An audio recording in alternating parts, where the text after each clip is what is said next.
He made some revisions of this book in the fall in 1960 in Ketchum. It concerns the years 1921 to 1926 in Paris. M.H. A good café on the Place Saint-Michel. Then there was the bad weather. It would come in one day when the fall was over. We would have to shut the windows in the night against the rain, and the cold wind would strip the leaves from the trees in the Place Contrescarpe.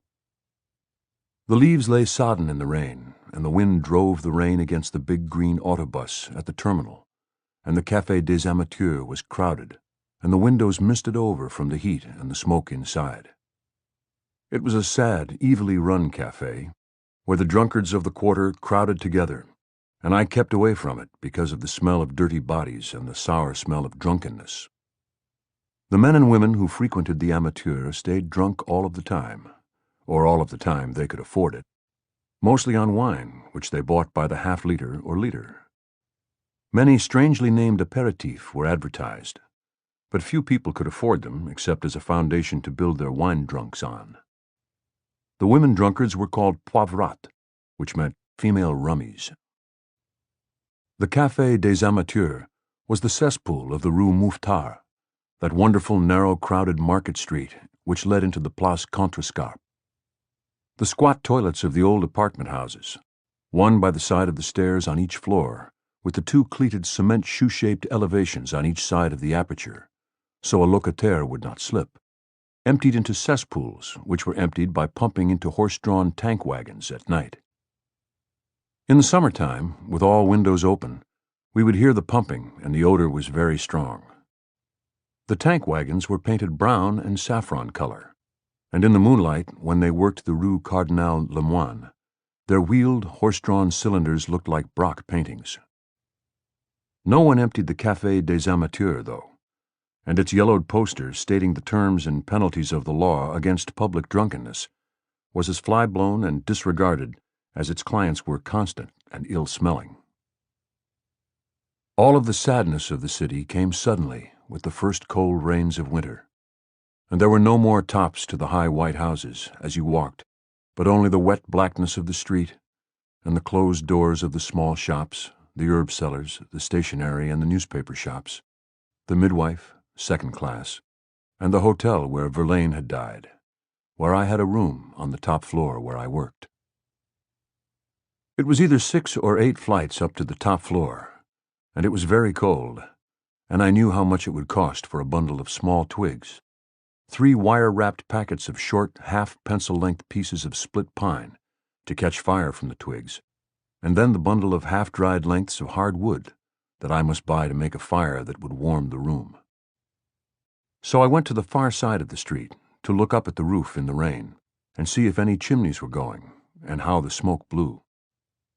There was no smoke, and I thought about how the chimney would be cold and might not draw, and of the room possibly filling with smoke, and the fuel wasted and the money gone with it. And I walked on in the rain. I walked down past the Lycée Henri IV and the ancient church of Saint-Étienne-du-Mont and the windswept Place du Panthéon, and cut in for shelter to the right and finally came out on the lee side of the Boulevard Saint-Michel, and worked on down it past the Cluny and the Boulevard Saint-Germain until I came to a good café that I knew on the Place Saint-Michel. It was a pleasant café, warm and clean and friendly, and I hung up my old waterproof on the coat rack to dry and put my worn and weathered felt hat on the rack above the bench and ordered a café au lait. The waiter brought it, and I took out a notebook from the pocket of the coat and a pencil and started to write. I was writing about up in Michigan, and since it was a wild, cold, blowing day, it was that sort of day in the story. I had already seen the end of fall come through boyhood, youth, and young manhood, and in one place you could write about it better than in another. That was called transplanting yourself, I thought, and it could be as necessary with people as with other sorts of growing things. But in the story, the boys were drinking, and this made me thirsty, and I ordered a rum St. James. This tasted wonderful on the cold day, and I kept on writing, feeling very well and feeling the good Martinique rum warm me all through my body and my spirit. A girl came in the cafe and sat by herself at a table near the window. She was very pretty, with a face fresh as a newly minted coin, if they minted coins in smooth flesh with rain-freshened skin, and her hair was black as a crow's wing and cut sharply and diagonally across her cheek. I looked at her, and she disturbed me and made me very excited. I wished I could put her in the story, or anywhere, but she had placed herself so she could watch the street and the entry, and I knew she was waiting for someone, so I went on writing. The story was writing itself, and I was having a hard time keeping up with it. I ordered another rum St. James, and I watched the girl whenever I looked up, or when I sharpened the pencil with a pencil sharpener with the shavings curling into the saucer under my drink. I've seen you, beauty, and you belong to me now. Whoever you're waiting for, and if I never see you again, I thought. You belong to me, and all Paris belongs to me, and I belong to this notebook and this pencil. Then I went back to writing, and I entered far into the story and was lost in it. I was writing it now, and it was not writing itself. And I did not look up, nor know anything about the time, nor think where I was, nor order any more rum St. James. I was tired of rum St. James without thinking about it. Then the story was finished, and I was very tired. I read the last paragraph, and then I looked up and looked for the girl, and she had gone.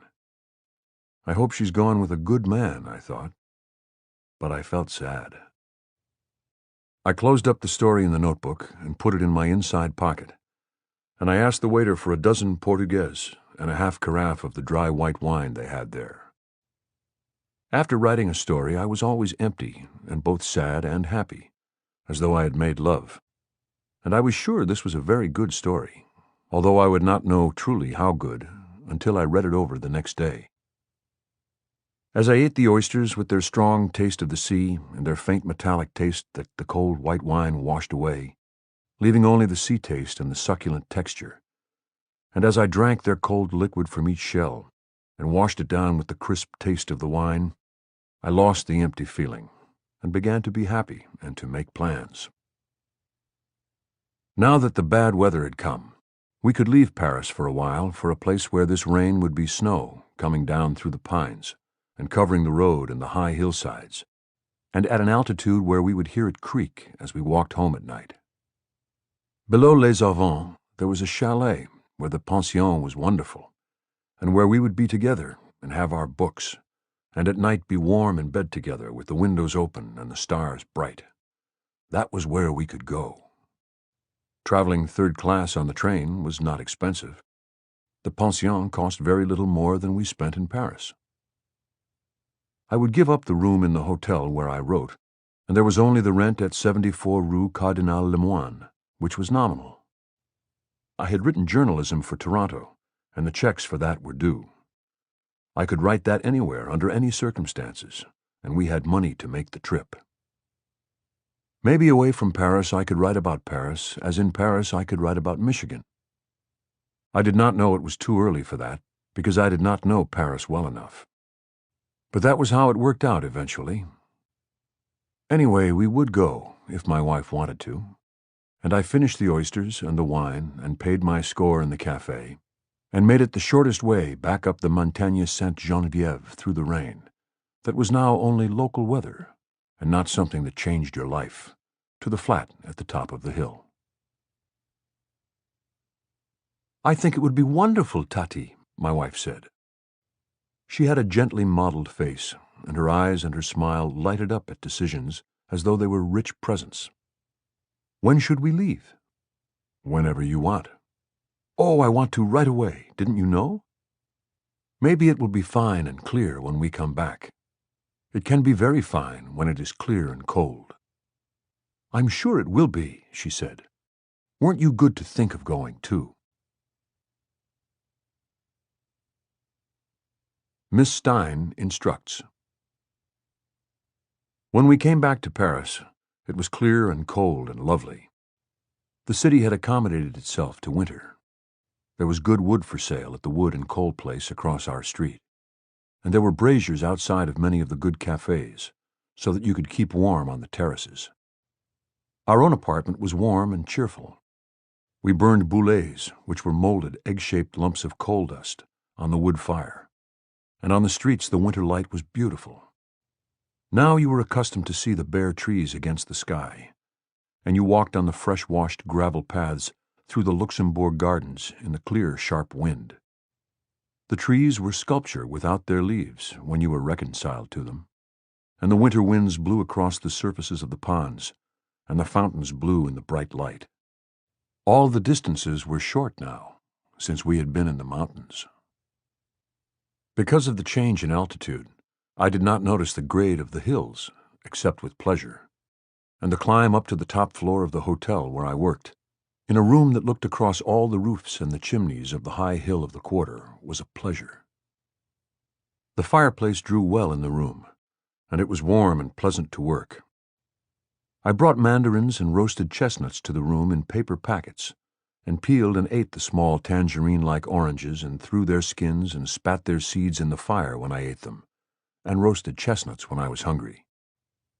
I was always hungry with the walking and the cold and the working.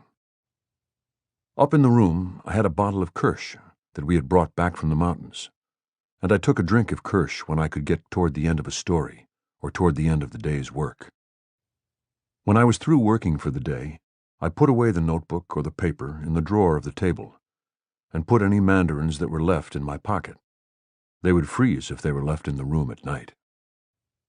It was wonderful to walk down the long flights of stairs, knowing that I'd had good luck working.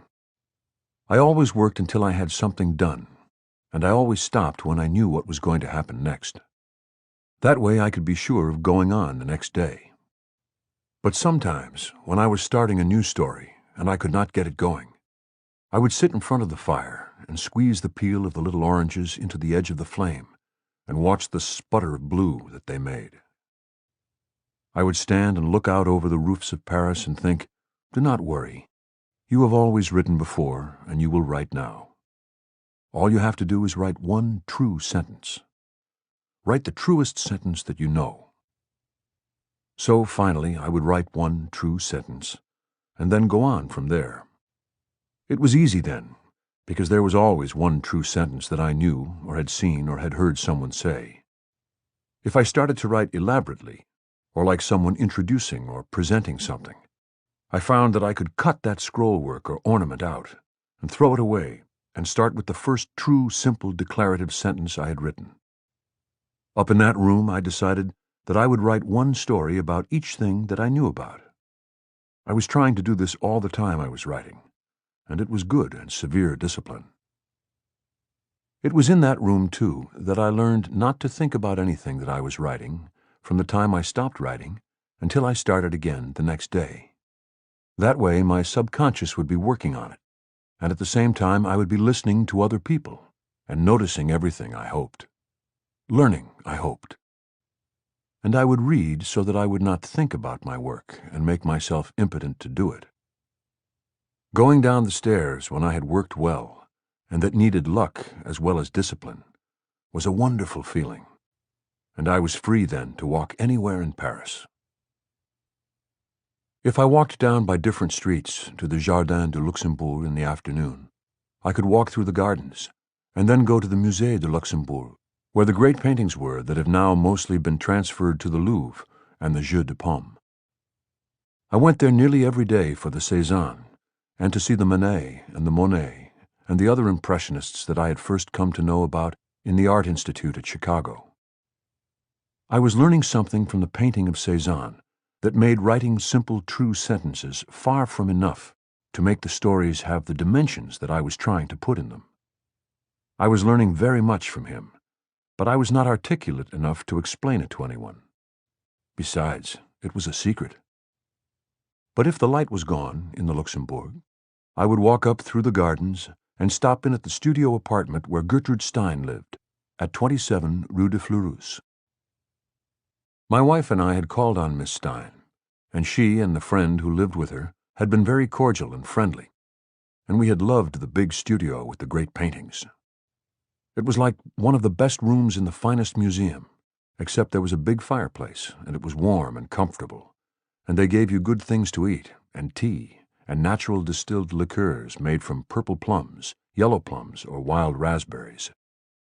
These were fragrant, colorless alcohols served from cut glass carafes in small glasses, and whether they were Quetch, Mirabelle, or Framboise, they all tasted like the fruits they came from, converted into a controlled fire on your tongue that warmed you and loosened it. Miss Stein was very big, but not tall, and was heavily built like a peasant woman.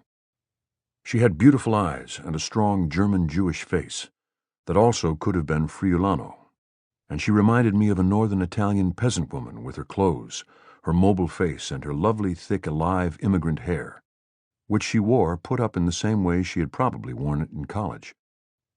She talked all the time, and at first it was about people and places.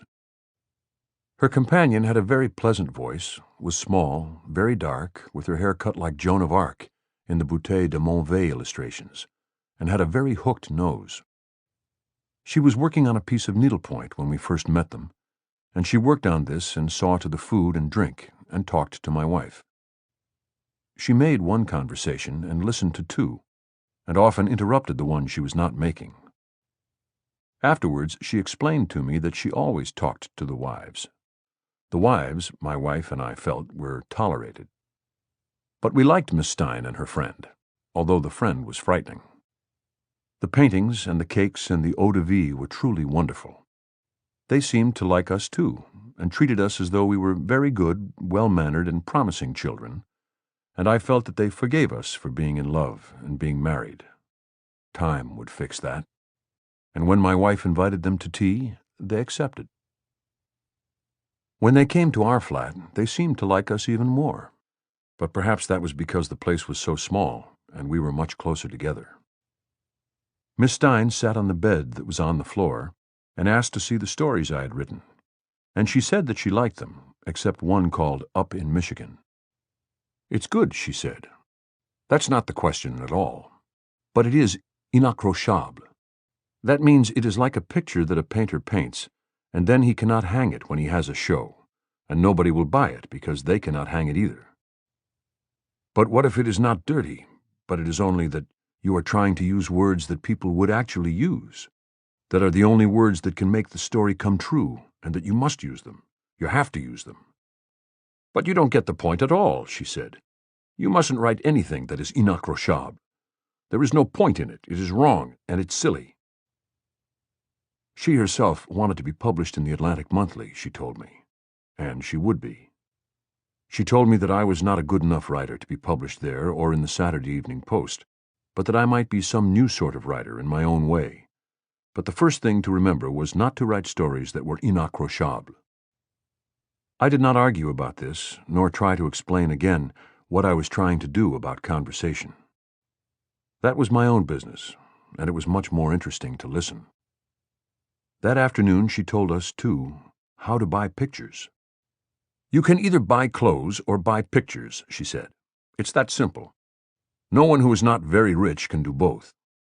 Pay no attention to your clothes, and no attention at all to the mode, and buy your clothes for comfort and durability, and you will have the clothes money to buy pictures." "But even if I never bought any more clothing ever," I said, "I wouldn't have enough money to buy the Picassos that I want." "No, he's out of your range. You have to buy the people of your own age, of your own military service group. You'll know them. You'll meet them around the quarter. There are always good new serious painters. But it's not you buying clothes so much. It's your wife always. It's women's clothes that are expensive." I saw my wife trying not to look at the strange steerage clothes that Miss Stein wore, and she was successful. When they left, we were still popular, I thought, and we were asked to come again to 27 Rue de Fleurus. It was later on that I was asked to come to the studio any time after 5 in the wintertime. I had met Miss Stein in the Luxembourg. I cannot remember whether she was walking her dog or not, nor whether she had a dog then. I know that I was walking myself, since we could not afford a dog nor even a cat then, and the only cats I knew were in the cafes or small restaurants, or the great cats that I admired in concierge windows. Later, I often met Miss Stein with her dog in the Luxembourg gardens. but I think this time was before she had one. But I accepted her invitation, dog or no dog, and had taken to stopping in at the studio, and she always gave me the natural eau de vie, insisting on refilling my glass, and I looked at the pictures and we talked. The pictures were exciting, and the talk was very good. She talked mostly, and she told me about modern pictures and about painters, more about them as people than as painters, and she talked about her work. She showed me the many volumes of manuscript that she had written and that her companion typed each day. Writing every day made her happy, but as I got to know her better, I found that for her to keep happy it was necessary that this steady daily output, which varied with her energy, be published and that she receive recognition. This had not become an acute situation when I first knew her, since she had published 3 stories that were intelligible to anyone. One of these stories, Melantha, was very good, and good samples of her experimental writing had been published in book form and had been well praised by critics who had met her or known her. She had such a personality that when she wished to win anyone over to her side, she would not be resisted, and critics who met her and saw her pictures took on trust writing of hers that they could not understand because of their enthusiasm for her as a person, and because of their confidence in her judgment. She had also discovered many truths about rhythms and the uses of words in repetition that were valid and valuable, and she talked well about them. But she disliked the drudgery of revision and the obligation to make her writing intelligible, although she needed to have publication and official acceptance, especially for the unbelievably long book called The Making of Americans. This book began magnificently, went on very well for a long way, with great stretches of great brilliance, and then went on endlessly in repetitions that a more conscientious and less lazy writer would have put in the wastebasket. I came to know it very well, as I got, forced perhaps would be the word, Ford Madox Ford to publish it in the Transatlantic Review serially, knowing that it would outrun the life of the review. For publication in the review, I had to read all of Miss Stein's proof for her, as this was a work which gave her no happiness. On this cold afternoon, when I had come past the concierge lodge and the cold courtyard to the warmth of the studio, all that was years ahead. On this day, Miss Stein was instructing me about sex.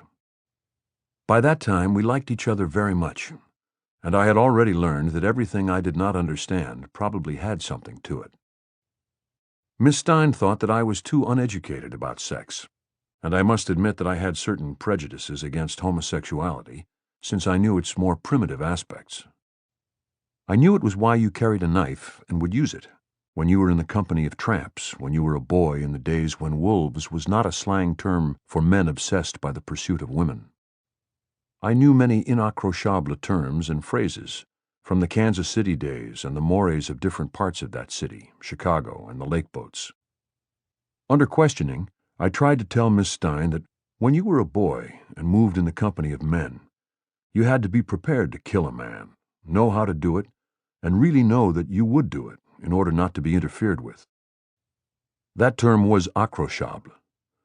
If you knew you would kill, other people sensed it very quickly, and you were let alone. But there were certain situations you could not allow yourself to be forced into or trapped into. I could have expressed myself more vividly by using an inaccrochable phrase that wolves used on the lake boats. "Oh, gash may be fine, but one eye for mine." But I was always careful of my language with Miss Stein, even when true phrases might have clarified or better expressed a prejudice. "Yes, yes, Hemingway," she said, "but you were living in a milieu of criminals and perverts." I did not want to argue that, although I thought that I had lived in a world as it was, and there were all kinds of people in it, and I tried to understand them, although some of them I could not like, and some I still hated. But what about the old man with beautiful manners and a great name, who came to the hospital in Italy and brought me a bottle of Marsala or Campari, and behaved perfectly, and then, one day, I would have to tell the nurse never to let that man into the room again, I asked. "Those people are sick and cannot help themselves, and you should pity them." "Should I pity so-and-so?" I asked. I gave his name, but he delights so in giving it himself that I feel there is no need to give it for him. "No, he's vicious. He's a corrupter, and he's truly vicious." "But he's supposed to be a good writer." "He's not," she said. "He's just a showman, and he corrupts for the pleasure of corruption, and he leads people into other vicious practices as well. Drugs, for example." "And in Milan, the man I'm to pity was not trying to corrupt me?" "Don't be silly. How could he hope to corrupt you? Do you corrupt a boy like you who drinks alcohol with a bottle of Marsala? No, he was a pitiful old man who could not help what he was doing. He was sick, and he could not help it, and you should pity him." "I did at the time," I said, "but I was disappointed because he had such beautiful manners." I took another sip of the eau de vie and pitied the old man and looked at Picasso's nude of the girl with the basket of flowers. I had not started the conversation and thought it had become a little dangerous. There were almost never any pauses in a conversation with Miss Stein. But we had paused, and there was something she wanted to tell me, and I filled my glass. "You know nothing about any of this, really, Hemingway," she said. "You've met known criminals and sick people and vicious people. The main thing is that the act male homosexuals commit is ugly and repugnant, and afterwards they are disgusted with themselves. They drink and take drugs to palliate this, but they are disgusted with the act, and they are always changing partners and cannot be really happy." "I see. In women, it is the opposite. They do nothing that they are disgusted by, and nothing that is repulsive. And afterwards they are happy, and they can lead happy lives together." "I see," I said. "But what about so-and-so?" "She's vicious," Miss Stein said. "She's truly vicious, so she can never be happy except with new people. She corrupts people." "I understand." "You're sure you understand?" There were so many things to understand in those days, and I was glad when we talked about something else. The park was closed, so I had to walk down along it to the Rue de Vaugirard and around the lower end of the park. It was sad when the park was closed and locked, and I was sad walking around it instead of through it, and in a hurry to get home to the Rue Cardinal Lemoine. The day had started out so brightly, too. I would have to work hard tomorrow. Work could cure almost anything, I believed then, and I believe now. Then, all I had to be cured of, I decided Miss Stein felt, was youth and loving my wife.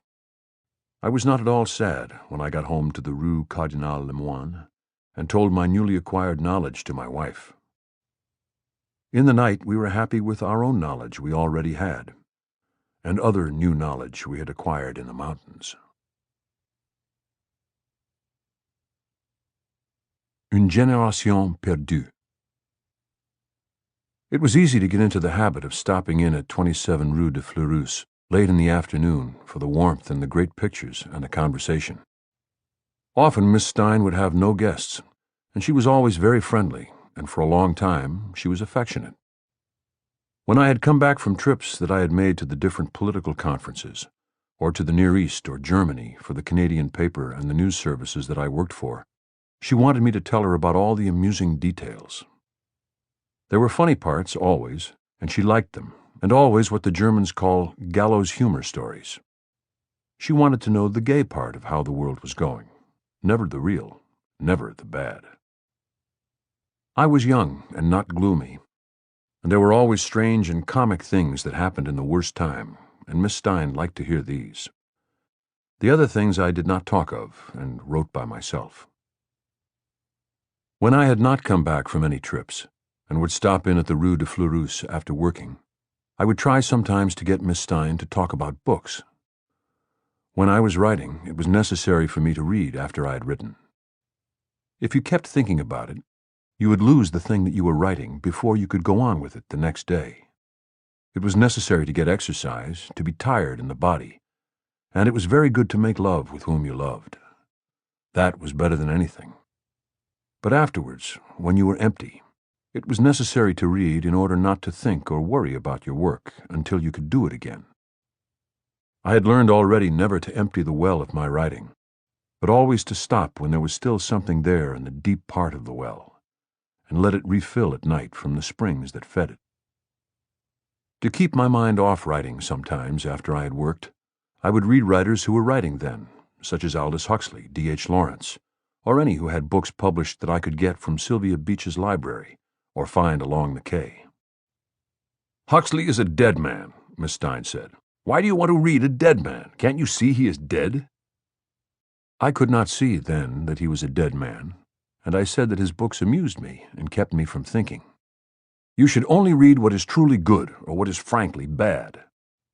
"I've been reading truly good books all winter, and all last winter, and I'll read them next winter, and I don't like frankly bad books."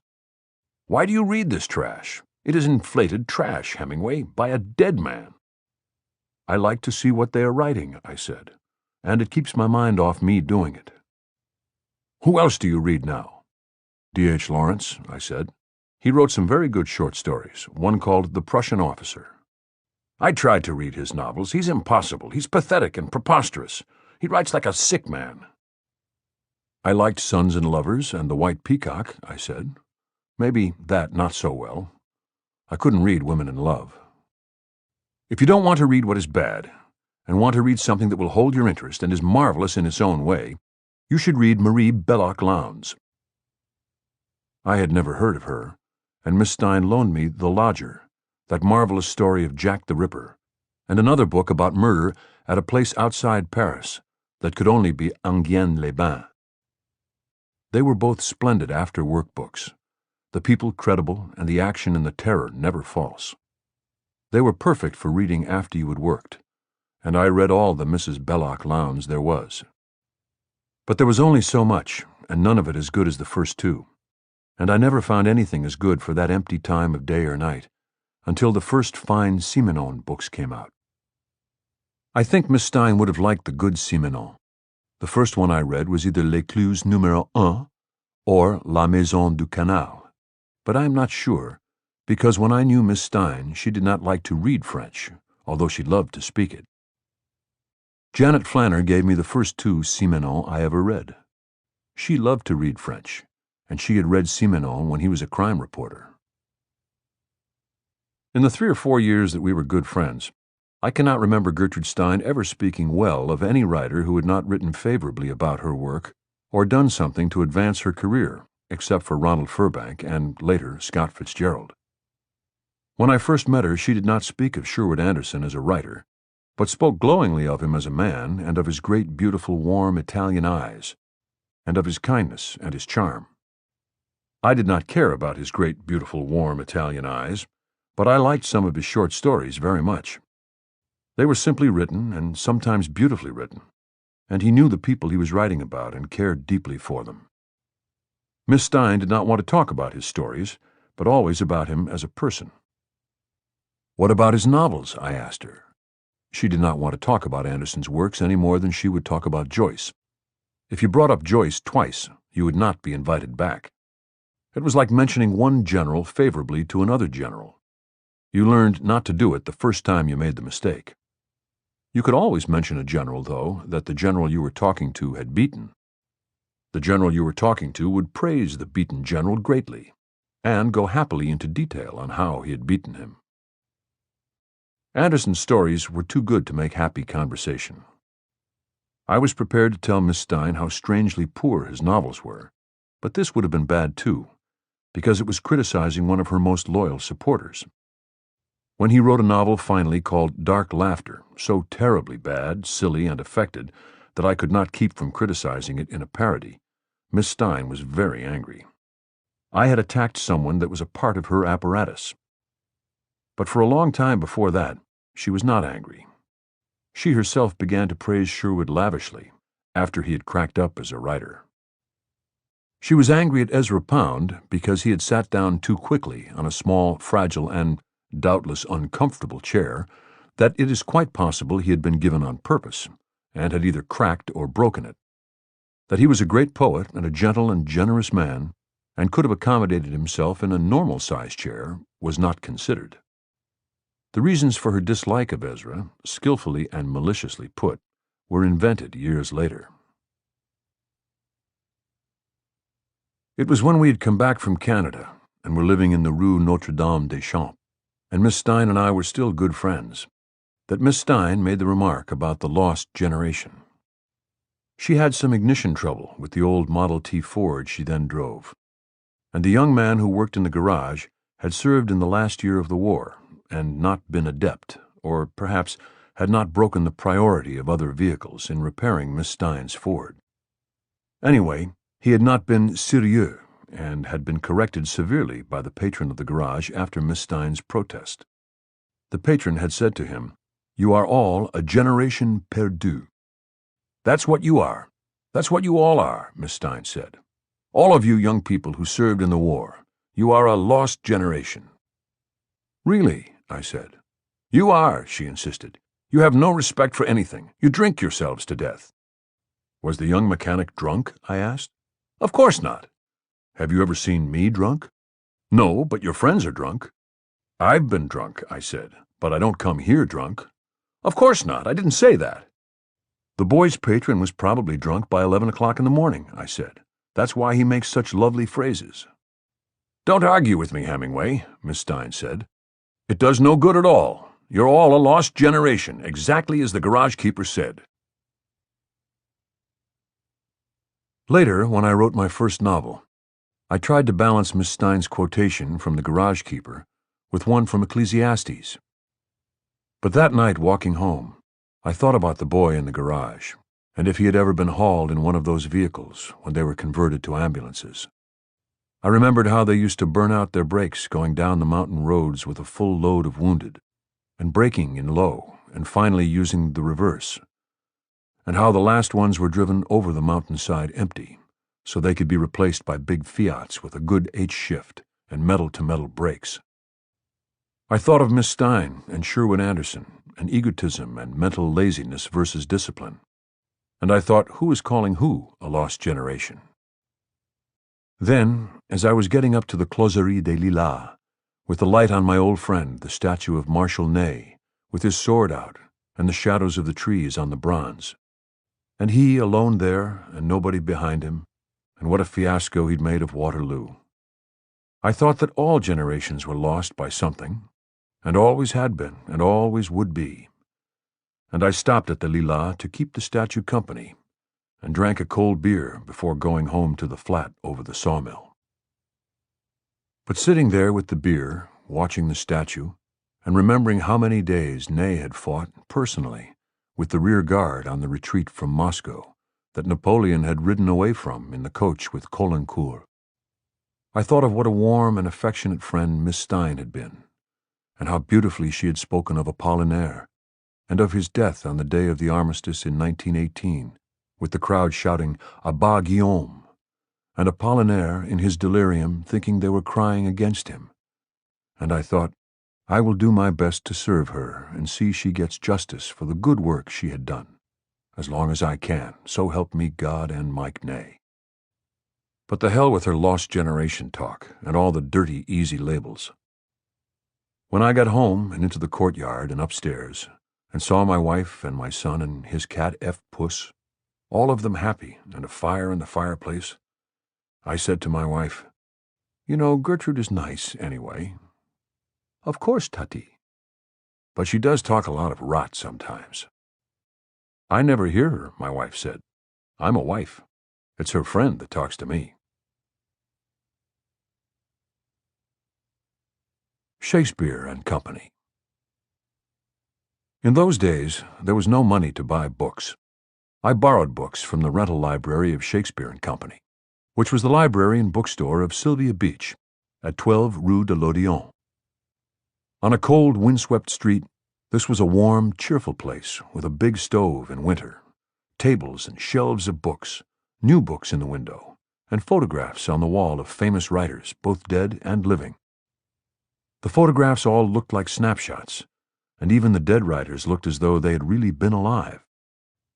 Sylvia had a lively, sharply sculptured face, brown eyes that were as alive as a small animal's, and as gay as a young girl's, and wavy brown hair that was brushed back from her fine forehead and cut thick below her ears, and at the line of the collar of the brown velvet jacket she wore. She had pretty legs, and she was kind, cheerful, and interested, and loved to make jokes and gossip. No one that I ever knew was nicer to me. I was very shy when I first went into the bookshop, and I did not have enough money on me to join the rental library. She told me I could pay the deposit any time I had the money, and made me out a card and said I could take as many books as I wished. There was no reason for her to trust me. She did not know me, and the address I had given her, 74 Rue Cardinal Lemoine, could not have been a poorer one. But she was delightful and charming and welcoming, and behind her, as high as the wall and stretching out into the back room which gave onto the inner court of the building, were shelves and shelves of the wealth of the library. I started with Turgenev and took the 2 volumes of A Sportsman's Sketches and an early book of D.H. Lawrence. I think it was Sons and Lovers, and Sylvia told me to take more books if I wanted. I chose the Constance Garnett edition of War and Peace and The Gambler and Other Stories by Dostoevsky. "You won't be back very soon if you read all that," Sylvia said. "I'll be back to pay," I said. "I have some money in the flat." "I didn't mean that," she said. "You pay whenever it's convenient." "When does Joyce come in?" I asked. "If he comes in, it's usually very late in the afternoon," she said. "Haven't you ever seen him?" "We've seen him at Michaud's eating with his family," I said. "But it's not polite to look at people when they're eating, and Michaud's is expensive." "Do you eat at home?" "Mostly now," I said. "We have a good cook." "There aren't any restaurants in your immediate quarter, are there?" "No. How did you know?" "Larbeau lived there," she said. "He liked it very much, except for that. The nearest good cheap place to eat is over by the Panthéon." "I don't know that quarter. We eat at home. You and your wife must come sometime." "Wait until you see if I pay you," I said. "But thank you very much."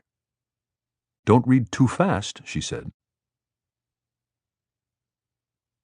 Home in the Rue Cardinal Lemoine was a 2-room flat that had no hot water and no inside toilet facilities, except an antiseptic container, not uncomfortable to anyone who was used to a Michigan outhouse. With a fine view and a good mattress and springs for a comfortable bed on the floor, and pictures we liked on the walls, it was a cheerful, gay flat. When I got there with the books, I told my wife about the wonderful place I had found.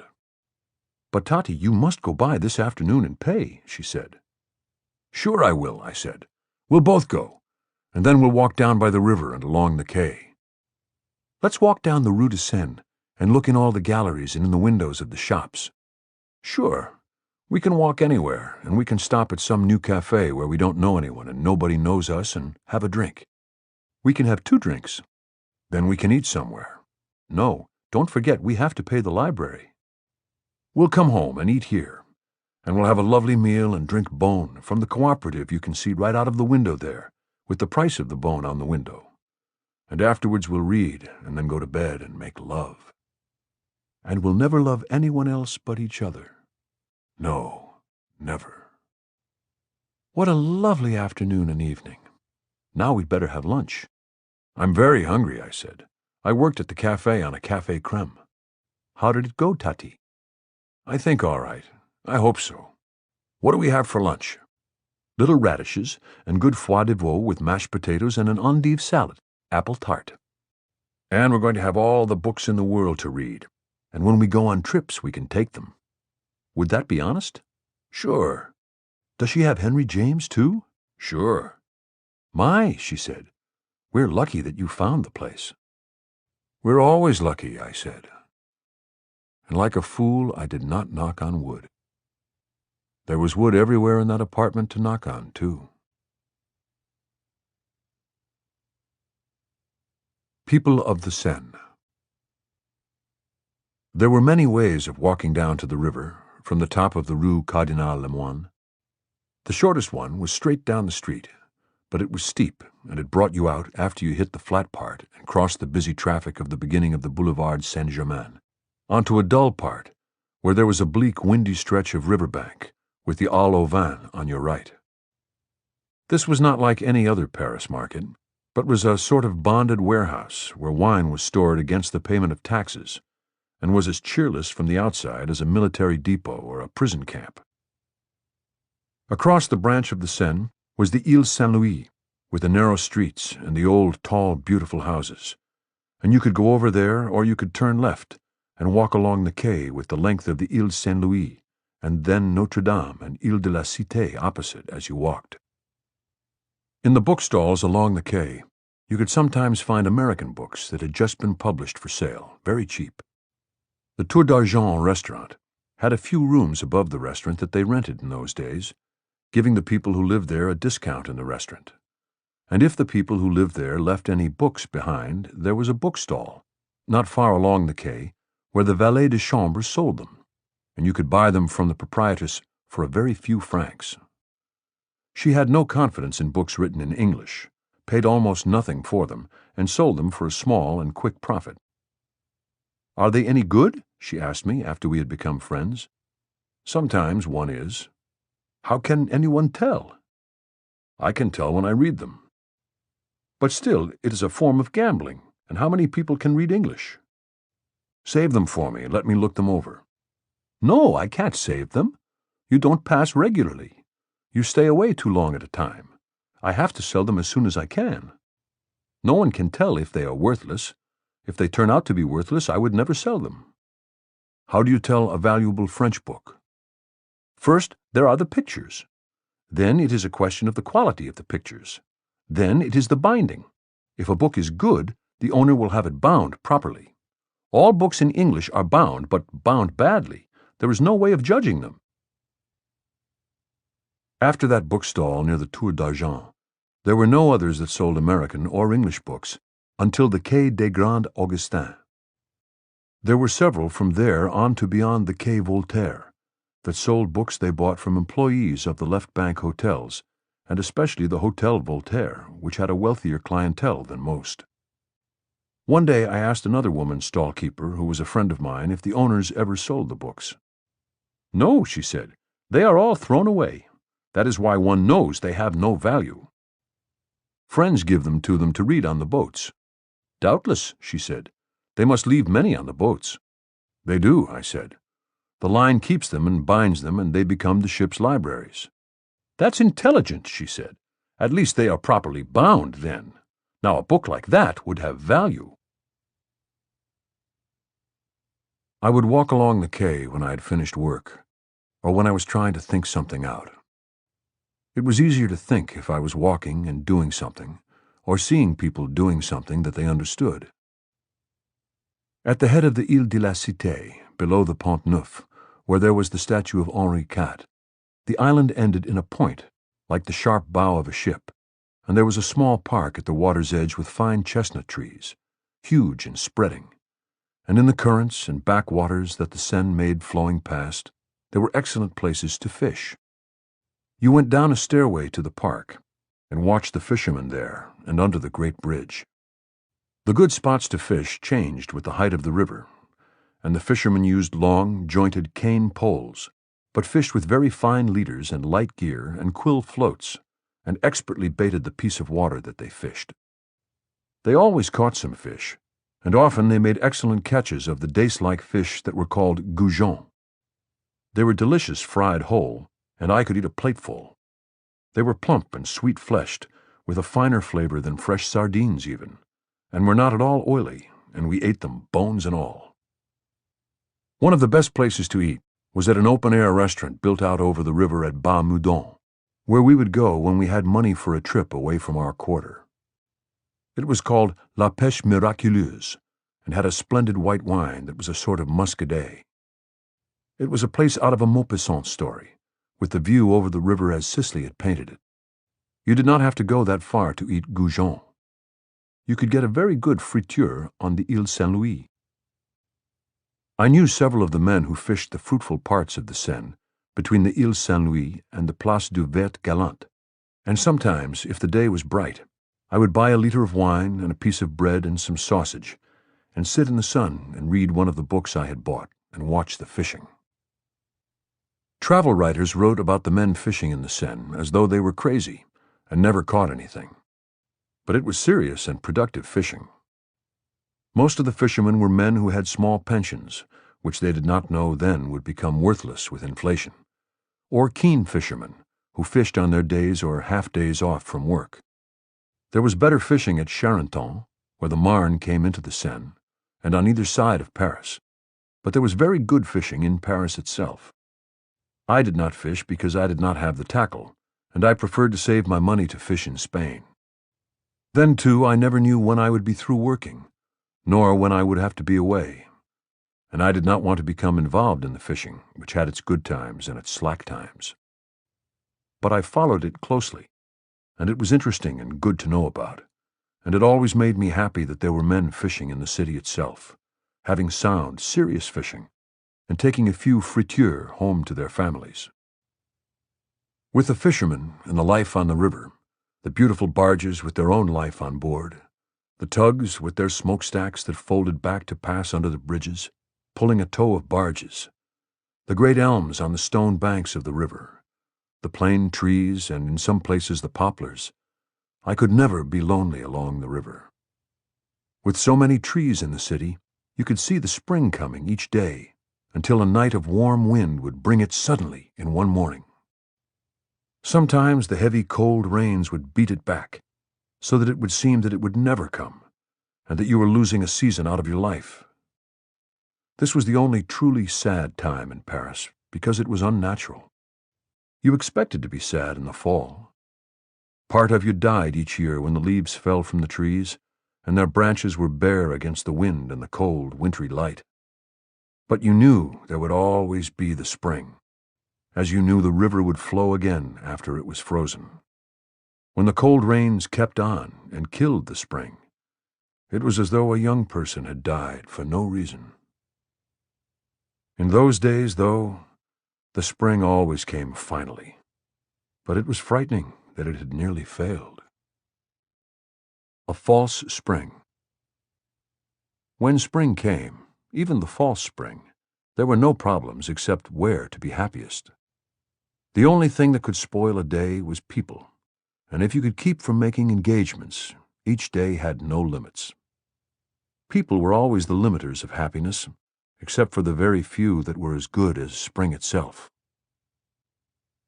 In the spring mornings, I would work early while my wife still slept.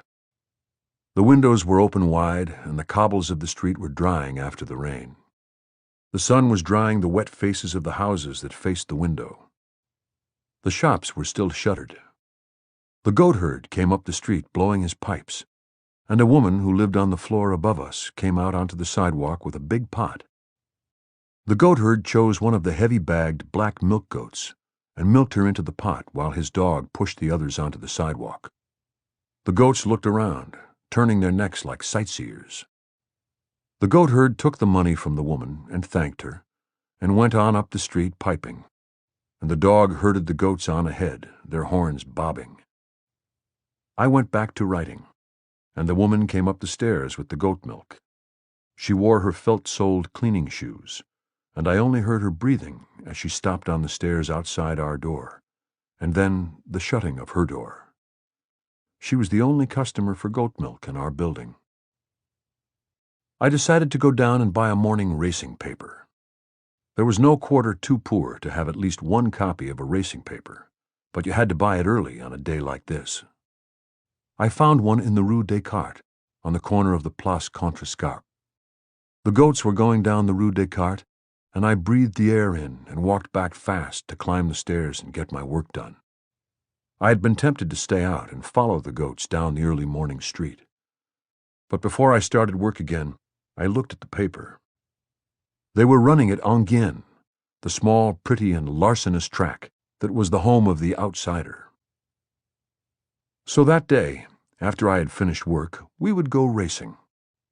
Some money had come from the Toronto paper that I did newspaper work for, and we wanted a long shot if we could find one.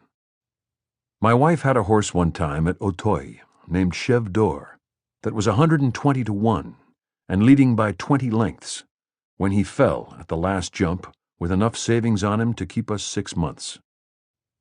We tried never to think of that. We were ahead on that year until Chèvre d'Or. "Do we have enough money to really bet, Tati?" my wife asked. "No. We'll just figure to spend what we take. Is there something else you'd rather spend it for?" Well, she said, I know. It's been terribly hard, and I've been tight and mean about money. No, she said, but I knew how severe I had been and how bad things had been. The one who's doing his work and getting satisfaction from it is not the one the poverty bothers. I thought of bathtubs and showers and toilets that flushed as things that inferior people to us had, or that you enjoyed when you made trips, which we often made. There was always the public bathhouse down at the foot of the street by the river. My wife had never complained once about these things, any more than she cried about Chef d'Or when he fell. She had cried for the horse, I remembered, but not for the money. I had been stupid when she needed a gray lamb jacket, and had loved it once she had bought it. I had been stupid about other things, too. It was all part of the fight against poverty that you never win except by not spending, especially if you buy pictures instead of clothes. But then we did not think ever of ourselves as poor. We did not accept it. We thought we were superior people, and other people that we looked down on and rightly mistrusted were rich. It had never seemed strange to me to wear sweatshirts for underwear to keep warm. It only seemed odd to the rich. We ate well and cheaply, and drank well and cheaply, and slept well and warm together, and loved each other. I think we ought to go, my wife said. We haven't been for such a long time. We'll take a lunch and some wine. I'll make good sandwiches. We'll go on the train, and it's cheap that way. But let's not go if you don't think we should. Anything we do today would be fun. It's a wonderful day. I think we should go. You wouldn't rather spend it some other way? No, she said arrogantly. She had the lovely high cheekbones for arrogance. Who are we, anyway? So we went out by the train from the Gare du Nord to the dirtiest and saddest part of town, and walked from the siding to the oasis of the track. It was early, and we sat on my raincoat on the fresh-cropped grass bank, and had our lunch and drank from the wine bottle, and looked at the old grandstand, the brown wooden betting booths, the green of the track, the darker green of the hurdles, and the brown shine of the water jumps and the whitewashed stone walls, and the white posts and rails, the paddock under the new-leafed trees, and the first horses being walked to the paddock.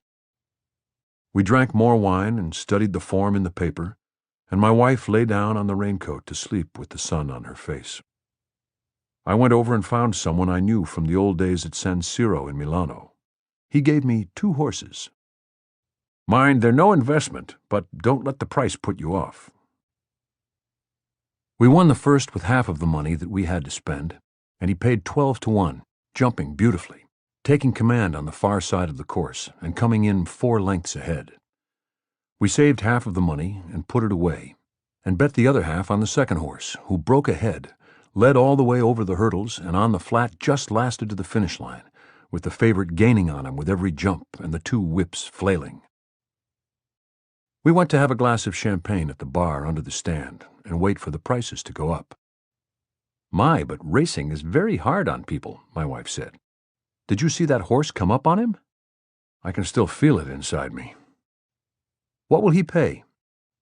The coat was 18 to 1, but they may have bet him at the last.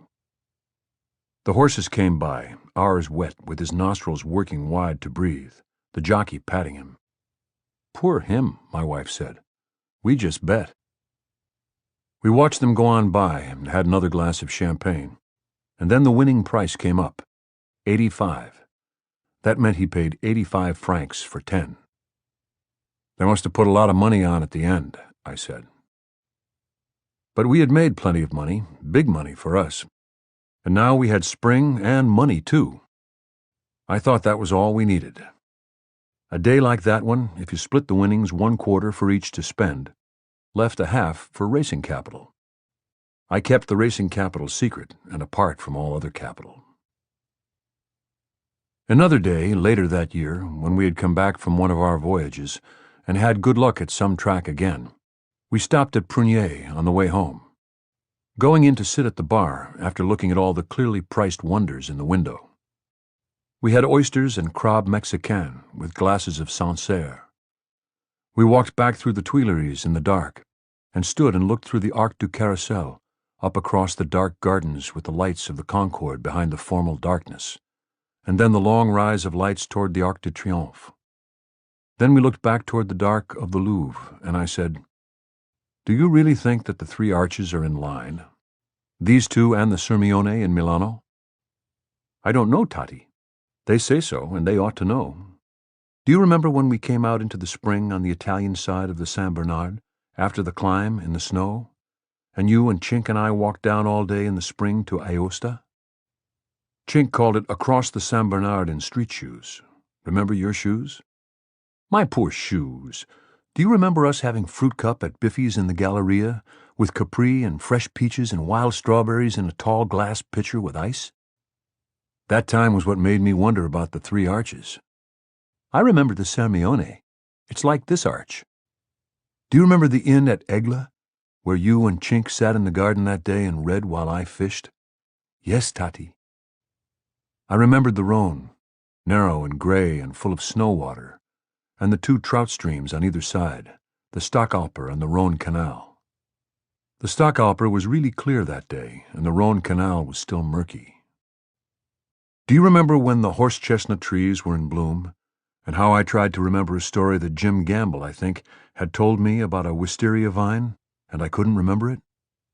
Yes, Tati, and you and Chink always talking about how to make things true, writing them, and put them rightly and not describe. I remember everything. Sometimes he was right, and sometimes you were right. I remember the lights and textures and the shapes you argued about. Now we had come out of the gateway through the Louvre and crossed the street outside, and were standing on the bridge, leaning on the stone and looking down at the river. We all three argued about everything, and always specific things, and we made fun of each other. I remember everything we ever did and everything we ever said on the whole trip, Hadley said. I do, really, about everything. When you and Chink talked and I was included, it wasn't like being a wife at Miss Stein's. I wish I could remember the story about the wisteria vine. It wasn't important. It was the vine that was important, Tati. Do you remember I brought some wine from Aigle home to the chalet? They sold it to us at the inn. They said it should go with the trout. We brought it wrapped in copies of La Gazette de Lausanne, I think. The Scion wine was even better.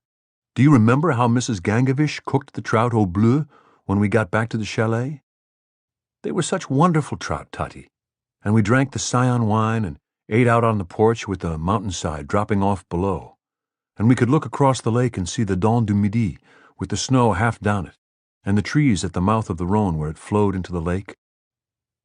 We always miss Chink in the winter and the spring. Always, and I miss him now when it is gone. Chink was a professional soldier and had gone out to Mons from Sandhurst. I had met him first in Italy, and he had been my best friend, and then our best friend for a long time. He spent his leaves with us then. He's going to try to get leave this next spring. He wrote last week from Cologne. I know. We should live in this time now and have every minute of it. We're watching the water now as it hits this buttress. Look what we can see when we look up the river. We looked, and there it all was. Our river and our city, and the island of our city.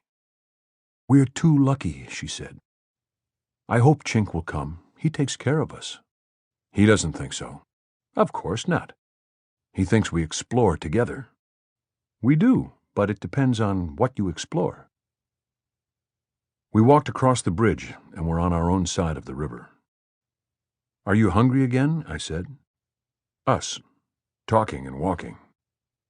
Of course, Tati. Aren't you?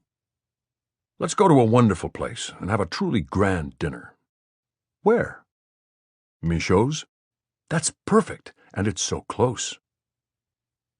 So we walked up the Rue des Saints-Pères to the corner of the Rue Jacob, stopping and looking in the windows at pictures and at furniture. We stood outside of Michaud's restaurant, reading the posted menu.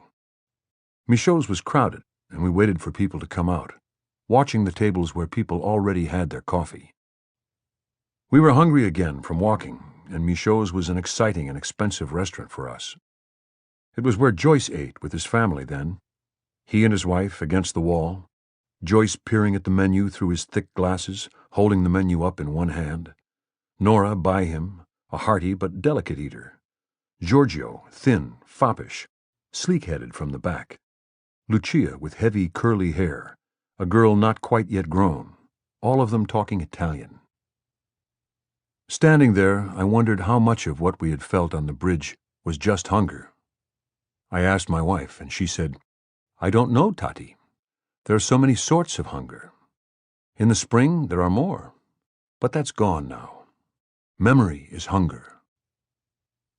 I was being stupid, and looking in the window and seeing 2 tournedos being served, I knew I was hungry in a simple way. "You said we were lucky today. Of course, we were, but we had very good advice and information." She laughed.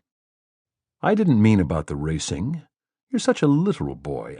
I meant lucky other ways." "I don't think Chink cares for racing," I said, compounding my stupidity. "No, he'd only care for it if he were riding." "Don't you want to go racing anymore?" "Of course, and now we can go whenever we want again." "But you really want to go?" "Of course. You do, don't you?" It was a wonderful meal at Michaud's after we got in. But when we'd finished, and there was no question of hunger anymore, the feeling that had been like hunger when we were on the bridge was still there when we caught the bus home. It was there when we came in the room, and after we had gone to bed and made love in the dark, it was there. When I woke with the windows open and the moonlight on the roofs of the tall houses, it was there. I put my face away from the moonlight into the shadow, but I could not sleep and lay awake thinking about it. We had both wakened twice in the night, and my wife slept sweetly now with the moonlight on her face. I had to try to think it out, and I was too stupid. Life had seemed so simple that morning, when I had wakened and found the false spring, and heard the pipes of the man with his herd of goats, and gone out and bought the racing paper.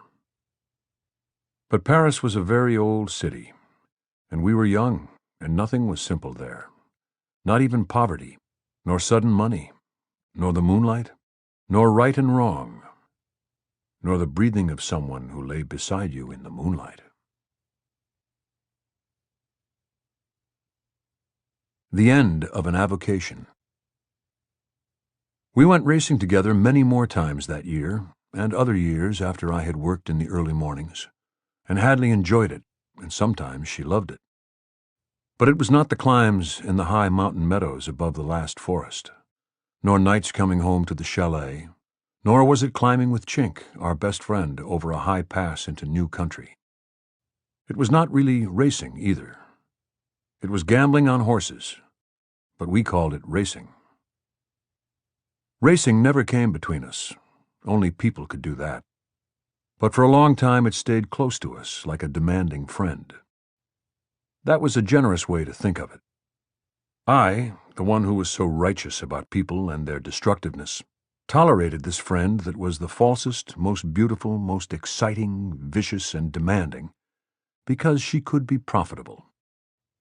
To make it profitable was more than a full-time job, and I had no time for that. But I justified it to myself because I wrote it, even though in the end, when everything I had written was lost, there was only one racing story that survived, because it was out in the mails. I was going to races alone more now, and I was involved in them and getting too mixed up with them. I worked 2 tracks in their season when I could, Auteuil and Enghien. It took full-time work to try to handicap intelligently, and you could make no money that way. That was just how it worked out on paper. You could buy a newspaper that gave you that. You had to watch a jumping race from the top of the stands at Auteuil, and it was a fast climb up to see what each horse did, and see the horse that might have won and did not, and see why or maybe how he did not do what he could have done. You watched the prices and all the shifts of odds each time a horse you were following would start, and you had to know how he was working, and finally get to know when the stable would try with him. He always might be beaten when he tried, but you should know by then what his chances were. It was hard work, But at Auteuil, it was beautiful to watch each day they raced, when you could be there and see the honest races with the great horses, and you got to know the course as well as any place you had ever known. You knew many people, finally, jockeys and trainers and owners, and too many horses, and too many things. In principle, I only bet when I had a horse to bet on, but I sometimes found horses that nobody believed in except the men who trained and rode them that won race after race with me betting on them. I stopped finally because it took too much time. I was getting too involved, and I knew too much about what went on at Enghien and at the flat racing tracks, too. When I stopped working on the races, I was glad, but it left an emptiness. By then, I knew that everything good and bad left an emptiness when it stopped. But if it was bad, the emptiness filled up by itself. If it was good, you could only fill it by finding something better. I put the racing capital back into the general funds, and I felt relaxed and good. The day I gave up racing, I went over to the other side of the river and met my friend Mike Ward at the travel desk in the Guarantee Trust, which was then at the corner of the Rue des Italiens on the Boulevard des Italiens. I was depositing the racing capital, but I did not tell that to anyone. I didn't put it in the checkbook, though I still kept it in my head. "Want to go to lunch?" I asked Mike. "Sure, kid. Yeah, I can do it. What's the matter? Aren't you going to the track?" "No." We had lunch at the Square Louvois, at a very good plain bistro with a wonderful white wine. Across the square was the Bibliothèque Nationale. "You never went to the track much, Mike," I said. "No, not for quite a long time." "Why did you lay off it?" "I don't know," Mike said. "Yes, sure I do. Anything you have to bet on to get a kick isn't worth seeing." "Don't you ever go out?" "Sometimes to see a big race, one with great horses."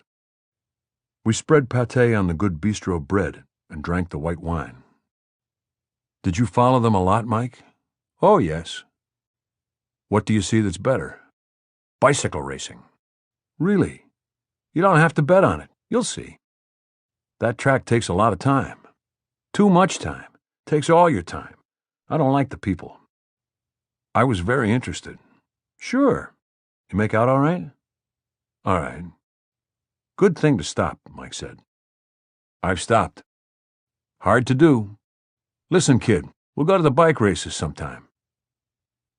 That was a new and fine thing that I knew little about. But we did not start it right away. That came later. It came to be a big part of our lives later, when the first part of Paris was broken up. But for a long time, it was enough just to be back in our part of Paris, and away from the track, and to bet on our own life and work, and on the painters that you knew, and not try to make your living gambling and call it by some other name. I have started many stories about bicycle racing, but have never written one that is as good as the races are, both on the indoor and outdoor tracks, and on the roads. But I will get the Velodrome d'Hiver, with the smoky light of the afternoon, and the high-banked wooden track, and the whirring sound the tires made on the wood as the riders passed. The effort and the tactics as the riders climbed and plunged, each one a part of his machine. I will get the magic of the demi-fond, the noise of the motors with their rollers set out behind them that the entraîneur rode, wearing their heavy crash helmets and leaning backward in their ponderous leather suits to shelter the riders who followed them from the air resistance. The riders in their lighter crash helmets bent low over their handlebars, their legs turning the huge gear sprockets and the small front wheels touching the roller behind the machine that gave them shelter to ride in. And the duels that were more exciting than anything, the putt-putting of the motorcycles and the riders elbow to elbow and wheel to wheel, up and down and around at deadly speed, until one man could not hold the pace and broke away, and the solid wall of air that he had been sheltered against hit him. There were so many kinds of racing. The straight sprints raced in heats or in match races, where the two riders would balance for long seconds on their machines for the advantage of making the other rider take the lead, and then the slow circling and the final plunge into the driving purity of speed. There were the programs of the team races of 2 hours, with a series of pure sprints in their heats to fill the afternoon, the lonely absolute speed events of one man racing an hour against the clock, the terribly dangerous and beautiful races of 100 kilometers on the big banked wooden 500-meter bowl of the Stade Buffalo, the outdoor stadium at Montrouge, where they raced behind big motorcycles, Linard, the great Belgian champion that they called the Sioux for his profile, dropping his head to suck up cherry brandy from a rubber tube that connected with a hot water bottle under his racing shirt when he needed it toward the end, as he increased his savage speed. And the championships of France behind big motors of the 660-meter cement track of the Parc des Princes near Auteuil, the wickedest track of all, where we saw that great rider Genet fall and heard his skull crumple under the crash helmet, as you crack an hard-boiled egg against a stone to peel it on a picnic. I must write the strange world of the 6-day races and the marvels of the road racing in the mountains. French is the only language it has ever been written in properly, and the terms are all French, and that is what makes it hard to write. Mike was right about it. There is no need to bet, but that comes at another time in Paris. Hunger was good discipline. You got very hungry when you did not eat enough in Paris, because all the bakery shops had such good things in the windows, and people ate outside at tables on the sidewalk, so that you saw and smelled the food. When you had given up journalism and were writing nothing that anyone in America would buy, explaining at home that you were lunching out with someone, the best place to go was the Luxembourg Gardens, where you saw and smelled nothing to eat all the way from the Place de l'Observatoire to the Rue de Vaugirard. There you could always go into the Luxembourg Museum, and all the paintings were sharpened and clearer and more beautiful if you were belly-empty, hollow-hungry. I learned to understand Cézanne much better and to see truly how he made landscapes when I was hungry. I used to wonder if he were hungry too when he painted, but I thought possibly it was only that he had forgotten to eat. It was one of those unsound but illuminating thoughts you have when you have been sleepless or hungry. Later I thought Cézanne was probably hungry in a different way. After you came out of the Luxembourg, you could walk down the narrow Rue Ferou to the Place Saint-Sulpice, and there were still no restaurants, only the quiet square with its benches and trees. There was a fountain with lions, and pigeons walked on the pavement and perched on the statues of the bishops. There was the church, and there were shops selling religious objects and vestments on the north side of the square. From this square you could not go further toward the river without passing shops selling fruits, vegetables, wines, or bakery and pastry shops. But by choosing your way carefully, you could work to your right around the gray and white stone church and reach the Rue de l'Odéon and turn up to your right toward Sylvia Beach's bookshop. And on your way you did not pass too many places where things to eat were sold. The Rue de l'Odéon was bare of eating places until you reached the square where there were 3 restaurants. By the time you reached 12 Rue de l'Odéon, your hunger was contained, but all of your perceptions were heightened again. The photographs looked different, and you saw books that you had never seen before. "You're too thin, Hemingway," Sylvia would say. "Are you eating enough?" "Sure." "What did you eat for lunch?" My stomach would turn over, and I would say, "I'm going home for lunch now." "At 3 o'clock?" "I didn't know it was that late." "Adrienne said the other night she wanted to have you and Hadley for dinner. We'd ask Farg. You like Farg, don't you? Or Larbeau, you like him, I know you like him. Or anyone you really like. Will you speak to Hadley?" "I know she'd love to come." "I'll send her a pneu. Don't you work so hard now that you don't eat properly." "I won't." "Get home now before it's too late for lunch." "They'll save it." "Don't eat cold food either. Eat a good hot lunch." Did I have any mail? "I don't think so, but let me look." She looked and found a note, and looked up happily, and then opened a closed door in her desk. "This came while I was out," she said.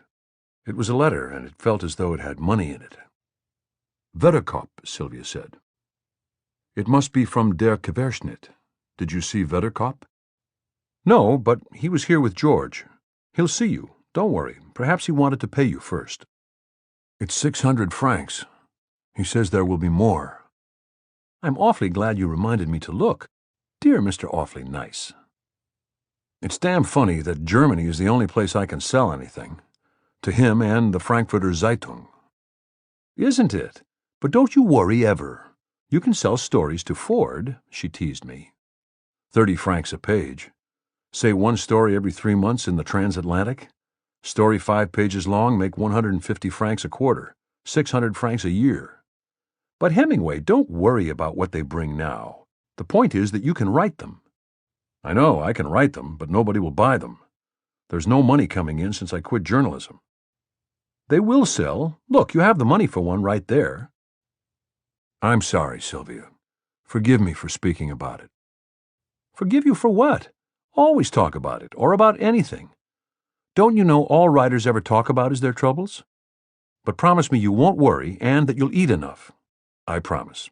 Then get home now and have lunch. Outside on the Rue de l'Odéon, I was disgusted with myself for having complained about things. I was doing what I did of my own free will, and I was doing it stupidly. I should have bought a large piece of bread and eaten it instead of skipping a meal. I could taste the brown, lovely crust, but it is dry in your mouth without something to drink. You goddamn complainer. You dirty, phony saint and martyr, I said to myself. You quit journalism of your own accord. You have credit, and Sylvia would have loaned you money. She has plenty of times. Sure. And then the next thing you would be compromising on something else. Hunger is healthy, and the pictures do look better when you are hungry. Eating is wonderful too, and do you know where you're going to eat right now? Leaps is where you are going to eat and drink too. It was a quick walk to Leaps, and every place I passed that my stomach noticed as quickly as my eyes or my nose made the walk an added pleasure.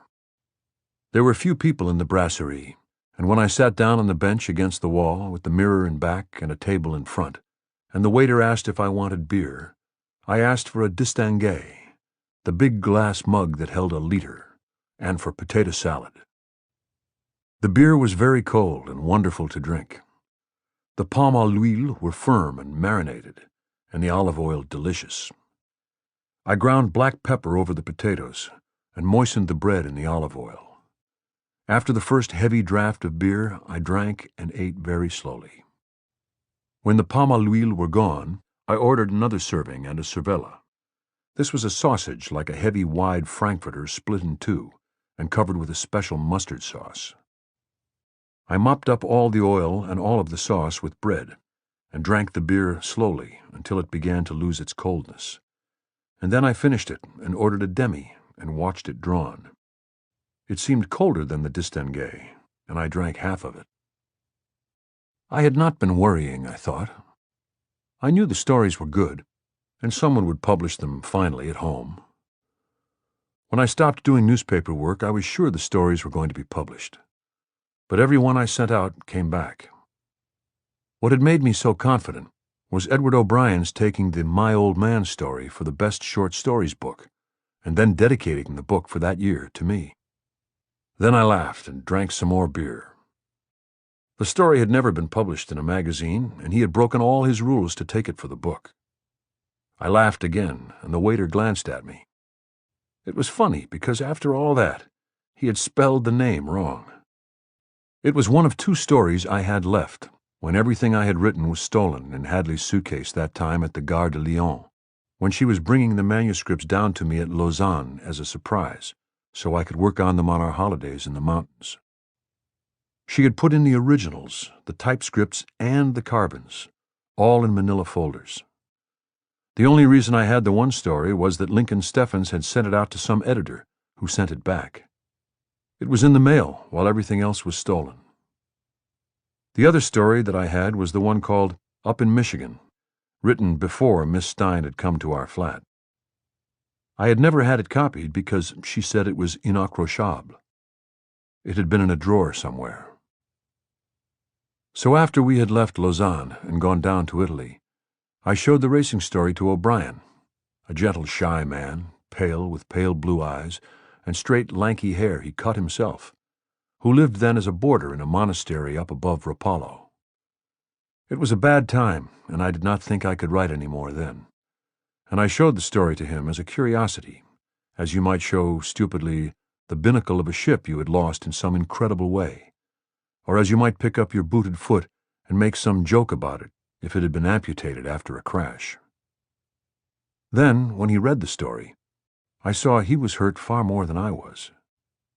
I had never seen anyone hurt by a thing other than death or unbearable suffering, except Hadley when she told me about the things being gone. She had cried and could not tell me.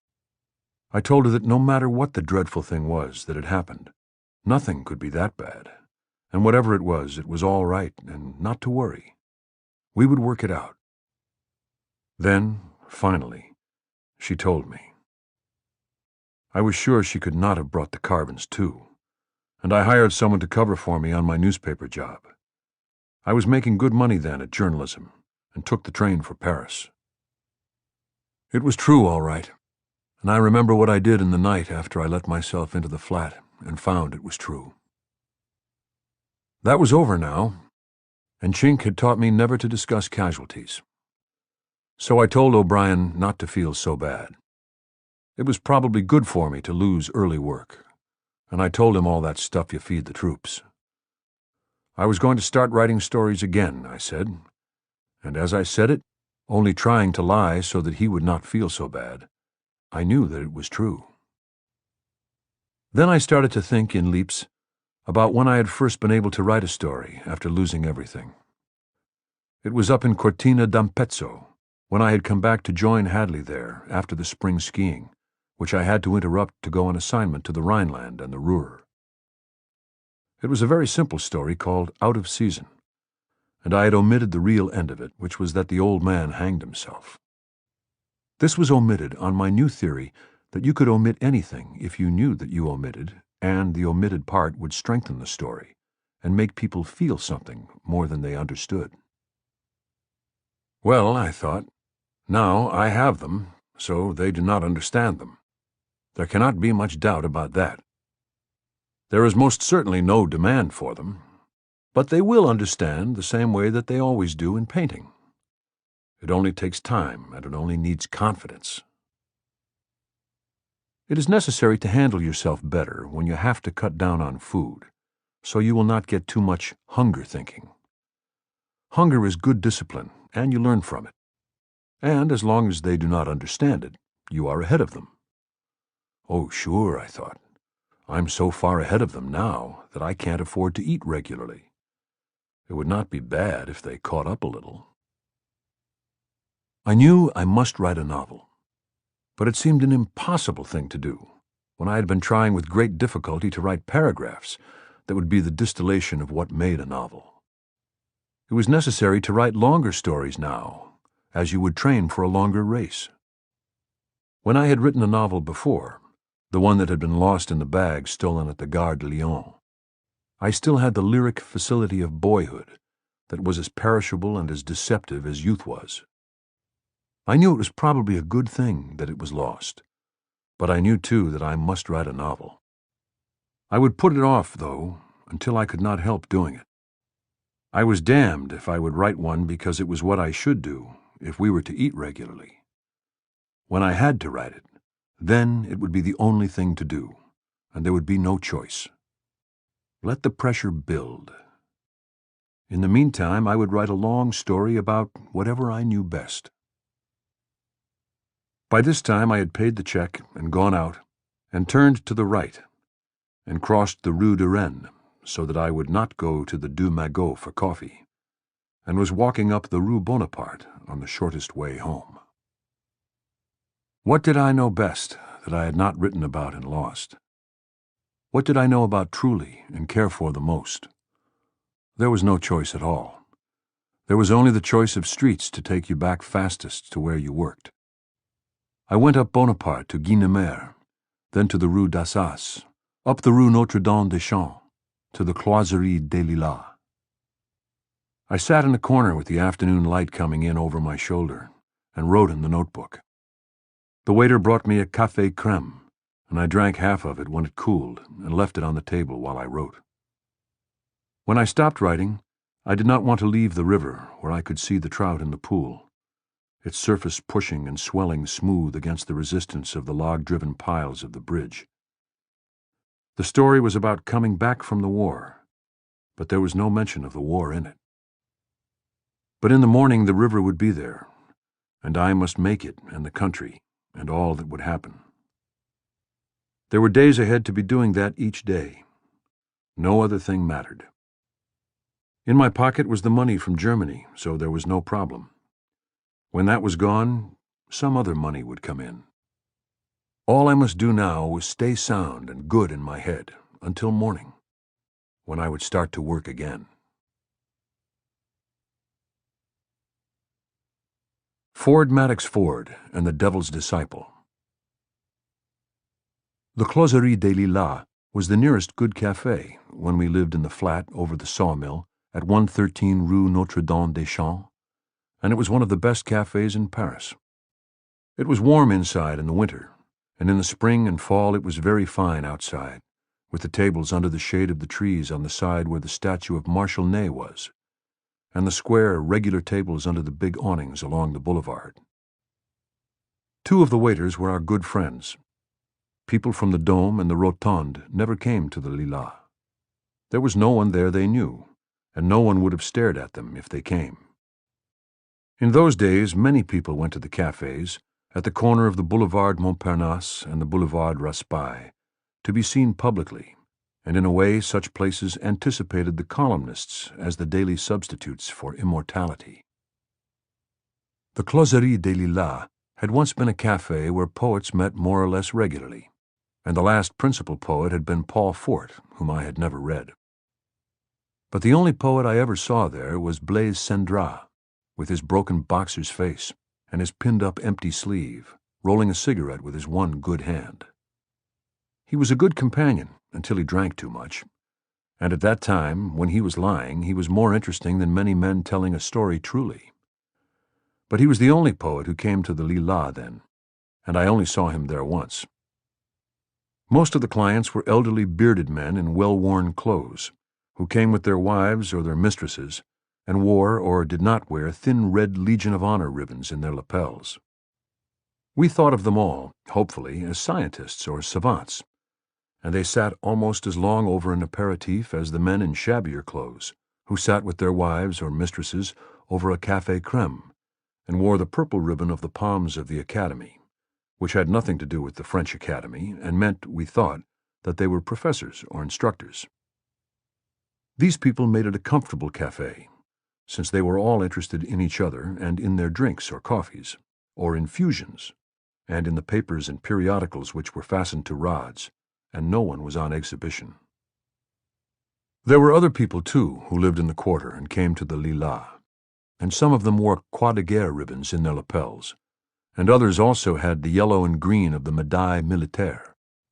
And I watched how well they were overcoming the handicap of the loss of limbs, and saw the quality of their artificial eyes, and the degree of skill with which their faces had been reconstructed. There was always an almost iridescent, shiny cast about the considerably reconstructed face, rather like that of a well-packed ski run, and we respected these clients more than we did the savants or the professors, although the latter might well have done their military service too without experiencing mutilation. In those days, we did not trust anyone who had not been in the war, but we did not completely trust anyone, and there was a strong feeling that Cendrars might well be a little less flashy about his vanished arm. I was glad he had been in the Lilas early in the afternoon before the regular clients had arrived. On this evening, I was sitting at a table outside of the Lilas, watching the light change on the trees and the buildings, and the passage of the great slow horses of the outer boulevards. The door of the café opened behind me and to my right, and a man came out and walked to my table. "Oh, here you are," he said.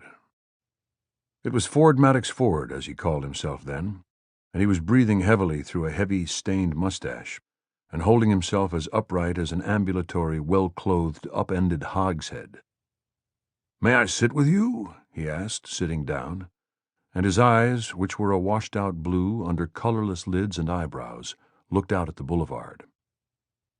I spent good years of my life that those beasts should be slaughtered humanely, he said. You told me, I said. I don't think so. I'm quite sure. Very odd. I've never told anyone in my life. Will you have a drink?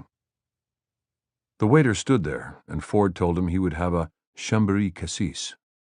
The waiter, who was tall and thin and bald on the top of his head, with hair slicked over, and who wore a heavy old-style dragoon mustache, repeated the order.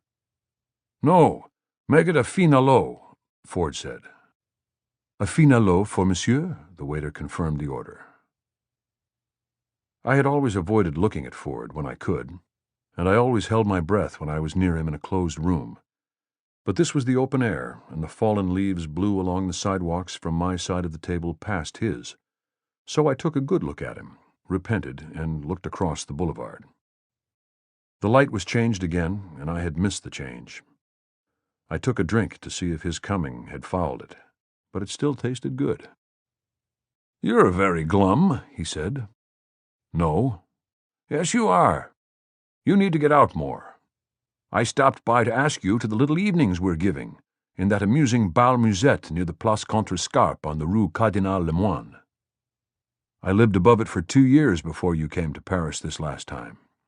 How odd, are you sure? Yes, I said, I'm sure.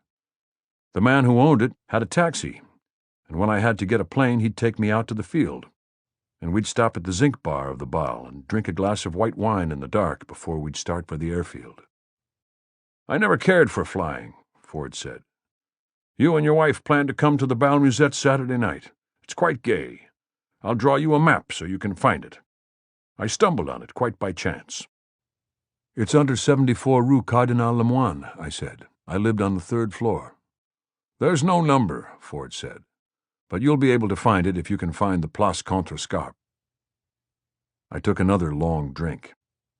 The waiter had brought Ford's drink, and Ford was correcting him. It wasn't a brandy and soda, he said helpfully but severely. I ordered a Chambéry vermouth and cassis. It's all right, Jean, I said.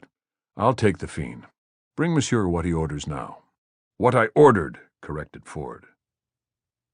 At that moment, a rather gaunt man wearing a cape passed on the sidewalk. He was with a tall woman, and he glanced at our table and then away, and went on his way down the boulevard. Did you see me cut him? Ford said. Did you see me cut him? No, who did you cut? Belloc, Ford said. Did I cut him? I didn't see it, I said. Why did you cut him? For every good reason in the world, Ford said. Did I cut him, though? He was thoroughly and completely happy. I had never seen Belloc, and I did not believe he had seen us. He looked like a man who had been thinking of something and had glanced at the table almost automatically. I felt badly that Ford had been rude to him, as, being a young man who was commencing his education, I had a high regard for him as an older writer. This is not understandable now, but in those days it was a common occurrence. I thought it would have been pleasant if Belloc had stopped at the table, and I might have met him. The afternoon had been spoiled by seeing Ford, but I thought Belloc might have made it better. "What are you drinking brandy for?" Ford asked me. "Don't you know it's fatal for a young writer to start drinking brandy?" "I don't drink it very often," I said. I was trying to remember what Ezra Pound had told me about Ford, that I must never be rude to him, that I must remember that he only lied when he was very tired, that he was really a good writer, and that he had been through very bad domestic troubles. I tried hard to think of these things, but the heavy, wheezing, ignoble presence of Ford himself, only touching distance away, made it difficult. But I tried. "Tell me why one cuts people," I asked. Until then, I had thought it was something only done in novels by Ouida. I had never been able to read a novel by Ouida, not even at some skiing place in Switzerland, where reading matter had run out when the wet south wind had come, and there were only the left-behind Tauchnitz editions of before the war. But I was sure, by some sixth sense, that people cut one another in her novels. "A gentleman," Ford explained, "will always cut a cad." I took a quick drink of brandy. "Would he cut a bounder?" I asked. "It would be impossible for a gentleman to know a bounder." Then you can only cut someone you have known on terms of equality? I pursued. Naturally. How would one ever meet a cad? You might not know it, or the fellow could have become a cad. What is a cad? I asked. Isn't he someone that one has to thrash within an inch of his life? Not necessarily, Ford said. Is Ezra a gentleman? I asked. Of course not, Ford said. He's an American. Can't an American be a gentleman? Perhaps John Quinn, Ford explained. Certain of your ambassadors. Myron T. Herrick? Possibly. Was Henry James a gentleman? Very nearly. Are you a gentleman? Naturally. I have held His Majesty's commission. It's very complicated, I said. Am I a gentleman? Absolutely not, Ford said. Then why are you drinking with me? I'm drinking with you as a promising young writer. As a fellow writer, in fact. Good of you, I said.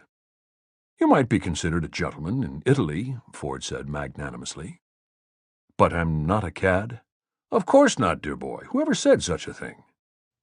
I might become one, I said sadly. Drinking brandy and all. That was what did for Lord Harry Hotspur and Trollope. Tell me, was Trollope a gentleman? Of course not. You're sure? There might be two opinions, but not in mine. Was Fielding? He was a judge. Technically, perhaps. Marlowe? Of course not. John Donne? He was a parson. It's fascinating, I said. I'm glad you're interested, Ford said. I'll have a brandy and water with you before I go. After Ford left, it was dark, and I walked over to the kiosk and bought a Paris Sport Complet, the final edition of the afternoon racing paper with the results at Auteuil, and the line on the next day's meeting at Enghien. The waiter, Émile, who had replaced Jean on duty, came to the table to see the results of the last race at Auteuil. A great friend of mine, who rarely came to the Lilas, came over to the table and sat down. And just then, as my friend was ordering a drink from Émile, the gaunt man in the cape with the tall woman passed us on the sidewalk. His glance drifted toward the table and then away. That's Hilaire Belloc, I said to my friend. Ford was here this afternoon and cut him dead. Don't be a silly ass, my friend said. That's Alistair Crowley, the diabolist. He's supposed to be the wickedest man in the world. Sorry, I said. Birth of a New School. The blue-backed notebooks, the 2 pencils and the pencil sharpener. A pocket knife was too wasteful. The marble-topped tables, the smell of early morning, sweeping out and mopping, and luck were all you needed. For luck, you carried a horse-chestnut and a rabbit's foot in your right pocket. The fur had been worn off the rabbit's foot long ago, and the bones and the sinews were polished by wear. The claws scratched in the lining of your pocket, and you knew your luck was still there. Some days it went so well that you could make the country so that you could walk into it through the timber to come out into the clearing and work up onto the high ground and see the hills beyond the arm of the lake. A pencil lead might break off in the conical nose of the pencil sharpener, and you would use the small blade of the penknife to clear it, or else sharpen the pencil carefully with the sharp blade, and then slip your arm through the sweat-salted leather of your pack strap to lift the pack again, get the other arm through and feel the weight settle on your back, and feel the pine needles under your moccasins as you started down for the lake. Then you would hear someone say, "Hi, Hem, what are you trying to do, write in a cafe?" Your luck had run out, and you shut the notebook. This was the worst thing that could happen. If you could keep your temper, it would be better, but I was not good at keeping mine then, and said, "You rotten son of a bitch, what are you doing in here off your filthy beat?" Don't be insulting just because you want to act like an eccentric. Take your dirty camping mouth out of here. It's a public cafe. I've just as much right here as you have. Why don't you go up to the Petite Chaumière where you belong? Oh, dear, don't be so tiresome. Now you could get out and hope it was an accidental visit, that the visitor had only come in by chance, and there was not going to be an infestation. There were other good cafes to work in, but they were a long walk away, and this was my home cafe. It was bad to be driven out of the Closerie des Lilas. I had to make a stand or move. It was probably wiser to move, but the anger started to come, and I said, "Listen, a bitch like you has plenty of places to go. Why do you have to come here and louse a decent cafe?" "I just came in to have a drink. What's wrong with that?" "At home they'd serve you and then break the glass." "Where's home? It sounds like a charming place." He was sitting at the next table, a tall, fat young man with spectacles.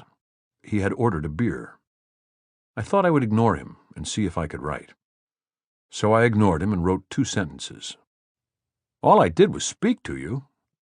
I went on and wrote another sentence. "It dies hard when it is really going, and you are into it. I suppose you've gotten so great nobody can speak to you." I wrote another sentence that ended the paragraph and read it over. It was still all right, and I wrote the first sentence of the next paragraph. "You never think about anyone else, or that they may have problems too." I had heard complaining all my life. I found I could go on writing and that it was no worse than other noises, certainly better than Ezra learning to play the bassoon. "Suppose you wanted to be a writer and felt it in every part of your body and it just wouldn't come." I went on writing, and I was beginning to have luck now, as well as the other thing. "Suppose once it had come like an irresistible torrent, and then it left you mute and silent." Better than mute and noisy, I thought, and went on writing. He was in full cry now, and the unbelievable sentences were soothing as the noise of a plank being violated in the sawmill. "We went to Greece," I heard him say later. I had not heard him for some time except as noise. I was ahead now, and I could leave it and go on tomorrow. "You say you used it or you went there?" "Don't be vulgar," he said. "Don't you want me to tell you the rest?" "No," I said. I closed the notebook and put it in my pocket. "Don't you care how it came out?" "No." "Don't you care about life and the suffering of a fellow human being?" "Not you." "You're beastly." "Yes." "I thought you could help me, Hem." "I'd be glad to shoot you." "Would you?" "No, there's a law against it." "I'd do anything for you." "Would you?" "Of course I would."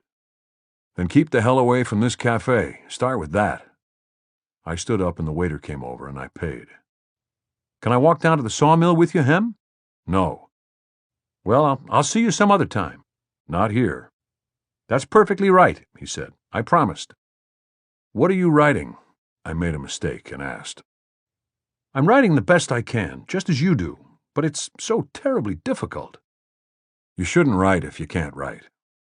What do you have to cry about it for? Go home, get a job, hang yourself, only don't talk about it.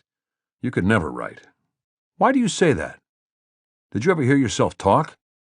"It's writing I'm talking about." "Then shut up."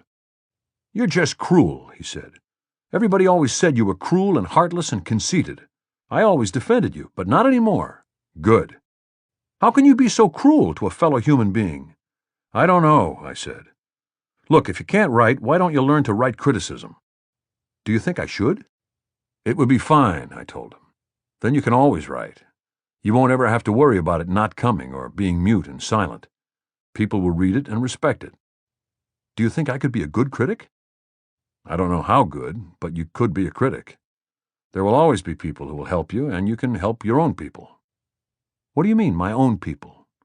"The ones you go around with." "Oh, them." "They have their critics." "You don't have to criticize books," I said. "There's pictures, plays, ballet, the cinema." "You make it sound fascinating, Hem. Thank you so much. It's so exciting. It's creative, too." "Creation's probably overrated. After all, God made the world in only 6 days and rested on the 7th. "Of course, there's nothing to prevent me doing creative writing, too." "Not a thing. Except you may set yourself impossibly high standards by your criticism." "They'll be high. You can count on that." "I'm sure they will be." He was a critic already. So I asked him if he would have a drink, and he accepted. "Hem," he said, and I knew he was a critic now, since in conversation they put your name at the beginning of a sentence rather than at the end. "I have to tell you I find your work just a little too stark." "Too bad," I said. "Hem, it's too stripped, too lean." "Bad luck." "Hem, too stark, too stripped, too lean, too sinewy." I felt the rabbit's foot in my pocket guiltily. I'll try to fatten it up a little. Mind, I don't want it obese. Hal, I said, practicing speaking like a critic, I'll avoid that as long as I can. Glad we see eye to eye, he said manfully. You'll remember about not coming here when I'm working? Naturally, Hem, of course. I'll have my own cafe now. You're very kind. I try to be, he said. It would be interesting and instructive if the young man had turned out to be a famous critic, but it did not turn out that way, although I had high hopes for a while. I did not think that he would come back the next day, but I did not want to take chances, and I decided to give the closerie a day's rest. So the next morning I woke early, boiled the rubber nipples and the bottles, made the formula, finished the bottling, gave Mr. Bumby a bottle, and worked on the dining room table before anyone but he, F. Puss, the cat, and I were awake. The two of them were quiet and good company, and I worked better than I had ever done. In those days you did not really need anything, not even the rabbit's foot, but it was good to feel it in your pocket. With Pascan at the Dome. It was a lovely evening, and I had worked hard all day, and left the flat over the sawmill, and walked out through the courtyard with the stacked lumber, closed the door, crossed the street, and went into the back door of the bakery that fronted the Boulevard Montparnasse, and out through the good bread smells of the ovens and the shop to the street. The lights were on in the bakery, and outside it was the end of the day, and I walked in the early dusk up the street and stopped outside the terrace of the Negre de Toulouse restaurant, where our red and white checkered napkins were in the wooden napkin rings in the napkin rack, waiting for us to come to dinner. I read the menu mimeographed in purple ink and saw that the plat du jour was cassoulet. It made me hungry to read the name. Mr. Lavigne, the proprietor, asked me how my work had gone, and I said it had gone very well. He said he had seen me working on the terrace of the Closerie des Lilas early in the morning, but he had not spoken to me because I was so occupied. You had the air of a man alone in the jungle, he said. I am like a blind pig when I work. But were you not in the jungle, monsieur? In the bush, I said. I went on up the street looking in the windows and happy with the spring evening and the people coming past. In the three principal cafes, I saw people that I knew by sight, and others that I knew to speak to. But there were always much nicer-looking people that I did not know that, in the evening with the lights just coming on, were hurrying to some place to drink together, to eat together, and then to make love. The people in the principal cafes might do the same thing, or they might just sit and drink and talk and love to be seen by others. The people that I liked and had not met went to the big cafes because they were lost in them, and no one noticed them, and they could be alone in them and be together. The big cafes were cheap then, too, and all had good beer, and the aperitif cost reasonable prices that were clearly marked on the saucers that were served with them. On this evening I was thinking these wholesome but not original thoughts, and feeling extraordinarily virtuous, because I had worked well and hard on a day when I had wanted to go out to the races very badly. But at this time I could not afford to go to the races, even though there was money to be made there if you worked at it. It was before the days of saliva tests and other methods of detecting artificially encouraged horses, and doping was very extensively practiced. But handicapping beasts that are receiving stimulants, and detecting the symptoms in the paddock, and acting on your perceptions, which sometimes bordered on the extrasensory, then backing them with money you cannot afford to lose, is not the way for a young man supporting a wife and child to get ahead in the full-time job of learning to write prose. By any standards, we were still very poor, and I still made such small economies as saying that I had been asked out for lunch and then spending 2 hours walking in the Luxembourg Gardens and coming back to describe the marvelous lunch to my wife. When you are 25 and are a natural heavyweight, missing a meal makes you very hungry. But it also sharpens all of your perceptions, and I found that many of the people I wrote about had very strong appetites and a great taste and desire for food, and most of them were looking forward to having a drink. At the Negre de Toulouse, we drank the good Cahors wine from the quarter, the half or the full carafe, usually diluting it about 1/3 with water. At home, over the sawmill, we had a Corsican wine that had great authority and a low price. It was a very Corsican wine, and you could dilute it by half with water and still receive its message. In Paris, then, you could live very well on almost nothing, and by skipping meals occasionally, and never buying any new clothes. You could save and have luxuries. Coming back from the Select now, where I had sheered off at the sight of Harold Stearns, who I knew would want to talk horses, those animals I was thinking of righteously and light-heartedly as the beasts that I had just forsworn.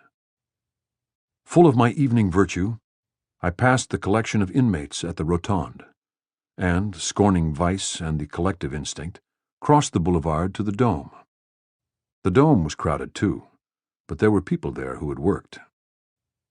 There were models who had worked, and there were painters who had worked until the light was gone, and there were writers who had finished a day's work for better or for worse, and there were drinkers and characters, some of whom I knew and some that were only decoration.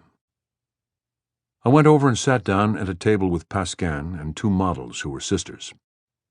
Pascan had waved to me while I had stood on the sidewalk on the Rue de l'Ombre side, wondering whether to stop and have a drink or not. Pascan was a very good painter, and he was drunk.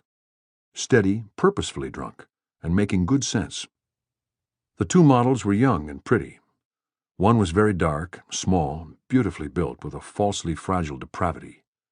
The other was childlike and dull, but very pretty in a perishable, childish way. She was not as well built as her sister, but neither was anyone else that spring. "The good and the bad sisters," Pascan said. "I have money. What will you drink?" "Une demi-blonde," I said to the waiter. "Have a whiskey. I have money." "I like beer." "If you really liked beer, you'd be at Leap's. I suppose you've been working?" "Yes." "It goes?" "I hope so." "Good. I'm glad. And everything still tastes good?" "Yes." "How old are you?" 25. "Do you want a banger?" He looked toward the dark sister and smiled. "She needs it." "You probably banged her enough today." She smiled at me with her lips open. "He's wicked," she said, "but he's nice." "You can take her over to the studio." "Don't make piggishness," the blonde sister said. "Who spoke to you?" Pascan asked her. "Nobody, but I said it." "Let's be comfortable," Pascan said. "The serious young writer and the friendly, wise old painter and the two beautiful young girls with all of life before them." We sat there, and the girls sipped at their drinks, and Pascan drank another fine à l'eau, and I drank the beer. But no one was comfortable except Pascan. The dark girl was restless, and she sat on display, turning her profile, and letting the light strike the concave planes of her face, and showing me her breasts under the hold of the black sweater. Her hair was cropped short and was sleek and dark as an Oriental's. "You've posed all day," Pascan said to her. "Do you have to model that sweater now at the cafe?" "It pleases me," she said. "You look like a Javanese toy," he said. "Not the eyes," she said. "It's more complicated than that." "You look like a poor, perverted little poupée." "Perhaps," she said, "but alive. That's more than you." "We'll see about that." "Good," she said. "I like proofs." "You didn't have any today?" "Oh, that," she said, and turned to catch the last evening light on her face. "You were just excited about your work. He's in love with canvases," she said to me. "There's always some kind of dirtiness." "You want me to paint you and pay you and bang you to keep my head clear, and be in love with you, too," Pascan said. "You poor little doll." "You like me, don't you, monsieur?" she asked me. "Very much." "But you're too big," she said sadly. "Everyone is the same size in bed." "It's not true," her sister said, "and I'm tired of this talk." "Look," Pascan said, "if you think I'm in love with canvases, I'll paint you tomorrow in watercolors." "When do we eat?" her sister asked, "and where?" "Will you eat with us?" the dark girl asked. "No, I go to eat with my legitime." That was what they said then. Now they say, "ma régulière." You have to go? Have to and want to. Go on then, Pascan said, and don't fall in love with typewriting paper. If I do, I'll write with a pencil. Watercolors tomorrow, he said. All right, my children, I will drink another, and then we eat where you wish. Chez Viking, the dark girl said. Me too, her sister urged. All right, Pascan agreed. Good night, jeune homme. Sleep well. You too. They keep me awake, he said. I never sleep. Sleep tonight. After Chez les Vikings? He grinned, with his hat on the back of his head. He looked more like a Broadway character of the 90s than the lovely painter that he was. And afterwards, when he had hanged himself, I liked to remember him as he was that night at the Dome. They say the seeds of what we will do are in all of us, but it always seemed to me that in those who make jokes in life, the seeds are covered with better soil and with a higher grade of manure. Ezra Pound and his bel esprit. Ezra Pound was always a good friend, and he was always doing things for people.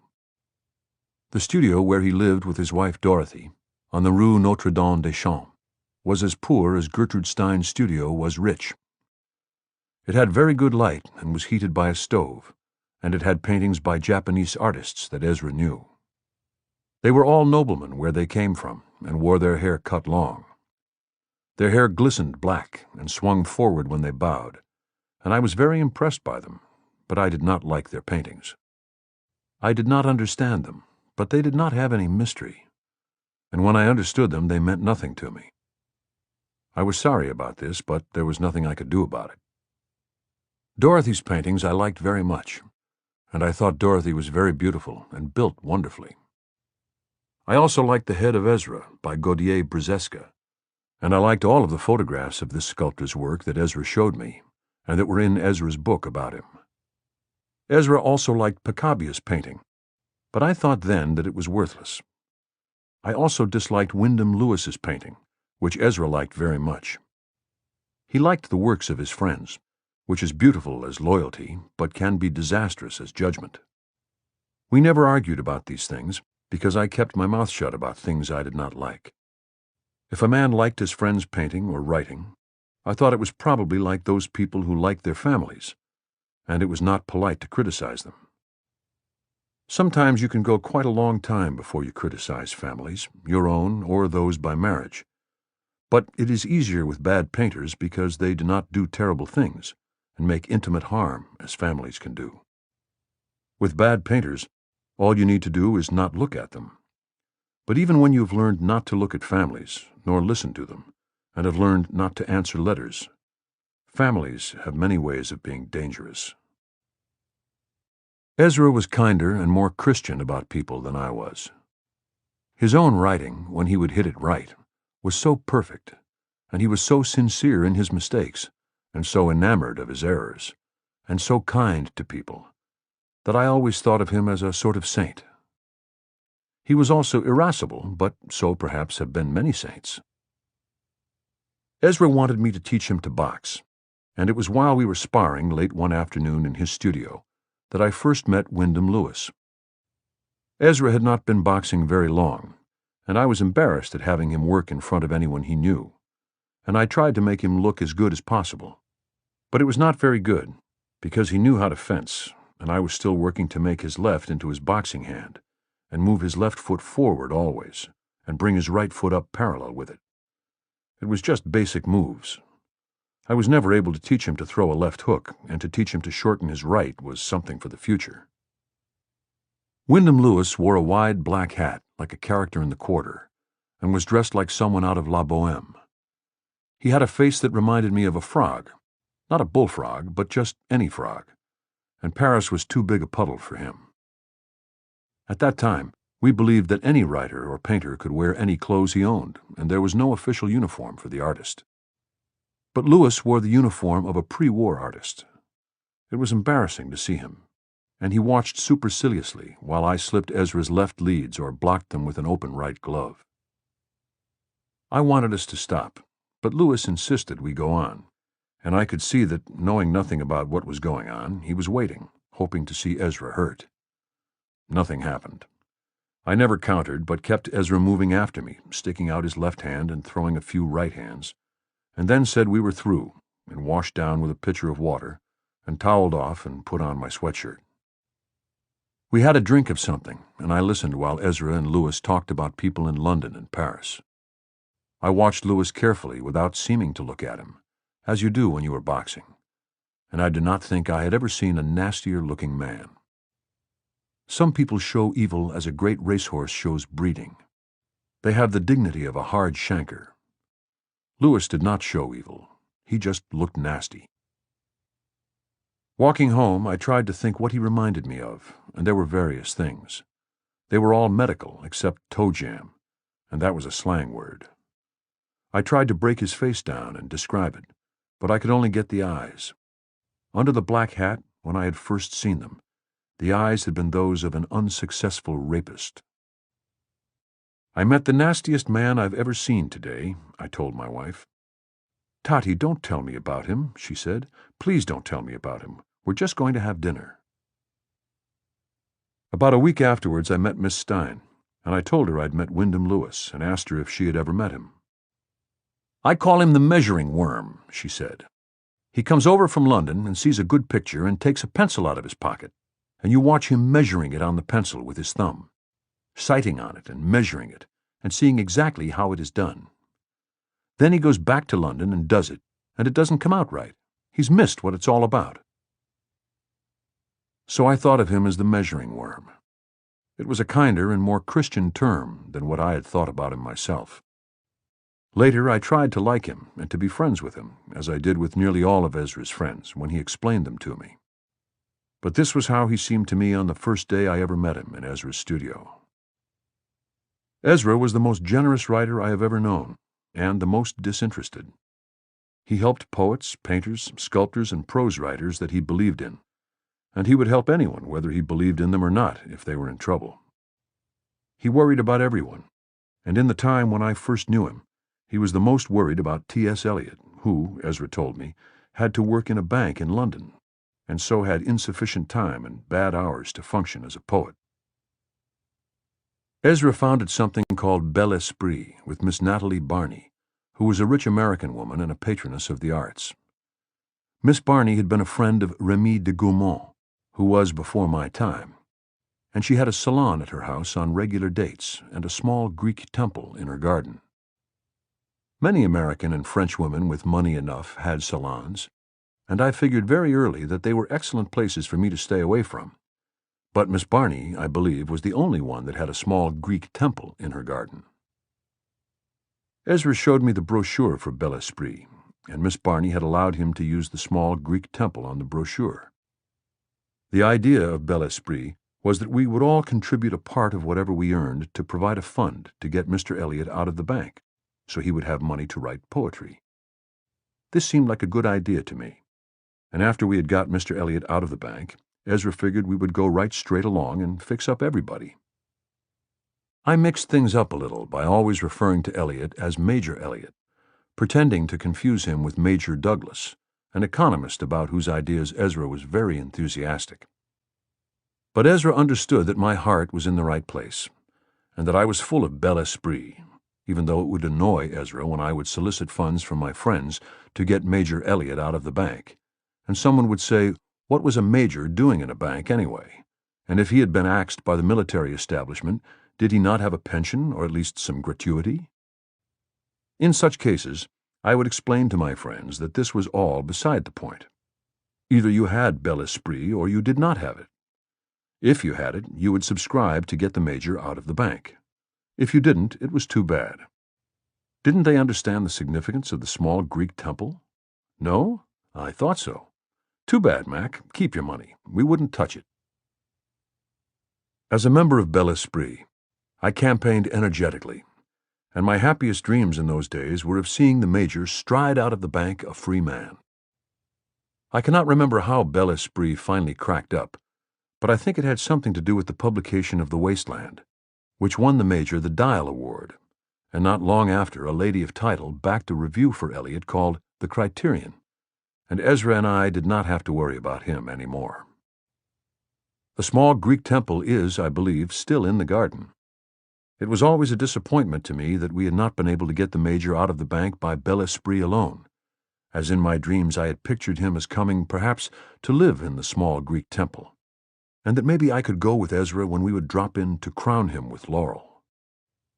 I knew where there was fine laurel that I could gather, riding out on my bicycle to get it, and I thought we could crown him any time he felt lonesome, or any time Ezra had gone over the manuscript or the proofs of another big poem like The Wasteland. The whole thing turned out badly for me morally, as so many things have, because the money that I had earmarked for getting the Major out of the bank, I took out to Ongyen and bet on jumping horses that raced under the influence of stimulants. At 2 meetings, the stimulated horses that I was backing outraced the unstimulated or insufficiently stimulated beasts, except for one race in which our fancy had been overstimulated to such a point that before the start he threw his jockey and, breaking away, completed a full circuit of the steeplechase course, jumping beautifully by himself, the way one can sometimes jump in dreams.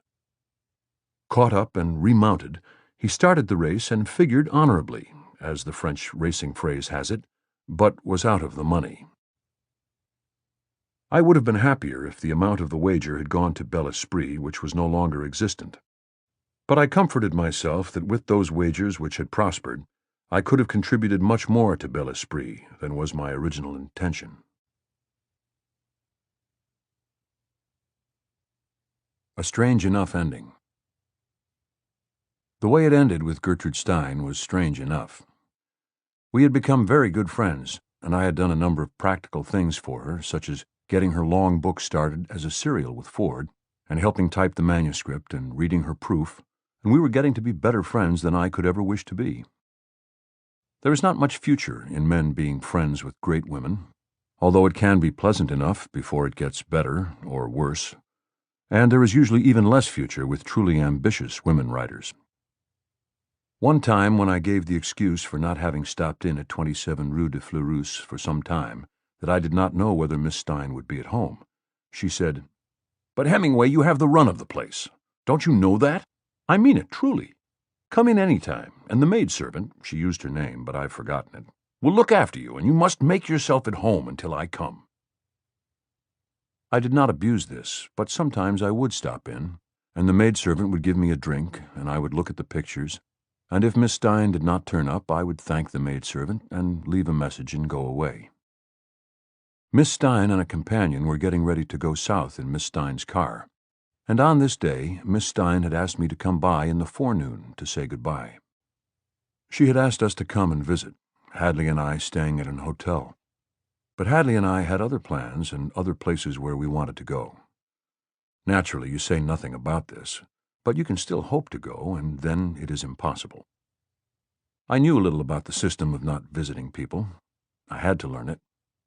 Much later, Picasso told me that he always promised the rich to come when they asked him, because it made them so happy. And then something would happen, and he would be unable to appear. But that had nothing to do with Miss Stein, and he said it about other people. It was a lovely spring day, and I walked down from the Place de l'Observatoire through the little Luxembourg. The horse-chestnut trees were in blossom, and there were many children playing on the gravelled walks with their nurses sitting on the benches, and I saw wood-pigeons in the trees, and heard others that I could not see. The maidservant opened the door before I rang and told me to come in and to wait. Miss Stein would be down at any moment.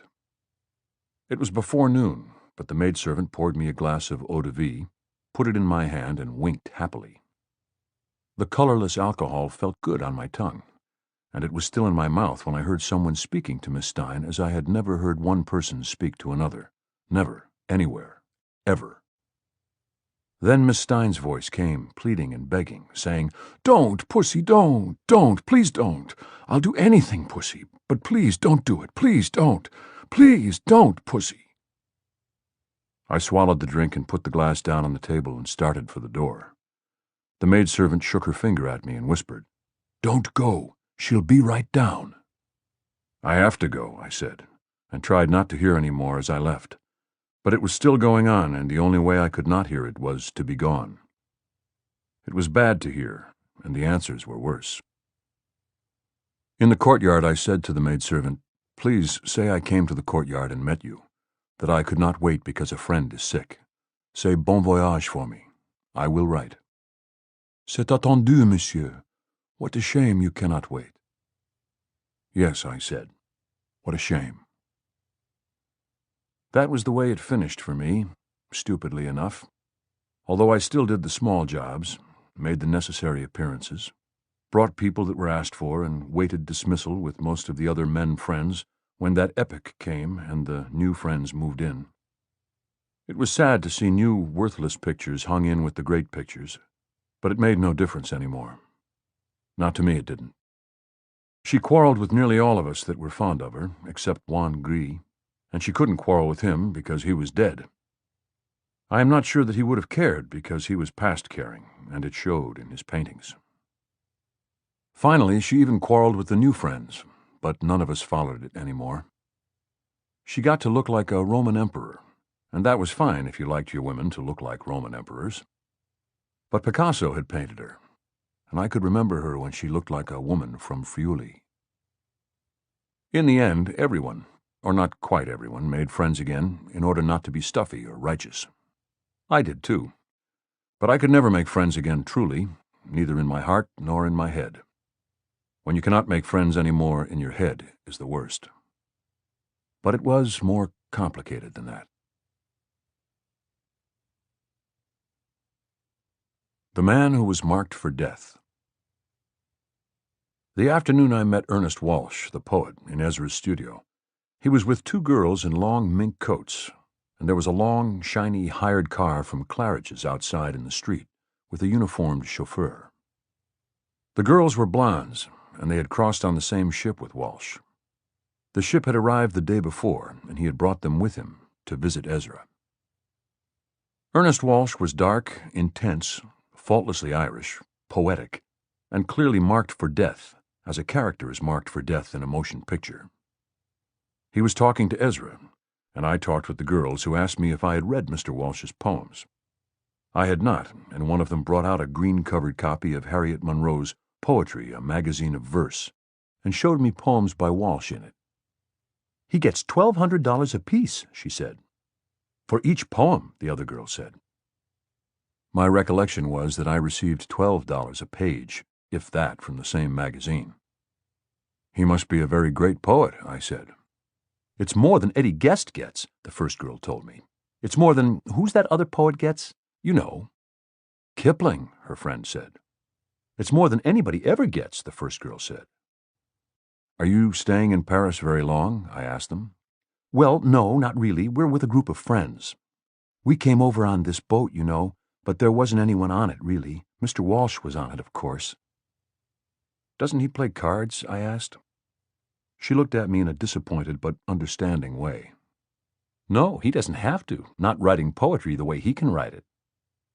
"What ship are you going back on?" "Well, that depends. It depends on the boats and on a lot of things. Are you going back?" "No, I'm getting by all right."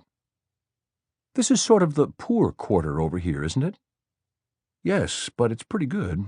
I work the cafes and I'm out at the track."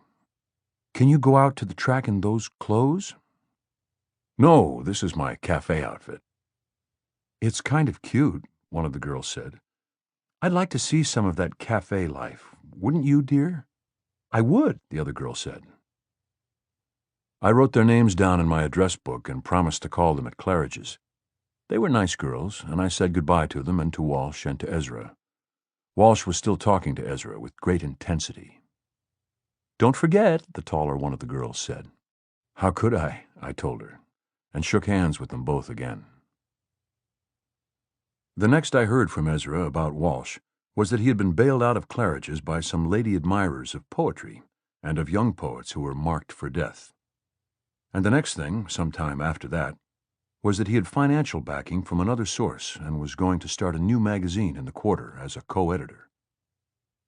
At the time, The Dial, an American literary magazine edited by Schofield Thayer, gave an annual award of, I believe, $1,000 for excellence in the practice of letters by a contributor.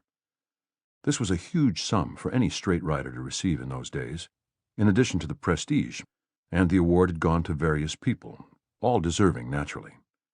2 people then could live comfortably and well in Europe on $5 a day and could travel. This quarterly, of which Walsh was one of the editors, was alleged to be going to award a very substantial sum to the contributor whose work should be judged the best at the end of the first 4 issues. If the news was passed around by gossip or rumor, or if it was a matter of personal confidence, cannot be said. Let us hope and believe always that it was completely honorable in every way. Certainly nothing could ever be said or imputed against Walsh's co-editor.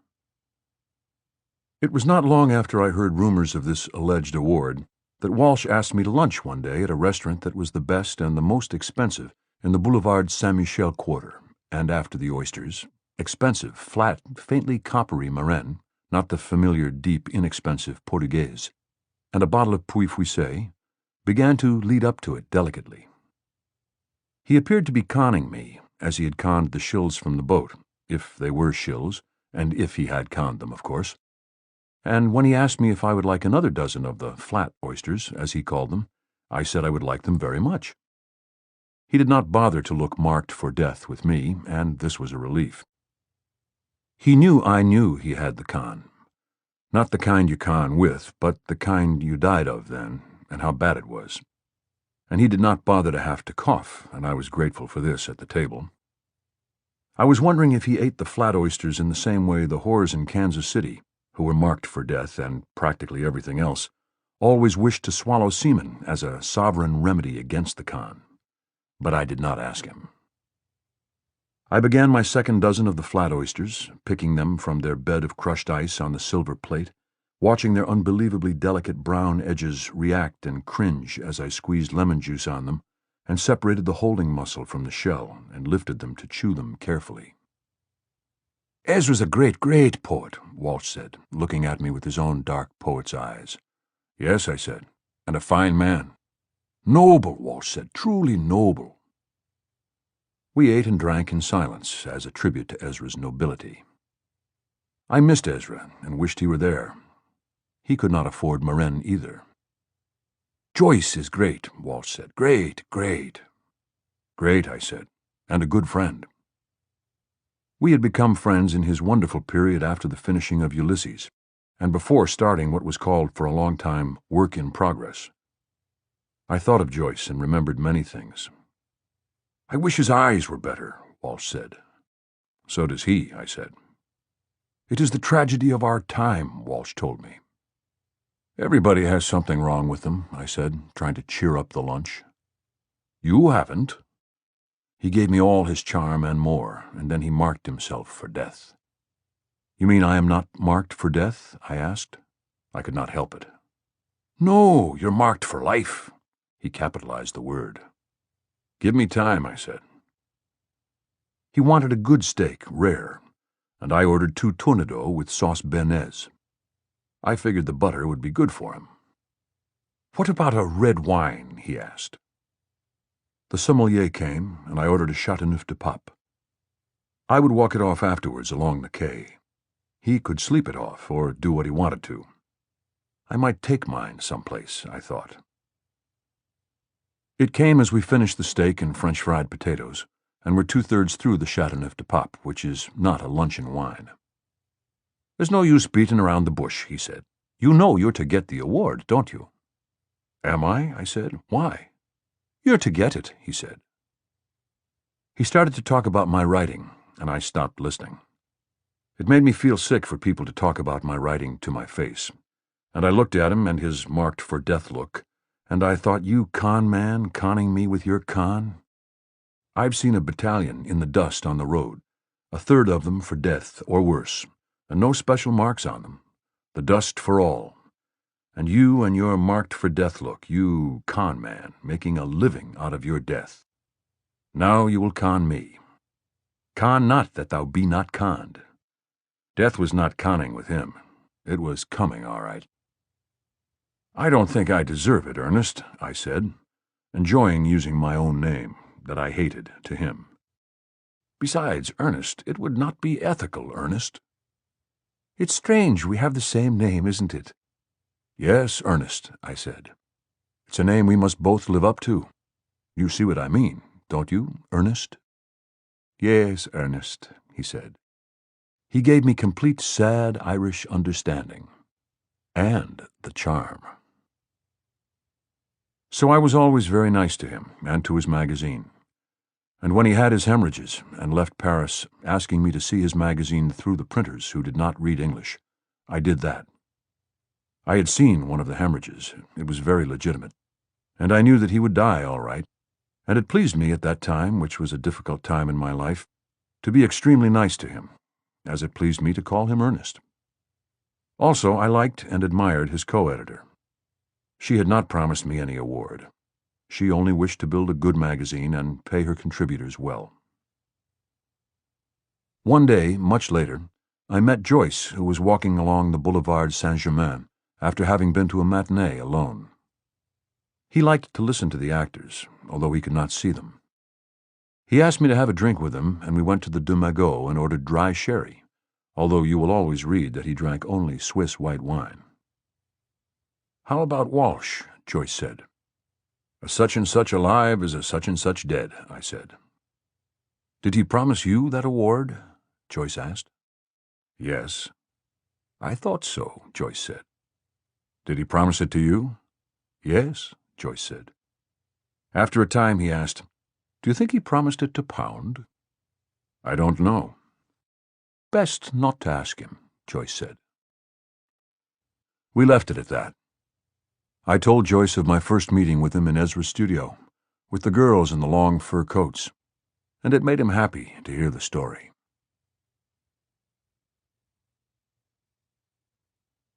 Evan Shipman at the Lilas. From the day I had found Sylvia Beach's library, I had read all of Turgenev, what had been published in English of Gogol, the Constance Garnett translations of Tolstoy, and the English translations of Chekhov. In Toronto, before we had ever come to Paris, I had been told Catherine Mansfield was a good short story writer, even a great short story writer. But trying to read her after Chekhov was like hearing the carefully artificial tales of a young old maid compared to those of an articulate and knowing physician who was a good and simple writer. Mansfield was like near beer. It was better to drink water. But Chekhov was not water except for the clarity. There were some stories that seemed to be only journalism, but there were wonderful ones too. In Dostoevsky there were things believable and not to be believed, but some so true they changed you as you read them. Frailty and madness, wickedness and saintliness, and the insanity of gambling were there to know as you knew the landscape and the roads in Turgenev, and the movement of troops, the terrain and the officers and the men and the fighting in Tolstoy. Tolstoy made the writing of Stephen Crane on the Civil War seem like the brilliant imagining of a sick boy who had never seen war, but had only read the battles and chronicles and seen the Brady photographs that I had read and seen at my grandparents' house. Until I read the Chartreuse de Parme by Stendhal, I had never read of war as it was except in Tolstoy. And the wonderful Waterloo account by Stendhal was an accidental piece in a book that had much dullness. To have come on all this new world of writing, with time to read in a city like Paris, where there was a way of living well and working no matter how poor you were, was like having a great treasure given to you. You could take your treasure with you when you traveled too. And in the mountains where we lived in Switzerland and Italy, until we found Schruns in the high valley in the Vorarlberg in Austria, there were always the books, so that you lived in the new world you had found, the snow and the forests and the glaciers and their winter problems, and your high shelter in the Hotel Taube in the village in the daytime. And at night you could live in the other wonderful world the Russian writers were giving you. At first there were the Russians. Then there were all the others. But for a long time there were the Russians. I remember asking Ezra once when we had walked home from playing tennis out on the Boulevard Arago, and he had asked me into his studio for a drink, what he really thought about Dostoevsky. "To tell you the truth, Hem," Ezra said, "I've never read the Russians." It was a straight answer, and Ezra had never given me any other kind verbally. But I felt very bad because here was the man I liked and trusted the most as a critic then. The man who believed in the mot juste, the one and only correct word to use. The man who had taught me to distrust adjectives as I would later learn to distrust certain people in certain situations. And I wanted his opinion on a man who almost never used the mot juste, and yet had made his people come alive at times as almost no one else did. "Keep to the French," Ezra said. "You've plenty to learn there." "I know it," I said. "I've plenty to learn everywhere." Later, after leaving Ezra's studio and walking along the street to the sawmill, looking down the high-sided street to the opening at the end where the bare trees showed, and behind them the far facade of the Bal Bullier across the width of the Boulevard Saint-Michel, I opened the gate and went in past the fresh-sawn lumber and left my racket in its press beside the stairs that led to the top floor of the pavilion. I called up the stairs, but there was no one home. "Madame has gone out, and the bonne and the baby too," the wife of the sawmill owner told me. She was a difficult woman, over-plump with brassy hair, and I thanked her. "There was a young man to see you," she said, using the term jeune homme instead of monsieur. "He said he would be at the Lilas." "Thank you very much," I said. "If Madame comes in, please tell her I am at the Lilas." "She went out with friends," the wife said, and gathering her purple dressing gown about her, went on high heels into the doorway of her own domain without closing the door. I walked down the street between the high, stained and streaked white houses, and turned to the right at the open, sunny end, and went into the sun-striped dusk of the Lilas. There was no one there I knew, and I went outside onto the terrace and found Evan Shipman waiting. He was a fine poet, and he knew and cared about horses, writing, and painting. He rose, and I saw him, tall and pale and thin, his white shirt dirty and worn at the collar, his tie carefully knotted, his worn and wrinkled gray suit, his fingers stained darker than his hair, his nails dirty, and his loving, deprecatory smile that he held tightly, not to show his bad teeth. "It's good to see you, Hem," he said. "How are you, Evan?" I asked. "A little down," he said. "I think I have the Mazeppa licked, though. Have you been going well?" "I hope so," I said. "I was out playing tennis with Ezra when you came by." "Is Ezra well?" "Very. I'm so glad, Hem. You know, I don't think that owner's wife where you live likes me. She wouldn't let me wait upstairs for you." "I'll tell her," I said. "Don't bother. I can always wait here. It's very pleasant in the sun now, isn't it?" "It's fall now," I said. "I don't think you dress warmly enough." "It's only cool in the evening," Evan said. "I'll wear my coat." "Do you know where it is?" "No, but it's somewhere safe." "How do you know?" "Because I left the poem in it," he laughed heartily, holding his lips tightly over his teeth. "Have a whiskey with me, please, Hem." "All right." "Jean!" Evan got up and called the waiter. "2 whiskeys, please." Jean brought the bottle and the glasses, and 2 10-franc saucers with the siphon. He used no measuring glass and poured the whiskey until the glasses were more than 3/4 full. Jean loved Evan, who often went out and worked with him at his garden in Montrouge, out beyond the Porte d'Orléans on Jean's day off. "You mustn't exaggerate," Evan said to the tall old waiter. "They are 2 whiskeys, aren't they?" the waiter asked. We added water, and Evan said, "Take the first sip very carefully, Hem. Properly handled, they will hold us for some time." "Are you taking any care of yourself?" I asked. "Yes, truly, Hem. Let's talk about something else, should we?" There was no one sitting on the terrace, and the whiskey was warming us both, although I was better dressed for the fall than Evan, as I wore a sweatshirt for underwear, and then a shirt and a blue wool French sailor's sweater over the shirt. "I've been wondering about Dostoevsky," I said. "How can a man write so badly, so unbelievably badly, and make you feel so deeply?" "It can't be the translation," Evan said. "She makes the Tolstoy come out well written." "I know. I remember how many times I tried to read War and Peace until I got the Constance Garnett translation." "They say it can be improved on," Evan said. "I'm sure it can, although I don't know Russian. But we both know translations. But it comes out as a hell of a novel, the greatest, I suppose, and you can read it over and over." "I know," I said. But you can't read Dostoevsky over and over. I had Crime and Punishment on a trip when we ran out of books down at Schroon's, and I couldn't read it again when we had nothing to read. I read the Austrian papers and studied German until we found some Trollope in Tauchnitz. God bless Tauchnitz, Evan said. The whiskey had lost its burning quality, and was now, when water was added, simply much too strong. Dostoevsky was a shit, Hem, Evan went on. He was best on shits and saints. He makes wonderful saints. It's a shame we can't reread him. I'm going to try The Brothers again. It was probably my fault. You can read some of it again, most of it, but then it will start to make you angry, no matter how great it is. Well, we were lucky to have had it to read the first time, and maybe there'll be a better translation. But don't let it tempt you, Hem. I won't. I'm trying to do it so it will make it without you knowing it, and so the more you read it, the more there will be. Well, I'm backing you in Jean's whiskey, Evan said. He'll get in trouble doing that, I said. He's in trouble already, Evan said. How? They're changing the management, Evan said.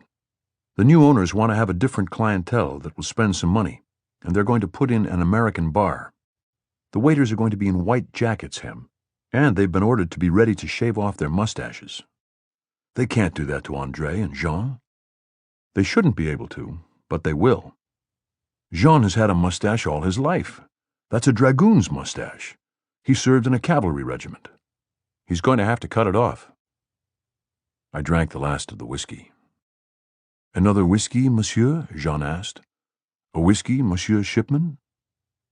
His heavy, drooping mustache was a part of his thin, kind face, and the bald top of his head glistened under the strands of hair that were slicked across it. Don't do it, Jean, I said. Don't take a chance.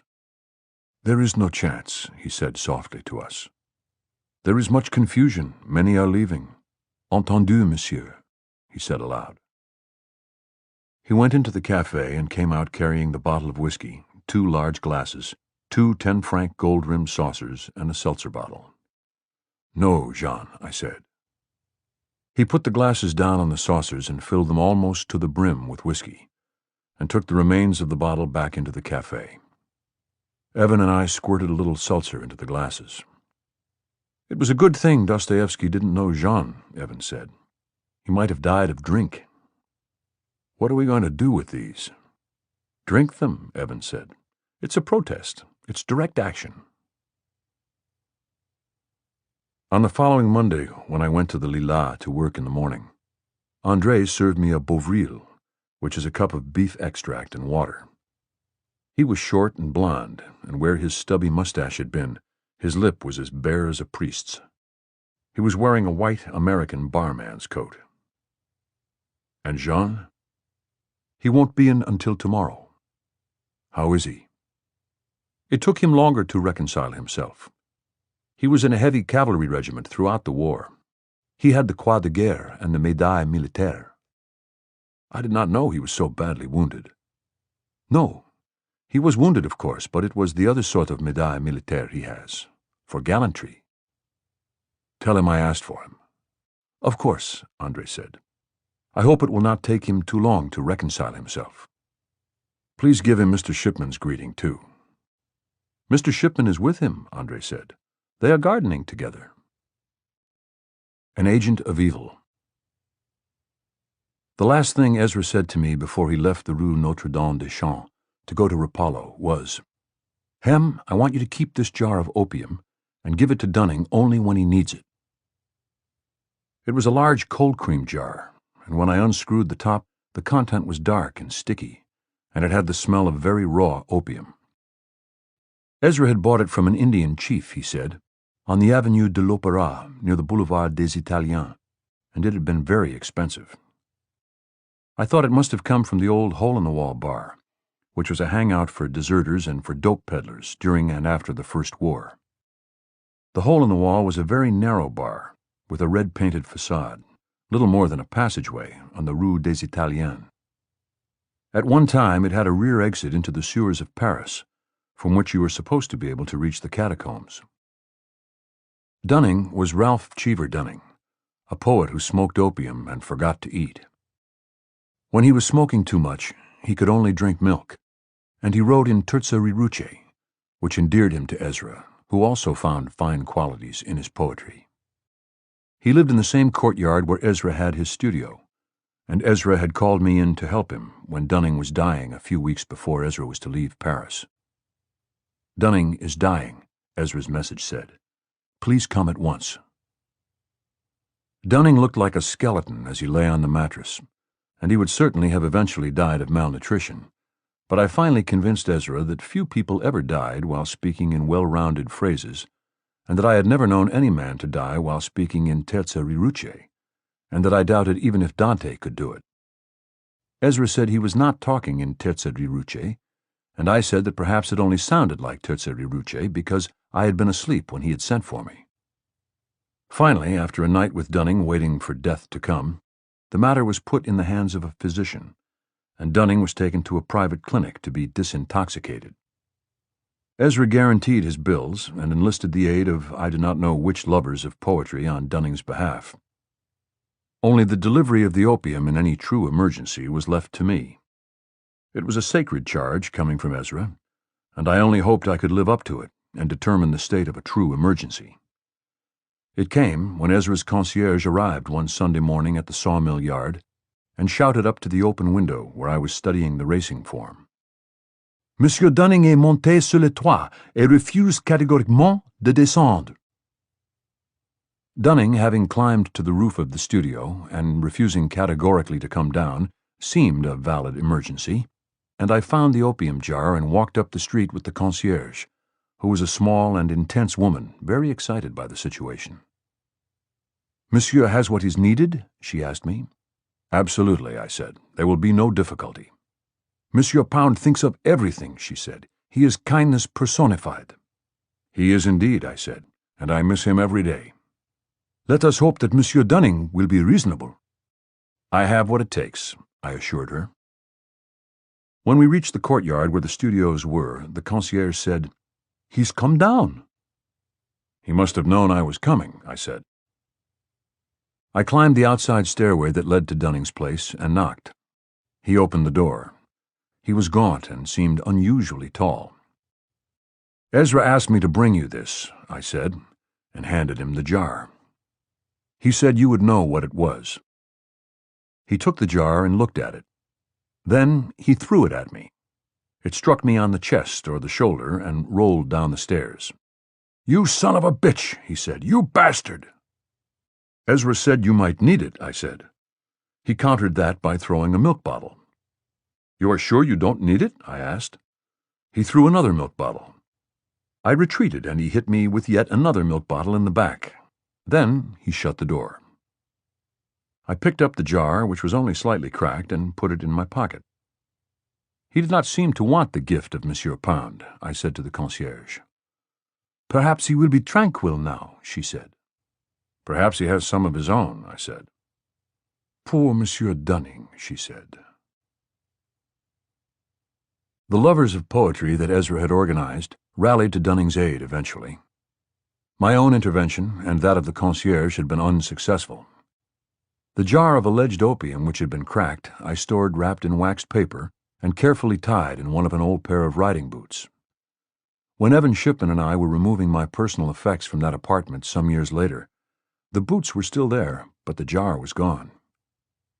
I do not know why Dunning threw the milk bottles at me, unless he remembered my lack of credulity the night of his first dying, or whether it was only an innate dislike of my personality. But I remember the happiness that the phrase, "Monsieur Dunning est monté sur le toit et refuse catégoriquement de descendre," gave to Evan Shipman. He believed there was something symbolic about it. I would not know. Perhaps Dunning took me for an agent of evil or of the police. I only know that Ezra tried to be kind to Dunning, as he was kind to so many people, and I always hoped Dunning was as fine a poet as Ezra believed him to be. For a poet, he threw a very accurate milk bottle. But Ezra, who was a very great poet, played a good game of tennis, too. Evan Shipman, who was a very fine poet, and who truly did not care if his poems were ever published, felt it should remain a mystery. "We need more true mystery in our lives, Hem," he once said to me. The completely unambitious writer and the really good unpublished poem are the things we lack most at this time. There is, of course, the problem of sustenance. Scott Fitzgerald. His talent was as natural as the pattern that was made by the dust on a butterfly's wings. At one time, he understood it no more than the butterfly did, and he did not know when it was brushed or marred. Later, he became conscious of his damaged wings and of their construction, and he learned to think and could not fly any more because the love of flight was gone, and he could only remember when it had been effortless. The first time I ever met Scott Fitzgerald, a very strange thing happened. Many strange things happened with Scott, but this one I was never able to forget. He had come into the Dingo Bar in the Rue de l'Ombre, where I was sitting with some completely worthless characters, had introduced himself and introduced a tall, pleasant man who was with him as Dunk Chaplin, the famous pitcher. I had not followed Princeton baseball and had never heard of Dunk Chaplin, but he was extraordinarily nice, unworried, relaxed, and friendly, and I much preferred him to Scott. Scott was a man, then, who looked like a boy with a face between handsome and pretty. He had very fair, wavy hair, a high forehead, excited and friendly eyes, and a delicate, long-lipped Irish mouth that, on a girl, would have been the mouth of a beauty. His chin was well built, and he had good ears and a handsome, almost beautiful, unmarked nose. This should not have added up to a pretty face, but that came from the coloring, the very fair hair, and the mouth. The mouth worried you until you knew him, and then it worried you more. I was very curious to see him, and I had been working very hard all day, and it seemed quite wonderful that here should be Scott Fitzgerald and the great Dunk Chaplin, whom I had never heard of, but who was now my friend. Scott did not stop talking, and since I was embarrassed by what he said, it was all about my writing and how great it was, I kept on looking at him closely and noticed instead of listening. We still went under the system, then, that praise to the face was open disgrace. Scott had ordered champagne, and he and Dunk Chaplin and I drank it together with, I think, some of the worthless characters. I do not think that Dunk or I followed the speech very closely, for it was a speech, and I kept on observing Scott. He was lightly built and did not look in awfully good shape, his face being faintly puffy. His Brooks Brothers clothes fitted him well, and he wore a white shirt with a button-down collar and a guard's tie. I thought I ought to tell him about the tie, maybe, because they did have British in Paris, and one might come into the Dingo. There were two there at the time. But then I thought the hell with it, and I looked at him some more. It turned out later he had bought the tie in Rome. I wasn't learning very much from looking at him now, except that he had well-shaped, capable-looking hands, not too small, and when he sat down on one of the bar stools I saw that he had very short legs. With normal legs he would have been perhaps 2 inches taller. We had finished the first bottle of champagne and started on the second, and the speech was beginning to run down. Both Dunk and I were beginning to feel even better than we had felt before the champagne, and it was nice to have the speech ending. Until then, I had felt that what a great writer I was had been carefully kept secret between myself and my wife, and only those people we knew well enough to speak to. I was glad Scott had come to the same happy conclusion as to this possible greatness, but I was also glad he was beginning to run out of the speech. But after the speech came the question period. You could study him and neglect to follow the speech, but the questions were inescapable. Scott, I was to find, believed that the novelist could find out what he needed to know by direct questioning of his friends and acquaintances. The interrogation was direct. "Ernest," he said, "you don't mind if I call you Ernest, do you?"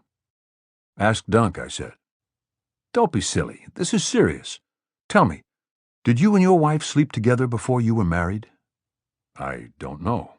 "What do you mean you don't know?" "I don't remember." "But how can you not remember something of such importance?" "I don't know," I said. "It is odd, isn't it?"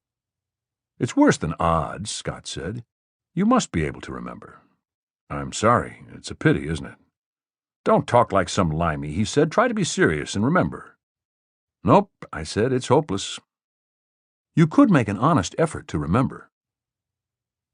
The speech comes pretty high, I thought. I wondered if he gave everyone the speech, but I didn't think so, because I had watched him sweat while he was making it. The sweat had come out on his long, perfect Irish upper lip in tiny drops, and that was when I had looked down away from his face and checked on the length of his legs, drawn up as he sat on the bar stool. Now I looked back at his face again, and it was then that the strange thing happened. As he sat there at the bar holding the glass of champagne, the skin seemed to tighten over his face until all the puffiness was gone, and then it drew tighter until the face was like a death's head. The eyes sank and began to look dead, and the lips were drawn tight, and the color left the face, so that it was the color of used candle wax. This was not my imagination. His face became a true death's head, or death mask, in front of my eyes. "Scott," I said, "are you all right?" He did not answer, and his face looked more drawn than ever. "We'd better get him to a first aid station," I said to Dunk Chaplin. "No, he's all right. He looks like he's dying." "No, that's the way it takes him." We got him into a taxi, and I was very worried, but Dunk said he was all right and not to worry about him. "He'll probably be all right by the time he gets home," he said. He must have been, because when I met him at the Closerie des Lilas a few days later, I said that I was sorry the stuff had hit him that way, and that maybe we had drunk it too fast while we were talking. "What do you mean you're sorry? What stuff hit me what way? What are you talking about, Ernest?" "I meant the other night at the Dingo." "There was nothing wrong with me at the Dingo. I simply got tired of those absolutely bloody British you were with and went home." "There weren't any British there when you were there, only the bartender." "Don't try to make a mystery of it. You know the ones I mean." "Oh," I said. He had gone back to the Dingo later, or he'd gone there another time. No, I remembered there had been 2 British there. It was true. I remembered who they were. They had been there, all right. "Yes," I said, "of course." "That girl with the phony title who was so rude, and that silly drunk with her? They said they were friends of yours." "They are, and she is very rude sometimes." "You see, there's no use to make mysteries simply because one has drunk a few glasses of wine. Why did you want to make the mysteries? It isn't the sort of thing I thought you would do." "I don't know. I wanted to drop it. Then I thought of something." "Were they rude about your tie?" I asked. "Why should they have been rude about my tie? I was wearing a plain black knitted tie with a white polo shirt." I gave up then, and he asked me why I liked this cafe. And I told him about it in the old days, and he began to try to like it too. And we sat there, me liking it and he trying to like it. And he asked questions and told me about writers and publishers and agents and critics and George Horace Lorimer, and the gossip and economics of being a successful writer. And he was cynical and funny and very jolly and charming and endearing, even if you were careful about anyone becoming endearing.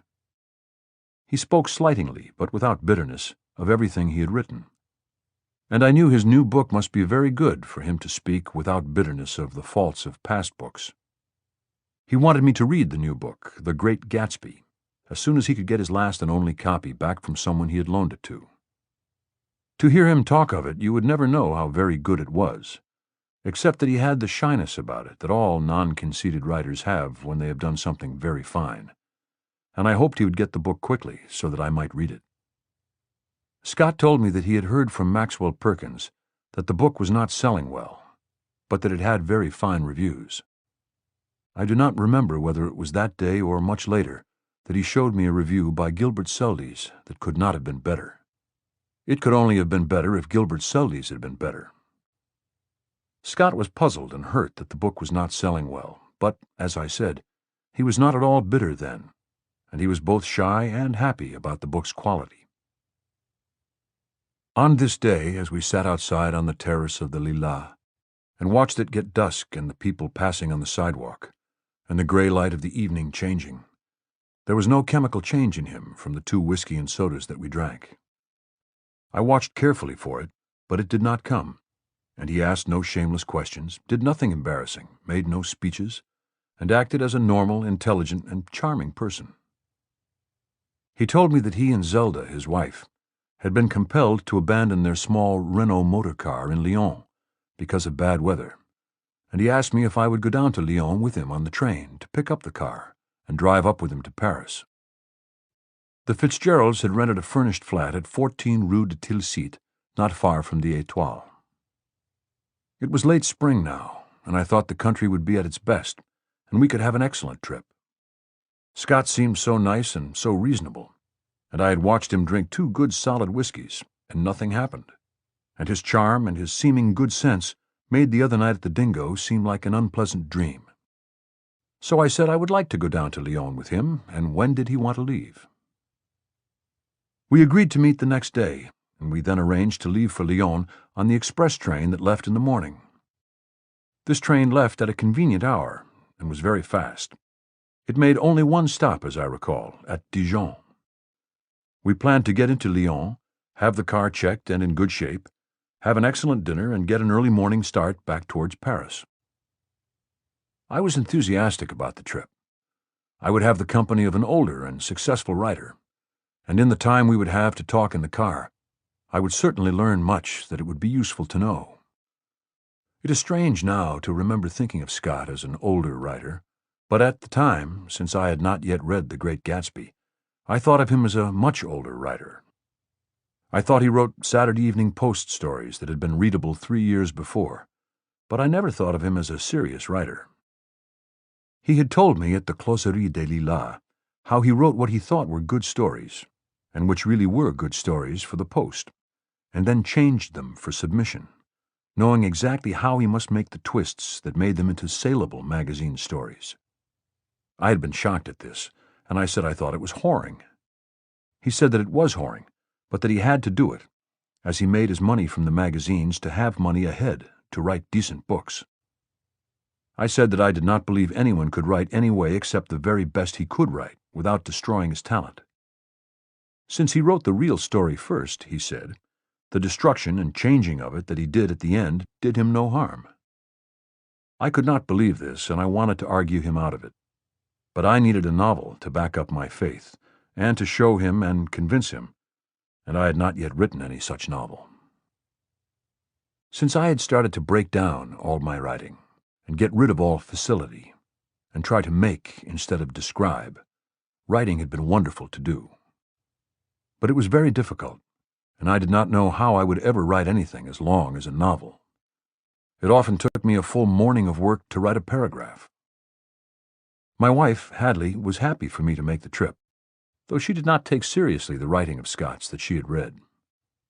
Her idea of a good writer was Henry James, but she thought it was a good idea for me to take a rest from work and make the trip, although we both wished that we had enough money to have a car and were making the trip ourselves. But that was something I never had any idea would happen. I had received an advance of $200 from Bonai and Liveright for a first book of short stories to be published in America that fall, and I was selling stories to the Frankfurter Zeitung and to Der Querschnitt in Berlin and to This Quarter and the Transatlantic Review in Paris, and we were living with great economy and not spending any money except for necessities in order to save money to go down to the Feria at Pamplona in July, and to Madrid and to the Feria in Valencia afterwards. On the morning we were to leave from the Gare de Lyon, I arrived in plenty of time and waited outside the train gates for Scott. He was bringing the tickets. When it got close to the time for the train to leave, and he had not arrived, I bought an entry ticket to the track and walked along the side of the train looking for him. I did not see him, and as the long train was about to pull out, I got aboard and walked through the train, hoping only that he would be aboard. It was a long train, and he was not on it. I explained the situation to the conductor, paid for a ticket, second class, there was no third, and asked the conductor for the name of the best hotel in Lyon. There was nothing to do but wire Scott from Dijon, giving him the address of the hotel where I would wait for him in Lyon. He would not get it before he left, but his wife would be presumed to wire it on to him. I had never heard then of a grown man missing a train, but on this trip I was to learn many new things.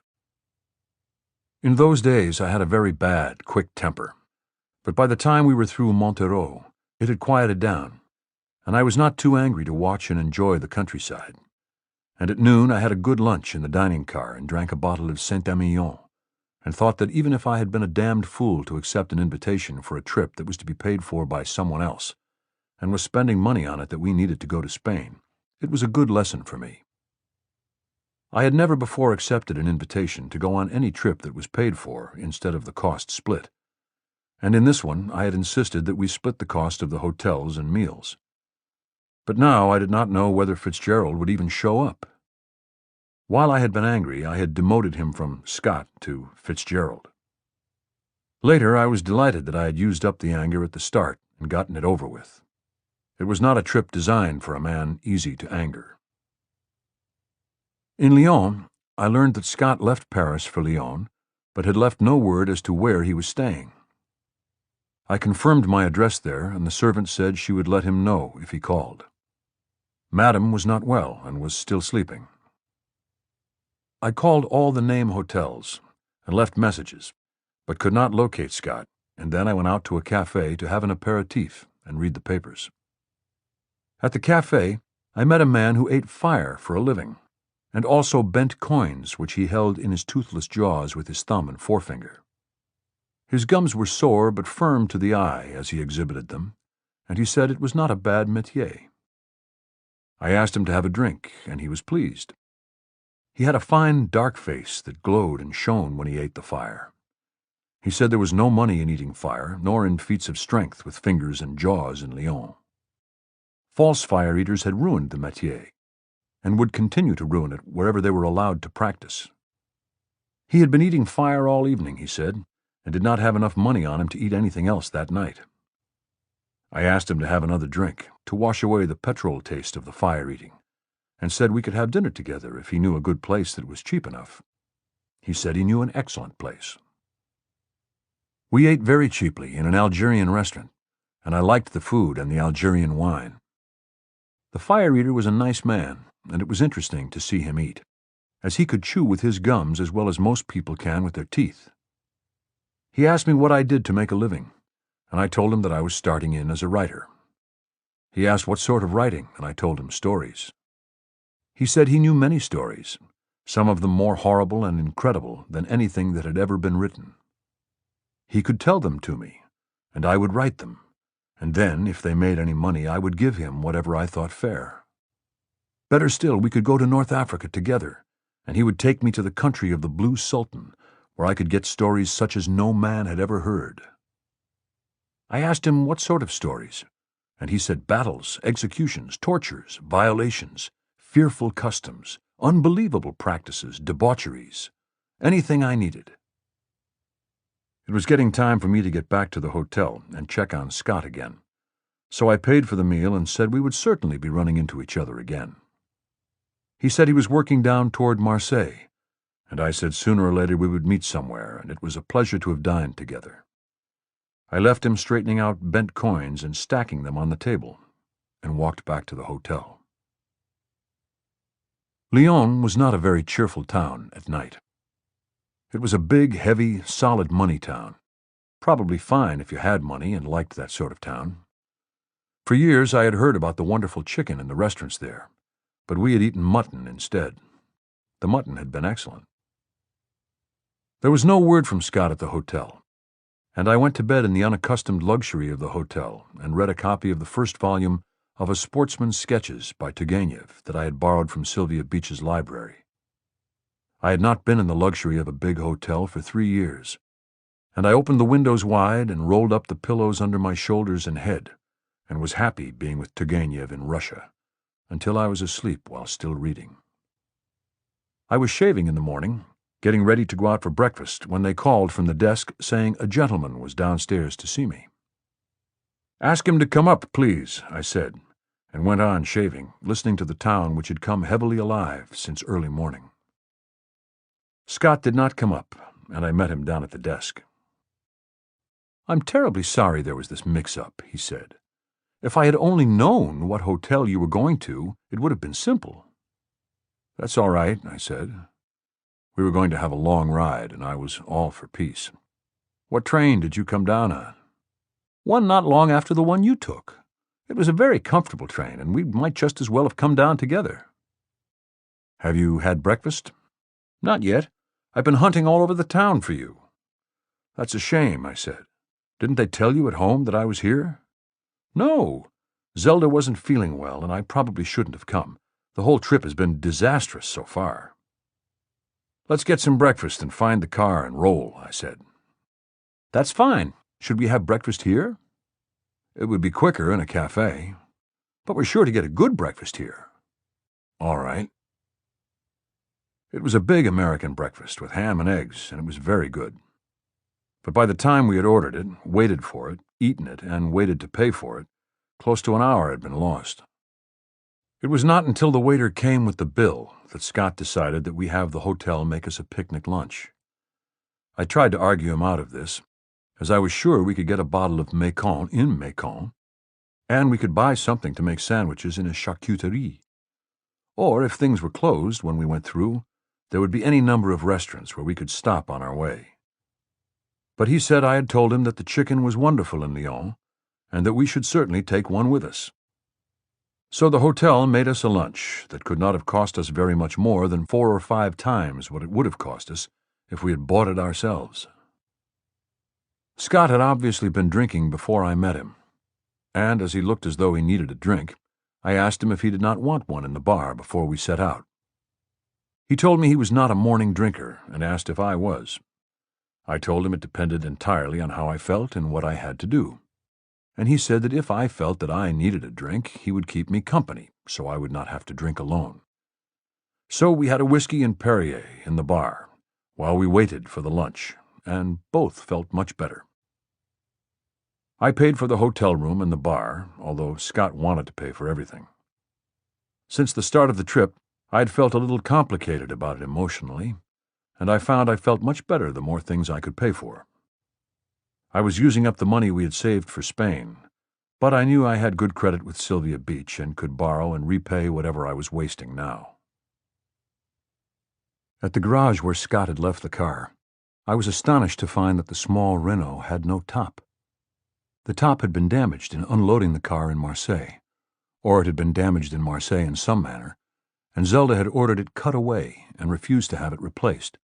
His wife hated car tops, Scott told me, and without the top they had driven as far as Lyon, where they were halted by the rain.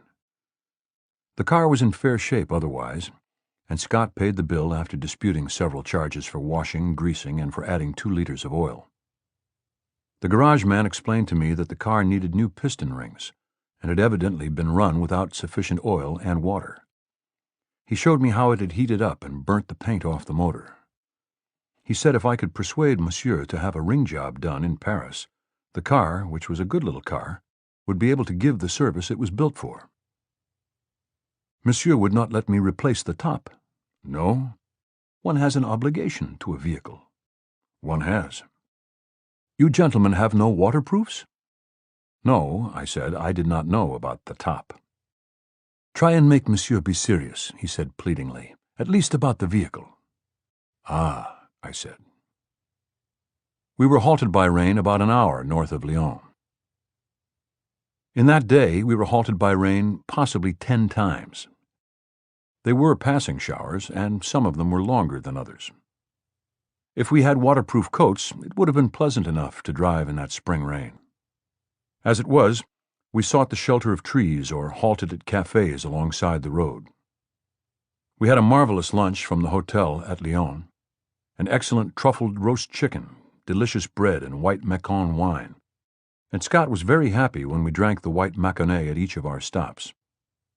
At Macon, I had bought 4 more bottles of excellent wine, which I uncorked as we needed them. I am not sure Scott had ever drunk wine from a bottle before, and it was exciting to him, as though he were slumming, or as a girl might be excited by going swimming for the first time without a bathing suit. But by early afternoon he had begun to worry about his health. He told me about 2 people who had died of congestion of the lungs recently. Both of them had died in Italy, and he had been deeply impressed. I told him that congestion of the lungs was an old-fashioned term for pneumonia, and he told me that I knew nothing about it and was absolutely wrong.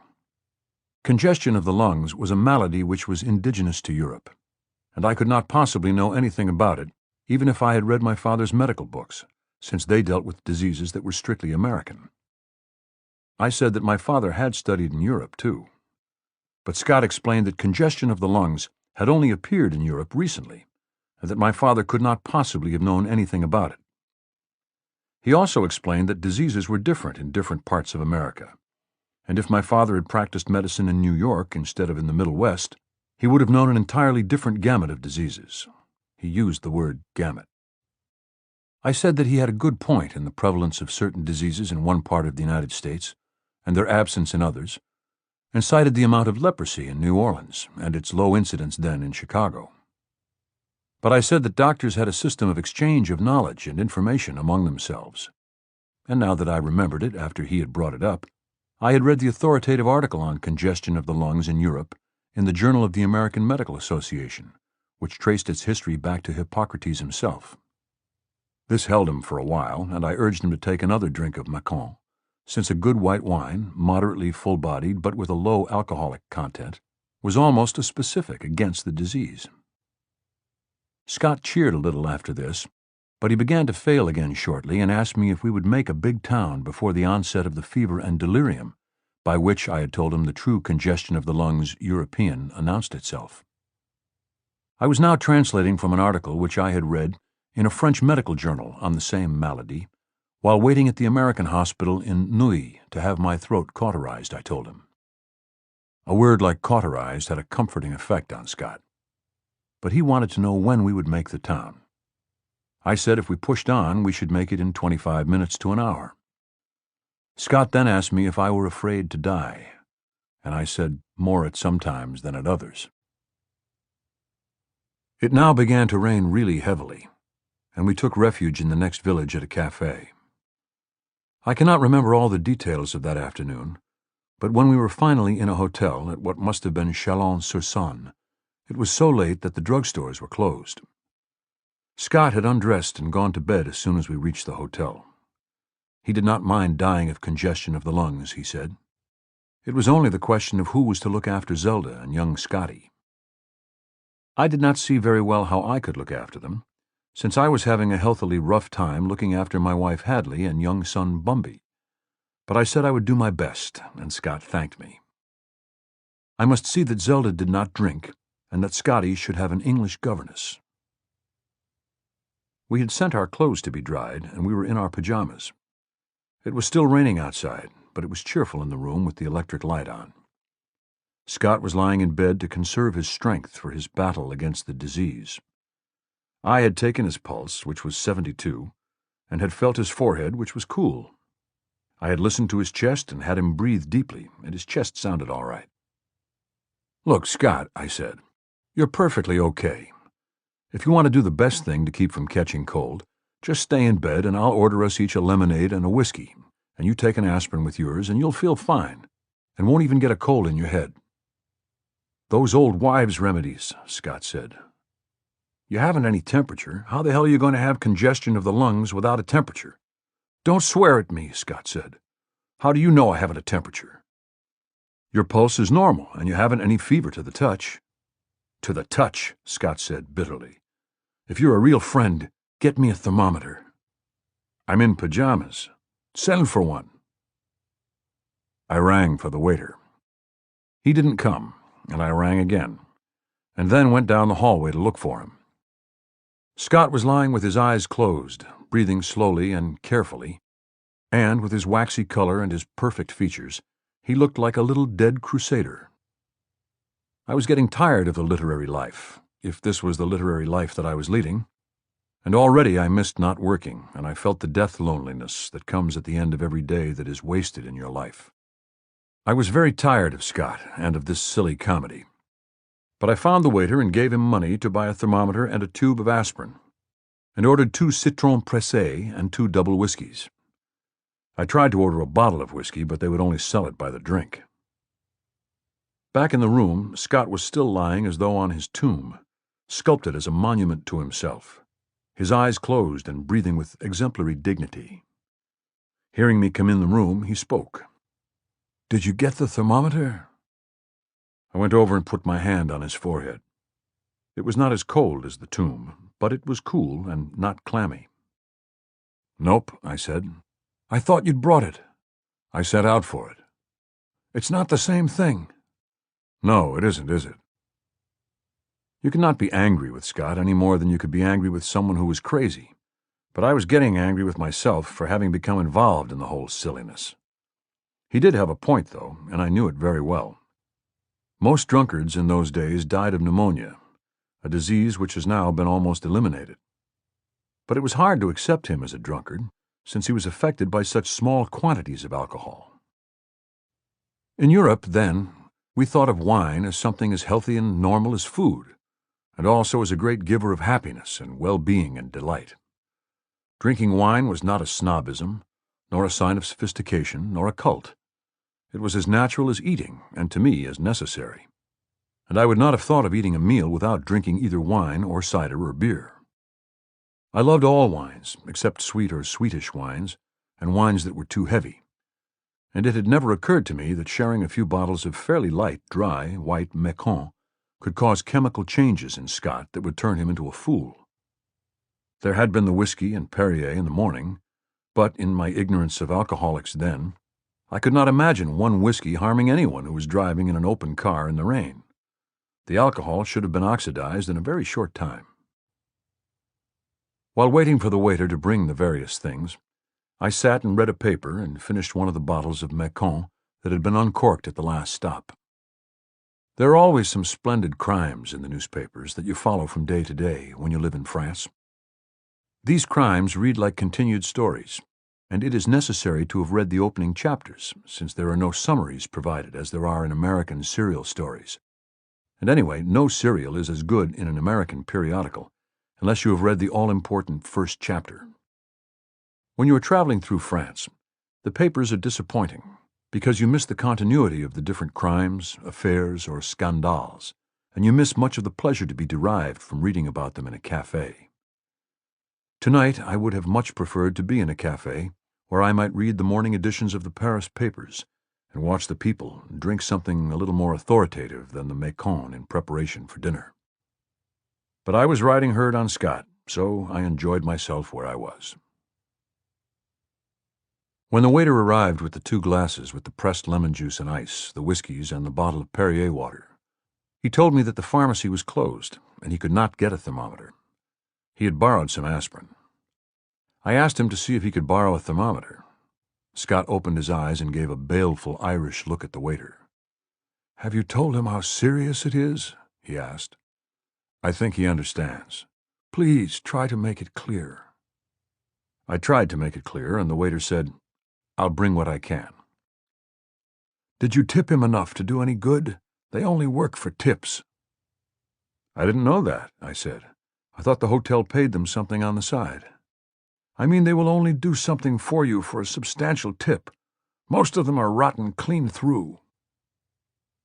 I thought of Evan Shipman, and I thought of the waiter at the Closerie des Lilas, who had been forced to cut his mustache when they made the American bar at the Closerie, and how Evan had been working out at his garden in Montrouge long before I had met Scott, and what good friends we all were and had been for a long time at the Lilas, and of all of the moves that had been made and what they meant to all of us. I thought of telling Scott about this whole problem of the Lilas, although I had probably mentioned it to him before, but I knew he did not care about waiters, nor their problems, nor their great kindnesses and affections. At that time, Scott hated the French, and since almost the only French he met with regularly were waiters whom he did not understand, taxi drivers, garage employees, and landlords, he had many opportunities to insult and abuse them. He hated the Italians even more than the French, and could not talk about them calmly even when he was sober. The English he often hated, but he sometimes tolerated them and occasionally looked up to them. I do not know how he felt about the Germans and the Austrians. I do not know whether he had ever met any then, or any Swiss. On this evening in the hotel, I was delighted that he was being so calm. I had mixed the lemonade and whiskey and given it to him with 2 aspirins, and he had swallowed the aspirins without protest and with admirable calm, and was sipping his drink. His eyes were open now and were looking far away. I was reading the crime in the inside of the paper and was quite happy. Too happy, it seemed. "You're a cold one, aren't you?" Scott asked, and looking at him I saw that I had been wrong in my prescription, if not in my diagnosis, and that the whiskey was working against us. "How do you mean, Scott?" "You can sit there and read that dirty French rag of a paper, and it doesn't mean a thing to you that I'm dying." "Do you want me to call a doctor?" "No, I don't want a dirty French provincial doctor." "What do you want?" "I want my temperature taken. Then I want my clothes dried, and for us to get on an express train for Paris and to go to the American hospital at Neuilly." "Our clothes won't be dry until morning, and there aren't any express trains," I said. "Why don't you rest and have some dinner in bed?" "I want my temperature taken." After this went on for a long time, the waiter brought a thermometer. "Is this the only one you could get?" I asked. Scott had shut his eyes when the waiter came in, and he did look at least as far gone as Camille. I've never seen a man who lost the blood from his face so fast, and I wondered where it went.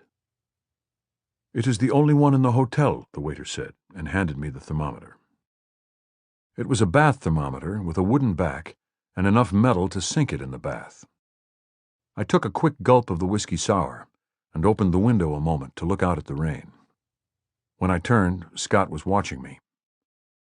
I shook the thermometer down professionally and said, "You're lucky it's not a rectal thermometer." "Where does this kind go?" "Under the arm," I told him, and tucked it under my arm. "Don't upset the temperature," Scott said.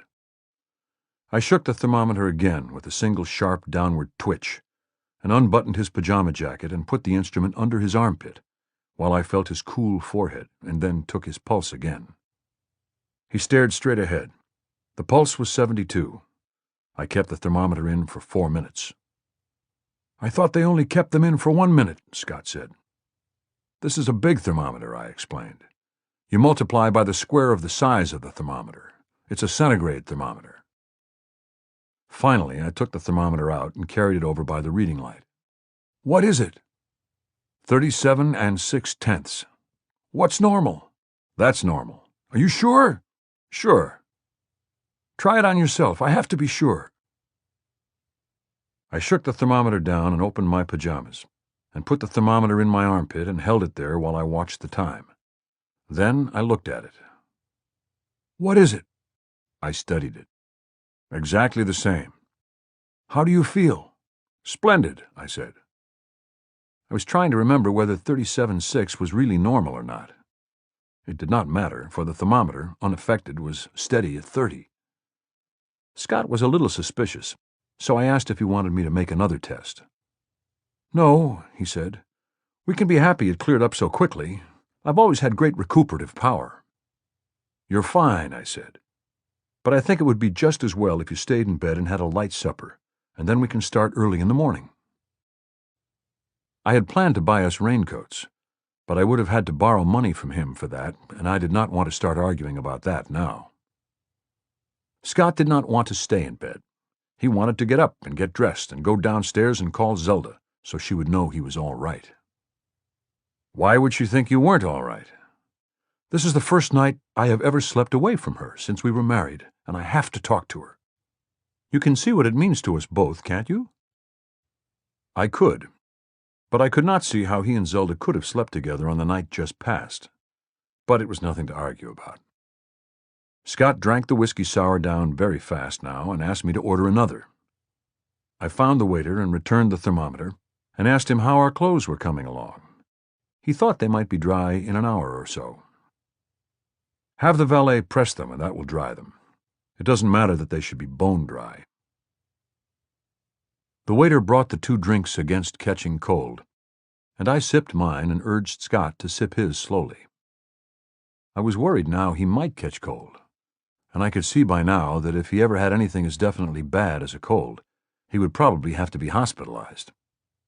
But the drink made him feel wonderful for a while, and he was happy with the tragic implications of this being Zelda's and his first night of separation since their marriage. Finally, he could not wait longer to call her, and put on his dressing gown and went down to put the call through. It would take some time for the call, and shortly after he came up, the waiter appeared with 2 more double whiskey sours.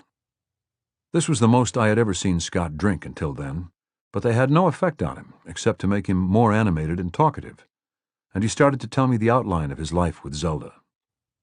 He told me how he had first met her during the war, and then lost her and won her back, and about their marriage, and then about something tragic that had happened to them at San Rafael about a year ago. This first version that he told me of Zelda and a French naval aviator falling in love was truly a sad story, and I believe it was a true story. Later he told me other versions of it, as though trying them for use in a novel, but none was as sad as this first one, and I always believed the first one, although any of them might have been true. They were better told each time, but they never hurt you the same way the first one did. Scott was very articulate and told a story well. He did not have to spell the words, nor attempt to punctuate, and you did not have the feeling of reading an illiterate that his letters gave you before they had been corrected.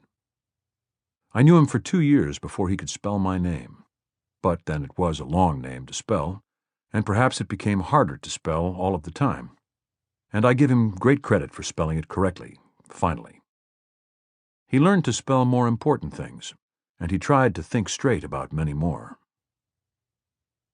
On this night, though, he wanted me to know and understand and appreciate what it was that had happened at San Rafael, and I saw it so clearly that I could see the single-seater seaplane buzzing the diving raft, and the color of the sea and the shape of the pontoons, and the shadow that they cast, and Zelda's tan, and Scott's tan, and the dark blonde and the light blonde of their hair, and the darkly tanned face of the boy that was in love with Zelda. I could not ask the question that was in my mind, how, if this story was true and it had all happened, could Scott have slept each night in the same bed with Zelda? But maybe that was what had made it sadder than any story anyone had ever told me then. And, too, maybe he did not remember, as he did not remember last night. Our clothes came before the call did, and we dressed and went downstairs to have dinner. Scott was a little unsteady now, and he looked at people out of the side of his eyes with a certain belligerency. We had very good snails with a carafe of Fleury to start with, and while we were about halfway through them, Scott's call came. He was gone about an hour, and I ate his snails finally, dipping up the butter, garlic, and parsley sauce with broken bits of bread, and drank the carafe of Fleury. When he came back, I said I would get him some more snails, but he said he did not want any. He wanted something simple. He did not want a steak, nor liver and bacon, nor an omelet. He would take chicken. We had eaten very good cold chicken at noon, but this was still famous chicken country, so we had poulard de Bresse and a bottle of Montigny, a light, pleasant white wine of the neighborhood. Scott ate very little and sipped at one glass of the wine. He passed out at the table with his head on his hands. It was natural, and there was no theater about it, and it even looked as though he were careful not to spill or break things. The waiter and I got him up to his room and laid him on the bed, and I undressed him to his underwear, hung his clothes up, and then stripped the covers off the bed and spread them over him. I opened the window and saw it was clear outside, and left the window open. Downstairs I finished my dinner and thought about Scott. It was obvious he should not drink anything, and I had not been taking good care of him. Anything that he drank seemed to stimulate him too much, and then to poison him, and I planned on the next day to cut all drinking to the minimum. I would tell him that we were getting back to Paris now, and that I had to train in order to write. This was not true. My training was never to drink after dinner, nor before I wrote, nor while I was writing. I went upstairs and opened all the windows wide, and undressed and was asleep almost as soon as I was in bed. The next day we drove to Paris, on a beautiful day up through the Côte d'Or, with the air freshly washed, and the hills and the fields and the vineyards all new. And Scott was very cheerful and happy and healthy, and told me the plots of each and every one of Michael Arlen's books.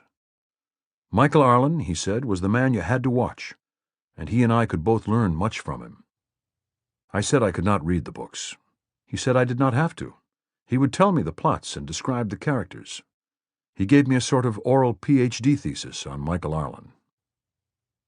I asked him if he had a good connection on the phone when he talked to Zelda, and he said that it was not bad and that they had many things to talk about. At meals, I ordered 1 bottle of the lightest wine I could locate and told Scott he would do me a great favor if he would not let me order any more, as I had to train before I wrote, and should not under any circumstances drink more than half a bottle. He cooperated wonderfully, and when he saw me looking nervous toward the end of a single bottle, gave me some of his share. When I had left him at his home and taken a taxi back to the sawmill, it was wonderful to see my wife, and we went up to the Closerie des Lilas to have a drink. We were happy the way children are who have been separated and are together again, and I told her about the trip. "But didn't you have any fun or learn anything, Tati?" she asked. "I learned about Michael Arlen, if I would have listened, and I learned things I haven't sorted out." "Isn't Scott happy at all?" "Maybe. Poor man."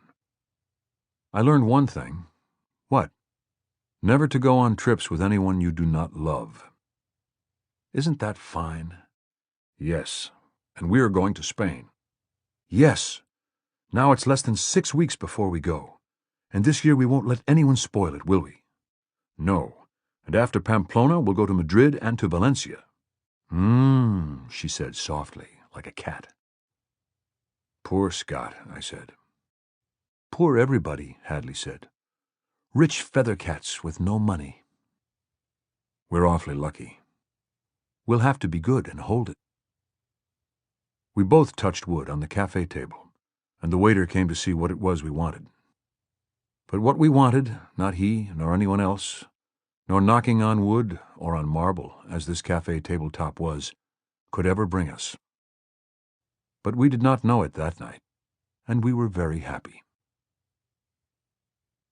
A day or two after the trip, Scott brought his book over. It had a garish dust jacket, and I remember being embarrassed by the violence, bad taste, and slippery look of it.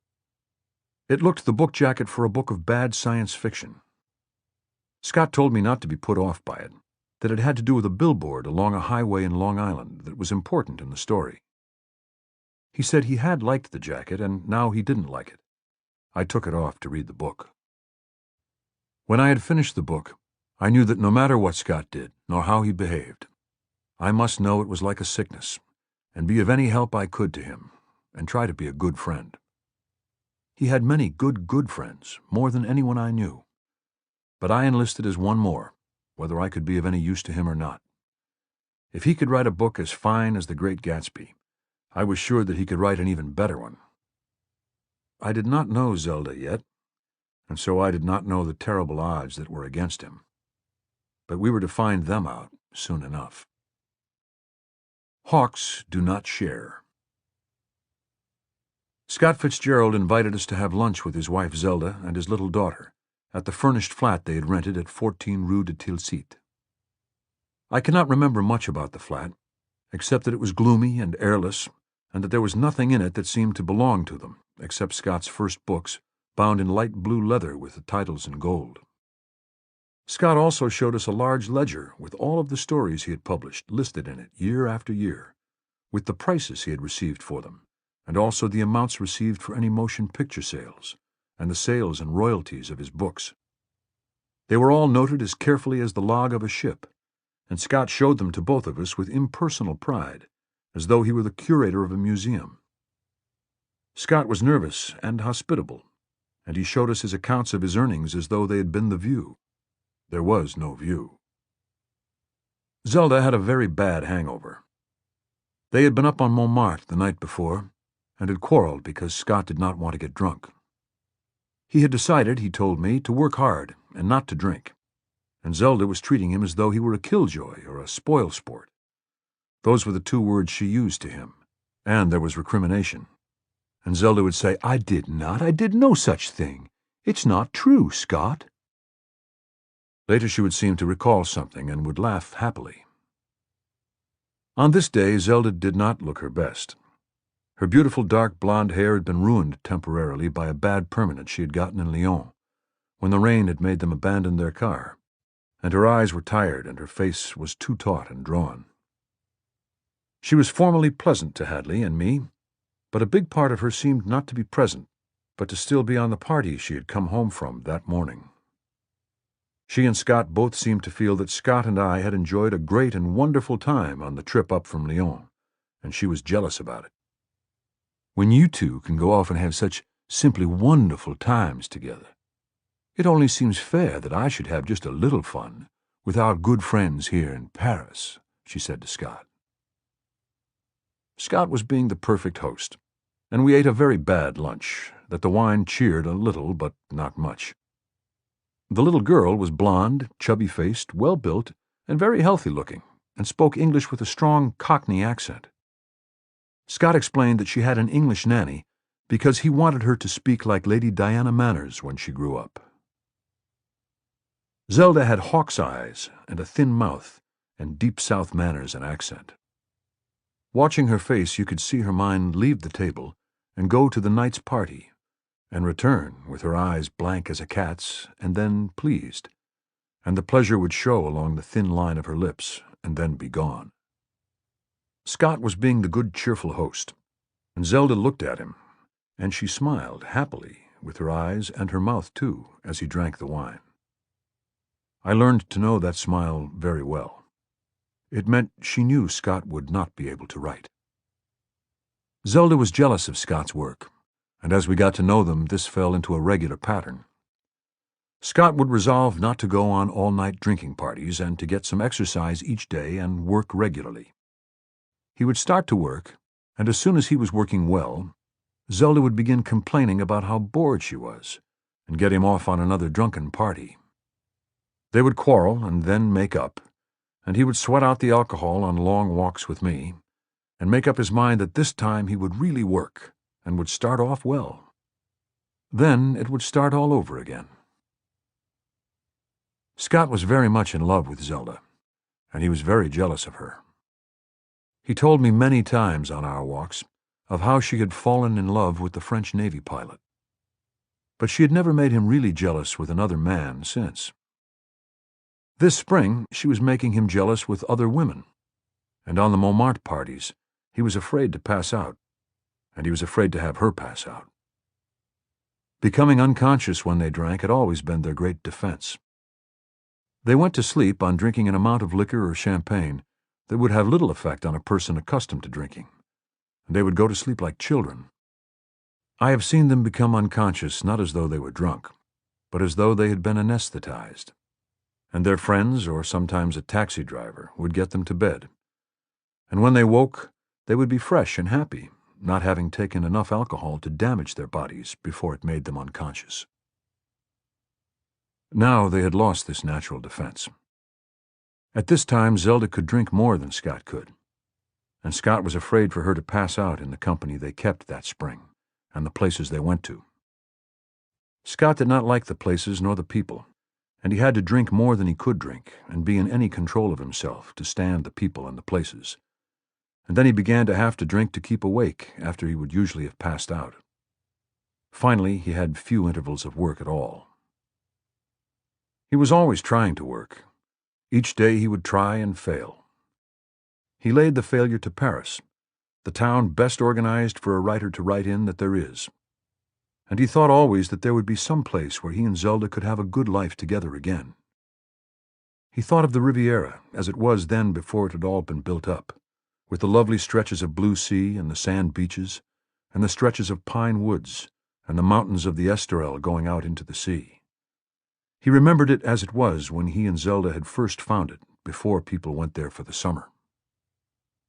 Scott told me about the Riviera, and how my wife and I must come there the next summer, and how we would go there, and how he would find a place for us that was not expensive, and we would both work hard every day, and swim and lie on the beach and be brown, and only have a single aperitif before lunch and one before dinner. Zelda would be happy there, he said. She loved to swim and was a beautiful diver, and she was happy with that life, and would want him to work, and everything would be disciplined. He and Zelda and their daughter were going to go there that summer. I was trying to get him to write his stories as well as he could, and not trick them to conform to any formula, as he had explained that he did. "You've written a fine novel now," I told him, "and you mustn't write slop." "The novel isn't selling," he said. "I must write stories, and they have to be stories that will sell. Write the best story that you can, and write it as straight as you can." "I'm going to," he said. But the way things were going, he was lucky to get any work done at all. Zelda did not encourage the people who were chasing her, and she had nothing to do with them, she said. But it amused her, and it made Scott jealous, and he had to go with her to the places. It destroyed his work, and she was more jealous of his work than anything. All that late spring and early summer, Scott fought to work, but he could only work in snatches. When I saw him, he was always cheerful, sometimes desperately cheerful, and he made good jokes and was a good companion.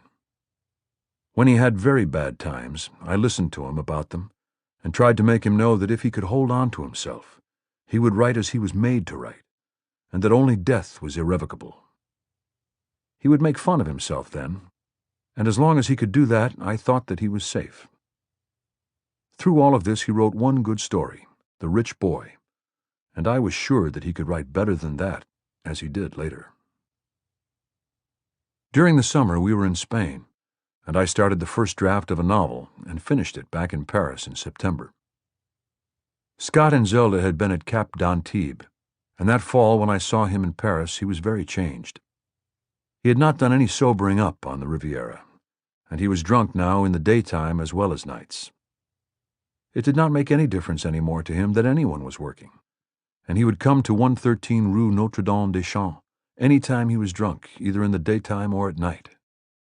He had begun to be very rude to his inferiors, or anyone he considered his inferior. One time he came in through the sawmill gate with his small daughter. It was the English nurse's day off, and Scott was caring for the child. And at the foot of the stairs, she told him she needed to go to the bathroom. Scott started to undress her, and the proprietor, who lived on the floor below us, came in and said, "Monsieur, there is a cabinet de toilette just ahead of you to the left of the stairs." "Yes, and I'll put your head in it, too, if you're not careful," Scott told him.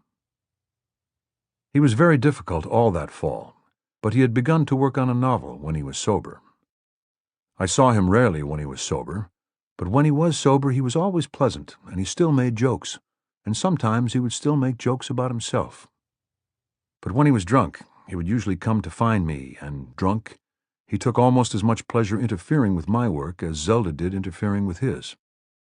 This continued for years, but for years, too, I had no more loyal friend than Scott when he was sober. That fall of 1925 he was upset because I would not show him the manuscript of the first draft of The Sun Also Rises. I explained to him that it would mean nothing until I had gone over it and rewritten it, and that I did not want to discuss it or show it to anyone first. We were going down to Schruns in the Vorarlberg in Austria as soon as the first snowfall there. I rewrote the first half of the manuscript there, finished it in January, I think. I took it to New York and showed it to Max Perkins of Scribner's, and then went back to Schruns and finished rewriting the book. Scott did not see it until after the completed rewritten and cut manuscript had been sent to Scribner's at the end of April. I remember joking with him about it, and him being worried and anxious to help, as always, once a thing was done. But I did not want his help while I was rewriting. While we were living in the Vorarlberg, and I was finishing rewriting the novel, Scott and his wife and child had left Paris for a watering place in the Lower Pyrenees. Zelda had been ill with that familiar intestinal complaint that too much champagne produces, and which was then diagnosed as colitis. Scott was not drinking and starting to work, and he wanted us to come to Juan-les-Pins in June. They would find an inexpensive villa for us, and this time he would not drink, and it would be like the old good days, and we would swim and be healthy and brown, and have one aperitif before lunch and one before dinner. Zelda was well again, and they were both fine, and his novel was going wonderfully.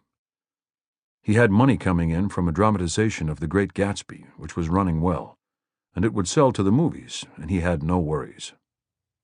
Zelda was really fine, and everything was going to be disciplined. I had been down in Madrid in May, working by myself, and I came by train from Bayonne to Juan-les-Pins, third class, and quite hungry, because I had run out of money, stupidly, and had eaten last in Hendaye at the French-Spanish frontier. It was a nice villa, and Scott had a very fine house not far away, and I was very happy to see my wife, who had the villa running beautifully, and our friends, and the single aperitif before lunch was very good, and we had several more. That night there was a party to welcome us at the casino. Just a small party, the McLeishes, the Murphys, the Fitzgeralds, and we who were living at the villa. No one drank anything stronger than champagne, and it was very gay and obviously a splendid place to write. There was going to be everything that a man needed to write, except to be alone. Zelda was very beautiful and was tanned a lovely gold color, and her hair was a beautiful dark gold, and she was very friendly. Her hawk's eyes were clear and calm. I knew everything was all right and was going to turn out well in the end, when she leaned forward and said to me, telling me her great secret, "Ernest, don't you think Al Jolson is greater than Jesus?" Nobody thought anything of it at the time. It was only Zelda's secret that she shared with me, as a hawk might share something with a man. But hawks do not share. Scott did not write anything any more that was good, until after he knew that she was insane. A matter of measurements. Much later, in the time after Zelda had what was then called her first nervous breakdown, and we happened to be in Paris at the same time, Scott asked me to have lunch with him at Michaud's restaurant on the corner of Rue Jacob and the Rue des Saints-Pères. He said he had something very important to ask me that meant more than anything in the world to him, and that I must answer absolutely truly. I said that I would do the best that I could. When he would ask me to tell him something absolutely truly, which is very difficult to do, and I would try it, what I said would make him angry, often not when I said it, but afterwards, and sometimes long afterwards when he had brooded on it. My words would become something that would have to be destroyed, and sometimes, if possible, me with them. He drank wine at the lunch, but it did not affect him, and he had not prepared for the lunch by drinking before it. We talked about our work and about people, and he asked me about people that we had not seen lately. I knew that he was writing something good, and that he was having great trouble with it for many reasons, but that was not what he wanted to talk about. I kept waiting for it to come, the thing that I had to tell the absolute truth about. But he would not bring it up until the end of the meal, as though we were having a business lunch. Finally, when we were eating the cherry tart and had a last carafe of wine, he said, "You know, I never slept with anyone except Zelda." "No, I didn't." "I thought I had told you." "No, you told me a lot of things, but not that." "That is what I have to ask you about." "Good, go on." "Zelda said that the way I was built, I could never make any woman happy, and that was what upset her originally. She said it was a matter of measurements. I've never felt the same since she said that, and I have to know truly." "Come out to the office," I said. "Where is the office?" "Le Water," I said. We came back into the room and sat down at the table. "You're perfectly fine," I said. "You're okay. There's nothing wrong with you. You look at yourself from above, and you look foreshortened. Go over to the Louvre and look at the people in the statues, and then go home and look at yourself in the mirror in profile. Those statues may not be accurate. They are pretty good. Most people would settle for them." "But why would she say it?" "To put you out of business. That's the oldest way in the world of putting people out of business. Scott, you asked me to tell you the truth, and I can tell you a lot more, but this is the absolute truth and all you need. You could have gone to see a doctor. I didn't want to. I wanted you to tell me truly." "Now do you believe me?" "I don't know," he said. "Come on over to the Louvre," I said. "It's just down the street and across the river." We went over to the Louvre, and he looked at the statues, but still he was doubtful about himself. "It is not basically a question of the size in repose," I said. "It is the size that it becomes. It is also a question of angle." I explained to him about using a pillow and a few other things that might be useful for him to know. "There is one girl," he said, "who has been very nice to me, but after what Zelda said—" "Forget what Zelda said," I told him. "Zelda is crazy. There's nothing wrong with you. Just have confidence and do what the girl wants. Zelda just wants to destroy you. You don't know anything about Zelda." "All right," I said, "let it go at that. But you came to lunch to ask me a question, and I've tried to give you an honest answer." But he was still doubtful. "Should we go and see some pictures?" I asked. "Have you ever seen anything in here except the Mona Lisa?" "I'm not in the mood for looking at pictures," he said. "I promised to meet some people at the Ritz Bar." Many years later at the Ritz Bar, long after the end of World War II, Georges, who is the bar chief now and who was the chasseur when Scott lived in Paris, asked me, "Papa, who was this Monsieur Fitzgerald that everyone asks me about?" "Didn't you know him?" "No. I remember all of the people of that time, but now they ask me only about him." "What do you tell them?" "Anything interesting that they wish to hear. What will please them. But tell me, who was he?" "He was an American writer of the early 20s, and later who lived some time in Paris and abroad." "But why would I not remember him? Was he a good writer?" "He wrote 2 very good books, and one which was not completed, which those who know his writing best say would have been very good. He also wrote some good short stories." "Did he frequent the bar much?" "I believe so." "But you did not come to the bar in the early 20s. I know that you were poor then and lived in a different quarter." "When I had money, I went to the Crillon." "I know that too. I remember very well when we first met." "So do I." "It is strange that I have no memory of him," Georges said. "All those people are dead." "Still, one does not forget people because they are dead, and people keep asking me about him. You must tell me something about him for my memoirs." "I will." "I remember you and the Baron von Blixen arriving one night in what year?" He smiled. "He is dead too." "Yes, but one does not forget him. You see what I mean?" "His first wife wrote very beautifully," I said. "She wrote perhaps the best book about Africa that I ever read. Except Sir Samuel Baker's book on the Nile tributaries of Abyssinia. Put that in your memoirs, since you are interested in writers now." "Good," said Georges.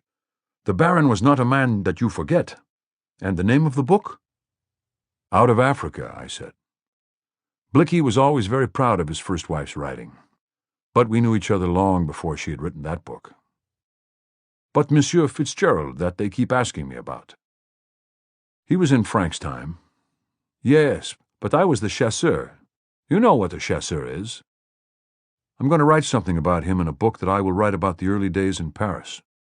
I promised myself that I would write it." "Good," said Georges. "I will put him in exactly as I remember him the first time that I met him." "Good," said Georges.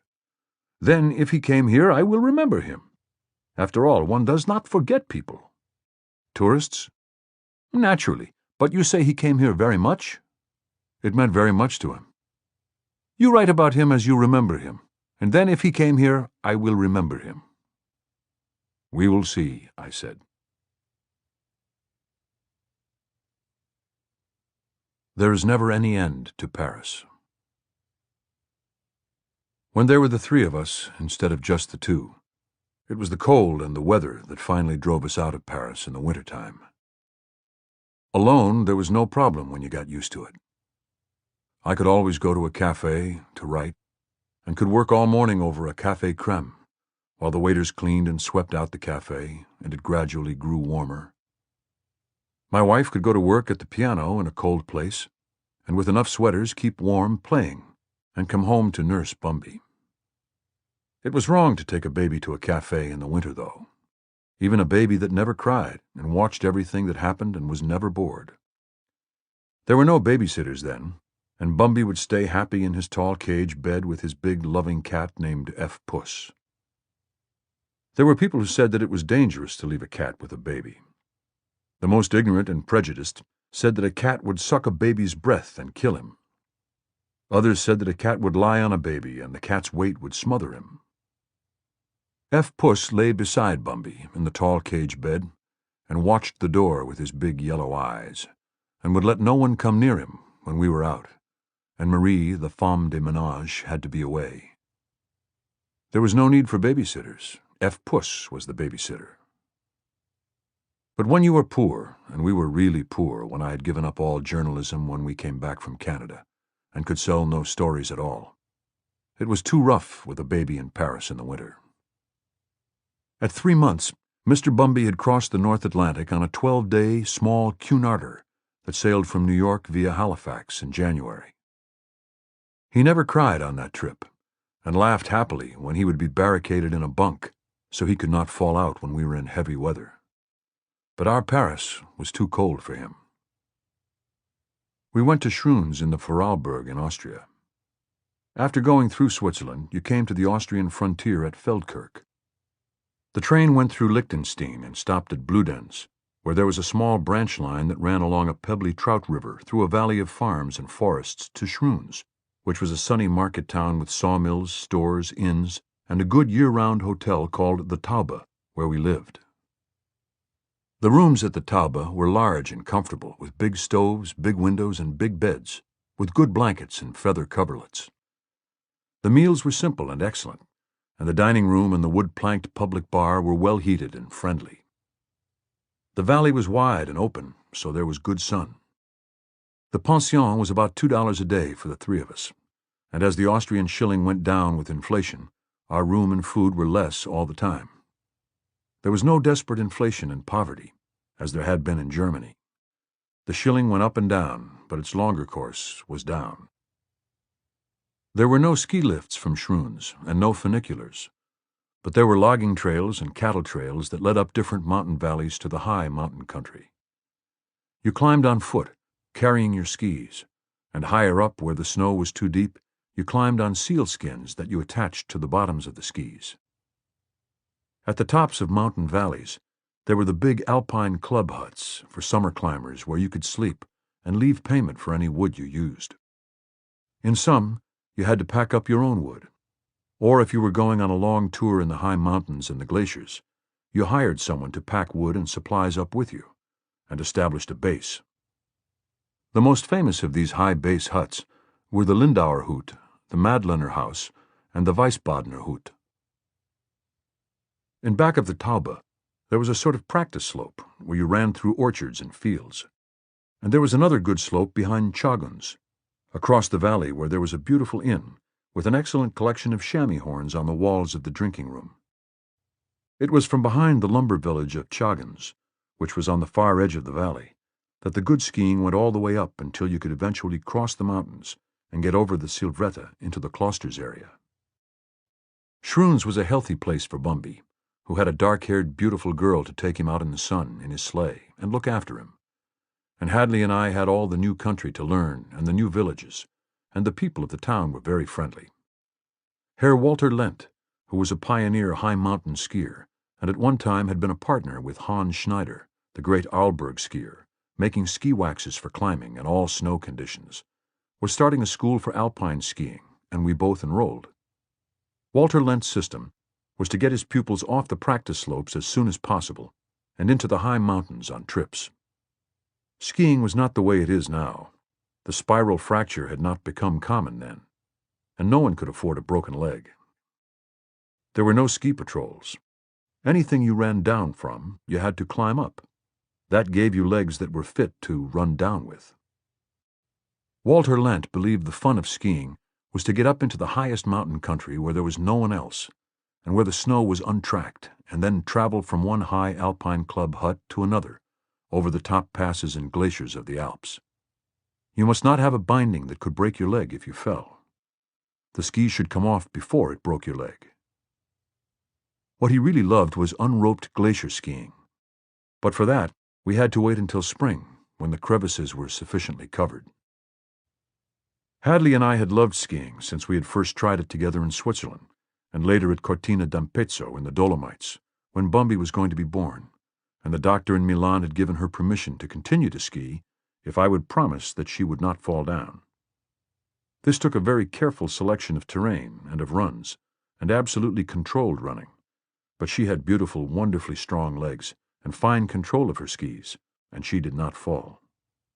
We all knew the different snow conditions, and everyone knew how to run in deep powder snow. We loved the Vorarlberg, and we loved Schroons. We would go there about Thanksgiving time and stay until nearly Easter. There was always skiing, even though Schroons was not high enough for a ski resort except in a winter of heavy snow.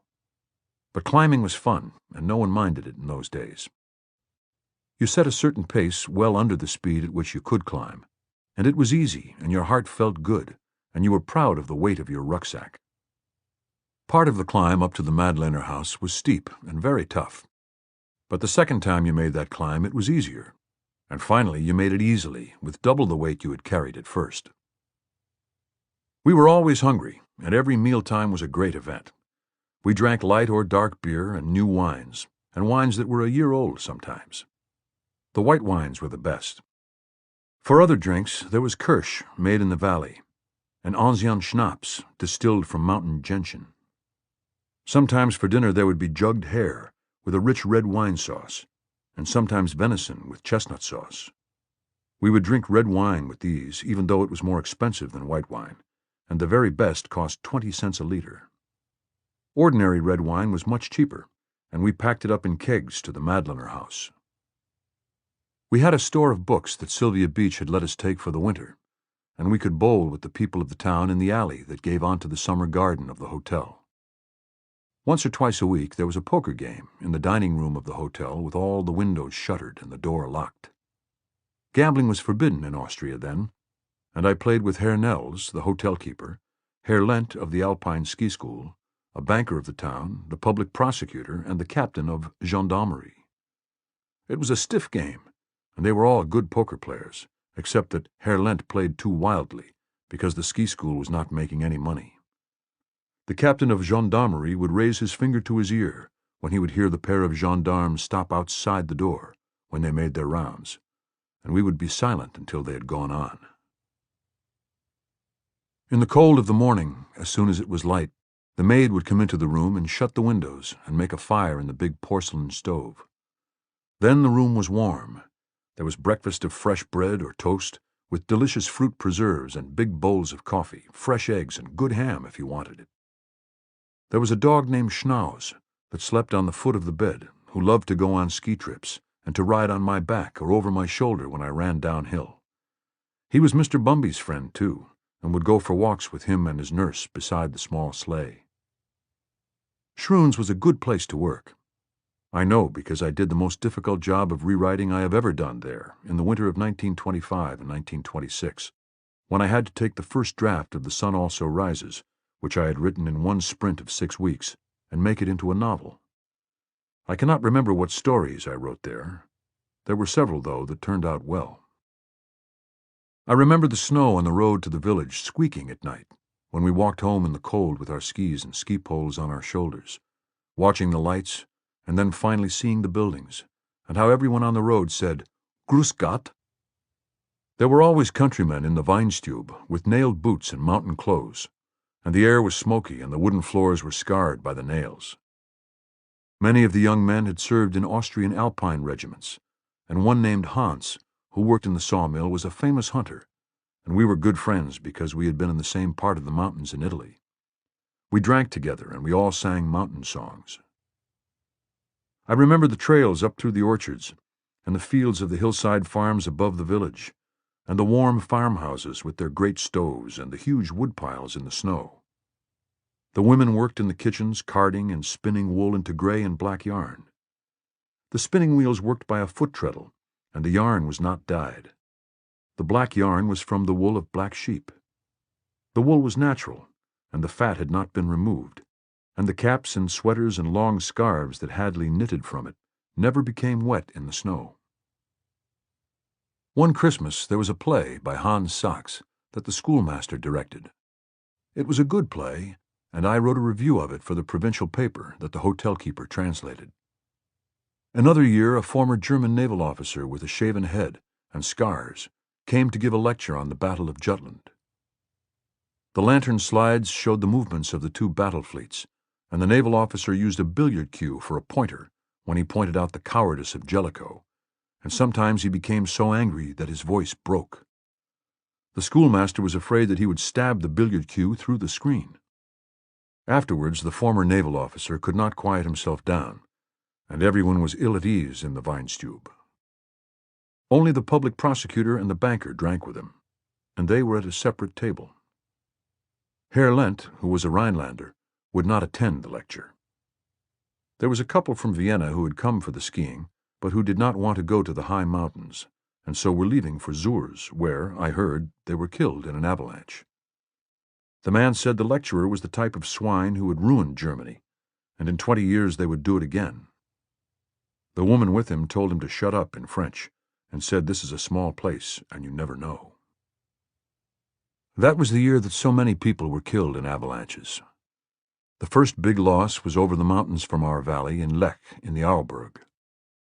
A party of Germans wanted to come and ski with Herr Lent on their Christmas vacations. Snow was late that year, and the hills and mountain slopes were still warm from the sun when a great snowfall came. The snow was deep and powdery, and it was not bound to the earth at all. Conditions for skiing could not be more dangerous, and Herr Lent had wired the Berliners not to come. But it was their vacation time, and they were ignorant and had no fear of avalanches. They arrived at Lech, and Herr Lent refused to take them out. One man called him a coward, and they said they would ski by themselves. Finally, he took them to the safest slope he could find. He crossed it himself, and then they followed, and the whole hillside came down in a rush, rising over them as a tidal wave rises. 13 were dug out, and 9 of them were dead. The Alpine Ski School had not prospered before this, and afterwards we were almost the only members. We became great students of avalanches, the different types of avalanches, how to avoid them, and how to behave if you were caught in one. Most of the writing that I did that year was in avalanche time. The worst thing I remember of that avalanche winter was one man who was dug out. He had squatted down and made a box with his arms in front of his head, as we had been taught to do, so that there would be air to breathe as the snow rose up over you. It was a huge avalanche, and it took a long time to dig everyone out, and this man was the last to be found. He had not been dead long, and his neck was worn through, so that the tendons and the bone were visible. He had been turning his head from side to side against the pressure of the snow. In this avalanche there must have been some old packed snow mixed in with the new light snow that had slipped. We could not decide whether he had done it on purpose or if he had been out of his head. He was refused burial in consecrated ground by the local priest anyway, since there was no proof he was a Catholic. When we lived in Schroens, we used to make a long trip up the valley to the inn, where we slept before setting out on the climb to the Madlener house. It was a very beautiful old inn, and the wood of the walls of the room where we ate and drank were silky with the years of polishing. So were the table and chairs. We slept close together in the big bed under the feather quilt, with the window open and the stars close and very bright.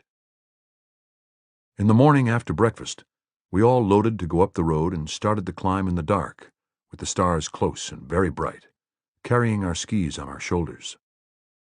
The porters' skis were short, and they carried heavy loads.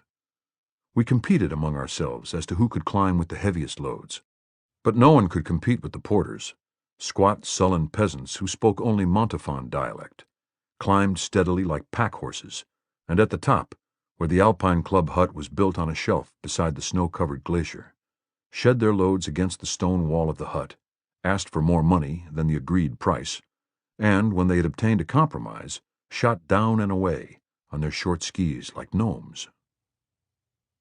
One of our friends was a German girl who skied with us. She was a great mountain skier, small and beautifully built, who could carry as heavy a rucksack as I could and carry it longer. "Those porters always look at us as though they looked forward to bringing us down as bodies," she said. "They set the price for the climb, and I've never known them not to ask for more." In the winter in Schroens, I wore a beard against the sun that burned my face so badly on the high snow, and did not bother having a haircut. Late one evening, running on skis down the logging trails, Herr Lent told me that the peasants I passed on those roads above Schroens called me the Black Christ. He said some, when they came to the Weinstube, called me the Black Kirsch-drinking Christ. But to the peasants at the far upper end of the Montafon, where we hired porters to go up to the Madlener house, we were all foreign devils who went into the high mountains when people should stay out of them. That we started before daylight in order not to pass avalanche places when the sun could make them dangerous was not to our credit. It only proved we were tricky, as all foreign devils are. I remember the smell of the pines and the sleeping on the mattresses of beech leaves in the woodcutters' huts, and the skiing through the forest following the tracks of hares and of foxes. In the high mountains above the tree line, I remember following the track of a fox until I came in sight of him, and watching him stand with his right forefoot raised, and then go carefully to stop and then pounce, and the whiteness and the clutter of a ptarmigan bursting out of the snow and flying away and over the ridge. I remember all the kinds of snow that the wind could make, and their different treacheries when you were on skis. Then there were the blizzards when you were in the high alpine hut, and the strange world that they would make, where we had to make our route as carefully as though we had never seen the country. We had not either, as it was all new. Finally, towards spring, there was the great glacier run, smooth and straight, forever straight if our legs could hold it, our ankles locked, we running so low, leaning into the speed, dropping forever and forever in the silent hiss of the crisp powder. It was better than any flying or anything else, and we built the ability to do it and to have it, with the long climbs carrying the heavy rucksacks. We could not buy the trip up, nor take a ticket to the top. It was the end we worked for all winter, and all the winter built to make it possible. During our last year in the mountains, new people came deep into our lives, and nothing was ever the same again. The winter of the avalanches was like a happy and innocent winter in childhood, compared to the next winter, a nightmare winter disguised as the greatest fun of all, and the murderous summer that was to follow. It was that year that the rich showed up. The rich have a sort of pilot fish who goes ahead of them, sometimes a little deaf, sometimes a little blind, but always smelling affable and hesitant ahead of them. The pilot fish talks like this: "Well, I don't know. No, of course, not really. But I like them both. Yes, by God, Hem, I do like them. I see what you mean, but I do like them truly, and there's something damned fine about her." He gives her name and pronounces it lovingly. "No, Hem, don't be silly and don't be difficult. I like them truly. Both of them, I swear it. You'll like him," using his baby talk nickname, "when you know him. I like them both, truly." Then you have the rich, and nothing is ever as it was again. The pilot fish leaves, of course. He is always going somewhere or coming from somewhere, and he is never around for very long. He enters and leaves politics or the theater in the same way he enters and leaves countries and people's lives in his early days. He is never caught, and he is not caught by the rich. Nothing ever catches him, and it is only those who trust him who are caught and killed. He has the irreplaceable early training of the bastard, and a latent and long-denied love of money. He ends up rich himself, having moved $1's width to the right with every dollar that he made. These rich loved and trusted him because he was shy, comic, elusive, already in production, and because he was an unerring pilot fish. When you have two people who love each other, are happy and gay, and really good work is being done by one or both of them, people are drawn to them as surely as migrating birds are drawn at night to a powerful beacon. If the two people were as solidly constructed as the beacon, there would be little damage except to the birds. Those who attract people by their happiness and their performance are usually inexperienced. They do not know how not to be overrun and how to go away. They do not always learn about the good, the attractive, the charming, the soon beloved, the generous, the understanding rich, who have no bad qualities, and who give each day the quality of a festival, and who, when they have passed and taken the nourishment they needed, leave everything deader than the roots of any grass Attila's horse's hooves have ever scoured. The rich came, led by the pilot fish. A year before, they would never have come. There was no certainty then. The work was as good and the happiness was greater, but no novel had been written, so they could not be sure. They never wasted their time nor their charm on something that was not sure. Why should they? Picasso was sure, and of course had been before they had ever heard of painting. They were very sure of another painter, many others. But this year they were sure, and they had the word from the pilot fish, who turned up too, so we would not feel that they were outlanders and that I would not be difficult. The pilot fish was our friend, of course. In those days, I trusted the pilot fish, as I would trust the corrected Hydrographic Office sailing directions for the Mediterranean, say, or the tables in Brown's Nautical Almanac. Under the charm of these rich, I was as trusting and as stupid as a bird dog who wants to go out with any man with a gun, or a trained pig in a circus who has finally found someone who loves and appreciates him for himself alone. That every day should be a fiesta seemed to me a marvelous discovery. I even read aloud the part of the novel that I had rewritten, which is about as low as a writer can get, and much more dangerous for him as a writer than glacier skiing unroped before the full winter snowfall has set over the crevices. When they said, "It's great, Ernest, truly it's great. You cannot know the thing it has," I wagged my tail in pleasure and plunged into the fiesta concept of life, to see if I could not bring some fine, attractive stick back, instead of thinking, if these bastards like it, what is wrong with it? That is what I would think if I had been functioning as a professional, although if I had been functioning as a professional, I would never have read it to them. Before these rich had come, we had already been infiltrated by another rich, using the oldest trick there is. It is that an unmarried young woman becomes the temporary best friend of another young woman who is married, goes to live with the husband and wife, and then, unknowingly, innocently, and unrelentingly, sets out to marry the husband. When the husband is a writer and doing difficult work so that he is occupied much of the time, and is not a good companion or partner to his wife for a big part of the day, the arrangement has advantages until you know how it works out. The husband has two attractive girls around when he has finished work. One is new and strange, and if he has bad luck, he gets to love them both.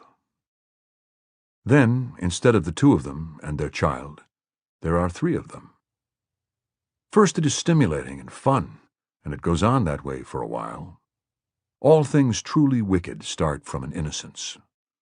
So you live day by day and enjoy what you have and do not worry. You lie and hate it, and it destroys you, and every day is more dangerous, but you live day to day, as in a war. It was necessary that I leave Shroons and go to New York to rearrange publishers. I did my business in New York, and when I got back to Paris, I should have caught the first train from the Gare de l'Est that would take me down to Austria. But the girl I was in love with was in Paris then, and I did not take the first train, or the second, or the third. When I saw my wife again, standing by the tracks as the train came in, by the piled logs at the station, I wished I had died before I ever loved anyone but her. She was smiling, the sun on her lovely face tanned by the snow and sun, beautifully built, her hair red gold in the sun, grown out all winter awkwardly and beautifully, and Mr. Bumby standing with her, blond and chunky, and with winter cheeks, looking like a good Vorarlberg boy.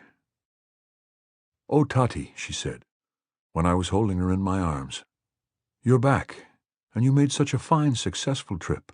I love you, and we've missed you so." I loved her, and I loved no one else, and we had a lovely magic time while we were alone. I worked well, and we made great trips, and I thought we were invulnerable again.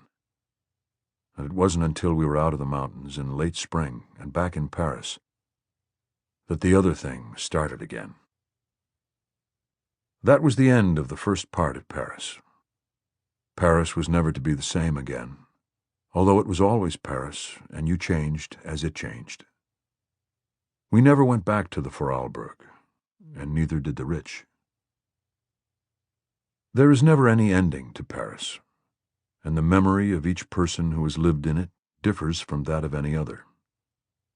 We always returned to it, no matter who we were or how it was changed, or with what difficulties or ease it could be reached. Paris was always worth it, and you received return for whatever you brought to it. But this is how Paris was in the early days. when we were very poor and very happy.